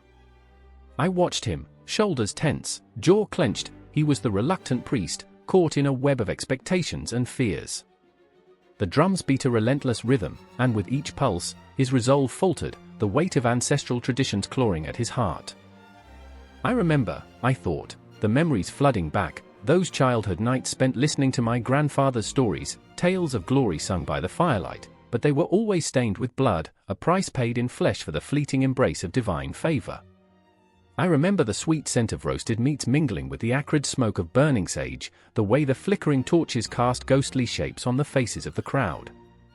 But now, everything felt different. Different and wrong. The festival's glow shimmered like a mirage, illuminating the dark corners of the town square, where laughter turned into shrieks, where firelight danced with shadows, and where the boundary between celebration and horror blurred. Mara spun in circles, her dress flaring like a blooming flower, unaware of the crackling tension that hung like a storm cloud. "It's just a festival," she cried, but I could see the truth behind her eyes, the flicker of fear that threatened to consume her. Then came the moment, the split-second silence that felt like the world holding its breath.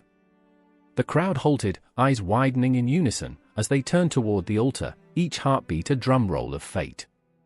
A boy, no older than 12, stepped forward, eyes wide with the gleam of innocence and terror. The offering. The sacrifice. It was tradition, whispered through the ages, but in that frozen breath of time, I felt the weight of 1,000 choices, a legion of doubts. Elias's gaze locked onto the boy, a silent battle raging within him. This is wrong, he thought, yet the ghosts of his ancestors loomed large, their expectations solidified in stone, and the murmurs of the crowd began to swell. I remember, he whispered to himself, when I believed in this, when I believed it meant something. A flicker of rebellion ignited within him, but how could one man stand against the tide of history? Just then, Mara's laughter rang out again, a bright chime that cut through the tension, masking the fear with a facade of joy. Her hands flew to the air, and she danced, spinning the energy of the festival into a whirlwind, desperate to drown out the haunting dread. "Come, join me," she beckoned, as if her joy could erase what was about to unfold. But it was too late, the moment had drawn the line, a chasm of emotion pulling them down into the abyss. The drums pounded like a war cry, and the crowd surged forward, their chants blending into a cacophony of fervor, each voice a thread weaving into the fabric of tradition. "We must show our devotion," they cried, a chorus steeped in conviction, blind to the horror of their own desires. The boy stood trembling, caught in a web woven from centuries of faith and sacrifice, a sacrificial pawn in a game spun from blood and reverence. In that heartbeat, the air shifted, dread seeped through the cracks of their jubilant facade. I could see it in Mara's eyes, the realization dawning like a specter, a shadow that loomed larger than life. She faltered, her dance losing its rhythm, the laughter dying in her throat. "What have we become?" she whispered, as if the words alone could shatter the cycle. And Elias, torn and battling the storm within, felt the weight of choices pressing on him like the weight of the world, a tide of blood calling him to the altar. "This will end tonight," he vowed silently, but the fear of speaking out was like a noose tightening around his throat, a suffocating reminder of the stakes. As the drums throbbed like a living creature, I stood paralyzed, caught between the fear of the unknown and the haunting allure of the past. The festival, once a celebration of life, loomed over them now like a dark omen, a reminder of the sacrifices made on the altar of devotion. The shadows danced, whispering secrets of those who came before. Time stretched and bent, and in that crooked moment, the heart of the festival beat in harmony with the heart of the sacrifice. I could see it all, the intertwining of joy and sorrow, the celebration that masked the horror. The boy's eyes shone with tears, the reflection of the crowd's frenzy spiraling into chaos, and I felt my own heart race, thundering in sync with the drums. The festival raged on, but within the chaos, the seeds of doubt planted their roots deeper, writhing like serpents in the night. Each twirl of Mara's skirt, each pounding beat of the drum, echoed the fragility of tradition, a reminder that in the name of devotion, they could lose everything. The moment hung in the air like a spell, and I understood then, something had to give. The festival, as it thrived, whispered its truths, each note like a chisel against the stone of history. And as the crowd chanted, a mantra both celebratory and mournful, the darkness began to bleed into the lights, a swirling dance of shadow and flame. And just as the climax loomed like the edge of a precipice, I felt the pull of it all, the weight of sacrifice, the echo of laughter, the dance of shadows, and I knew the night was far from over. It would bleed into tomorrow, a haunting reminder that beneath every celebration lay the specter of what must be given, and the dance of life would continue, on and on, until the very end. The air hung thick, incense swirling in the dim light of the temple, a palpable tension crackling like the sharp edge of a blade. I stood, heart hammering wildly, my pulse a frantic drumbeat against the backdrop of chanting voices. Shadows flickered against the stone walls, wild shapes dancing in the wavering glow of torches, and I could feel the weight of their anticipation pressing down on me. Around me, the crowd surged, faces taut with fervor, each one a mask of devotion and dread. There was a young boy, his eyes wide and innocent, yet haunted by the knowledge of what was to come. His small fingers clutched a fraying cloth, and I felt his fear seep into my bones. In that moment, I remembered far too vividly the tales of the gods, mighty, merciless beings who demanded blood and sacrifice, a currency for their favor. But this wasn't just a legend, it was reality. It was life and death. It was power, raw and unyielding. Across the temple, there stood Tzitzimit, a priestess cloaked in the colors of the sun, her voice a sharp, unwavering command. She was a woman torn between duty and despair, a soul shackled by the heavy chains of expectation. Each incantation she uttered sent shivers rippling through the throng. She wielded the power of life, yet her heart was a storm of conflict. As she looked toward the altar, I saw the tremor in her hands, the flicker of doubt in her gaze. But the gods would not tolerate hesitation. Their hunger was insatiable, and she was their vessel.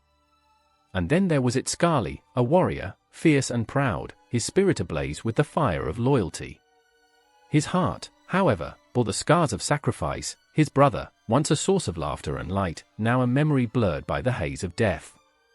The weight of that loss wrestled with the pride of his bloodline, tugging at him like a noose. He stood at the edge of the crowd, muscles coiled tight, ready for the call to arms, yet tethered by the ghost of his past. I remember the moment the drums began to beat, a heartbeat echoing through stone corridors stifled by the scent of fear and sweat. The rhythm was relentless, a warning, an invitation. A voice within me screamed, "Run! But I was rooted to the ground, a witness to the unfolding tragedy. The boy's eyes met mine, wide and filled with a terror I could not shield him from. His innocence was a fragile thing, a candle flickering against the howling wind of fate. My heart ached for him, for all of us, as Tzitzimitl raised her ceremonial dagger, glinting wickedly under the torchlight. Power requires sacrifice, she declared, her voice a sharp blade cutting through the fervor. Only with blood may we appease the gods, secure the sun, and ensure the prosperity of our people. A collective gasp escaped the crowd, reverberating through the air like the echoes of ancient spirits. I felt their anguish wrap around me, heavy and suffocating. The weight of history bore down, an oppressive reminder that we were merely players on a stage crafted by the whims of the divine.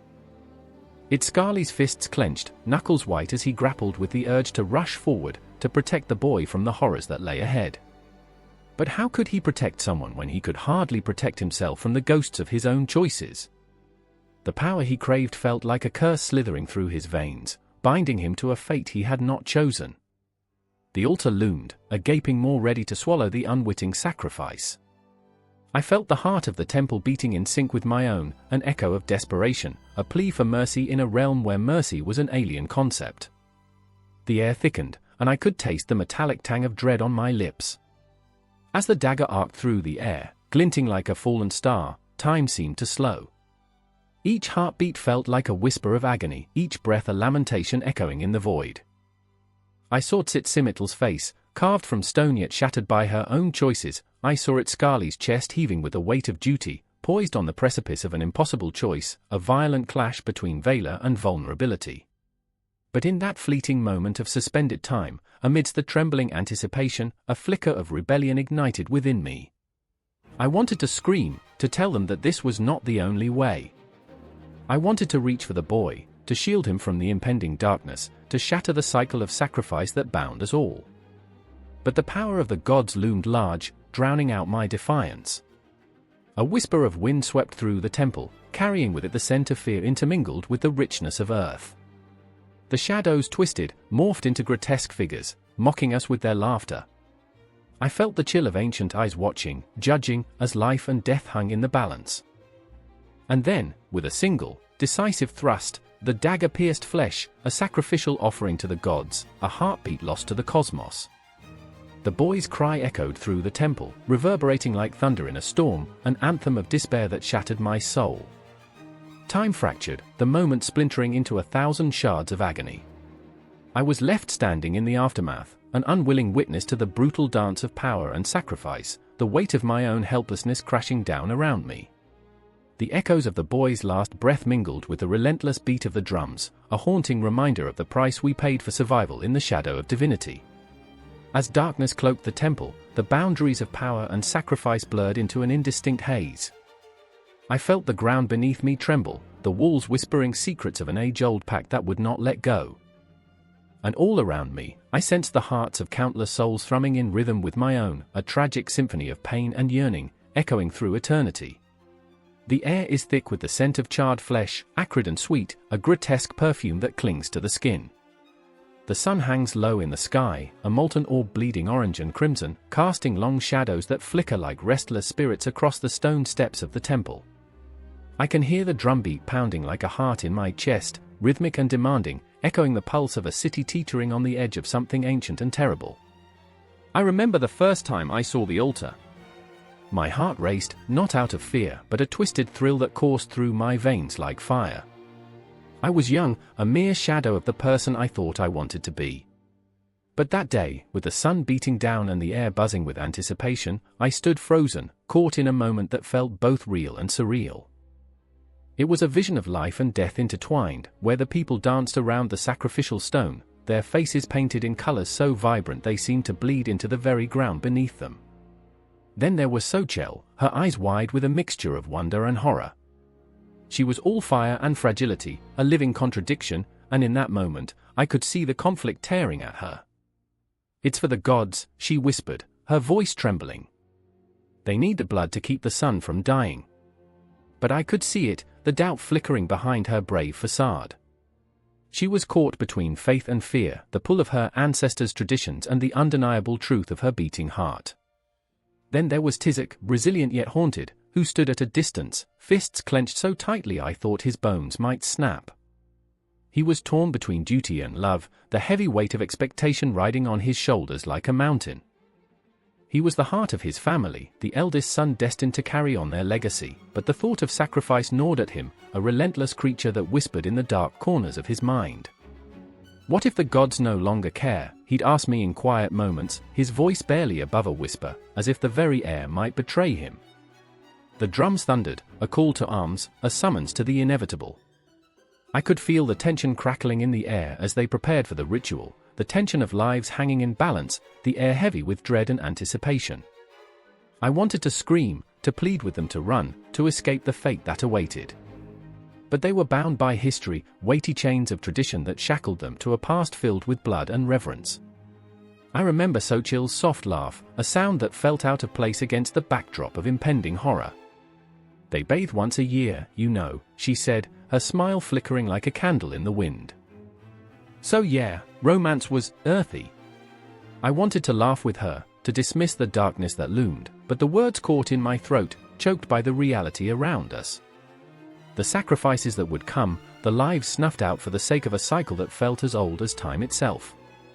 As I watched Xochitl's eyes glisten with unshed tears, I felt a lump in my throat, a heavy stone of helplessness.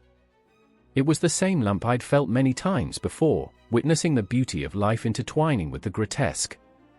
Those moments, when laughter dances on the edge of despair, stick with you. They haunt you.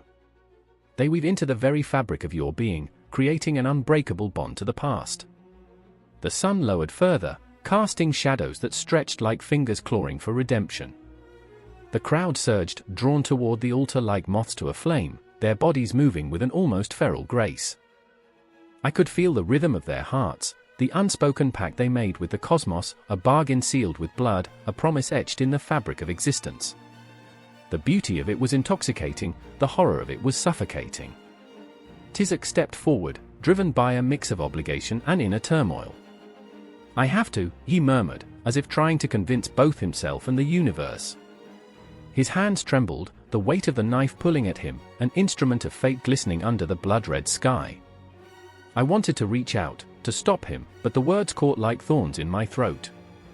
The ritual was not merely about sacrifice, it was about survival, about appeasing the gods who demanded the ultimate price for the sun to rise another day.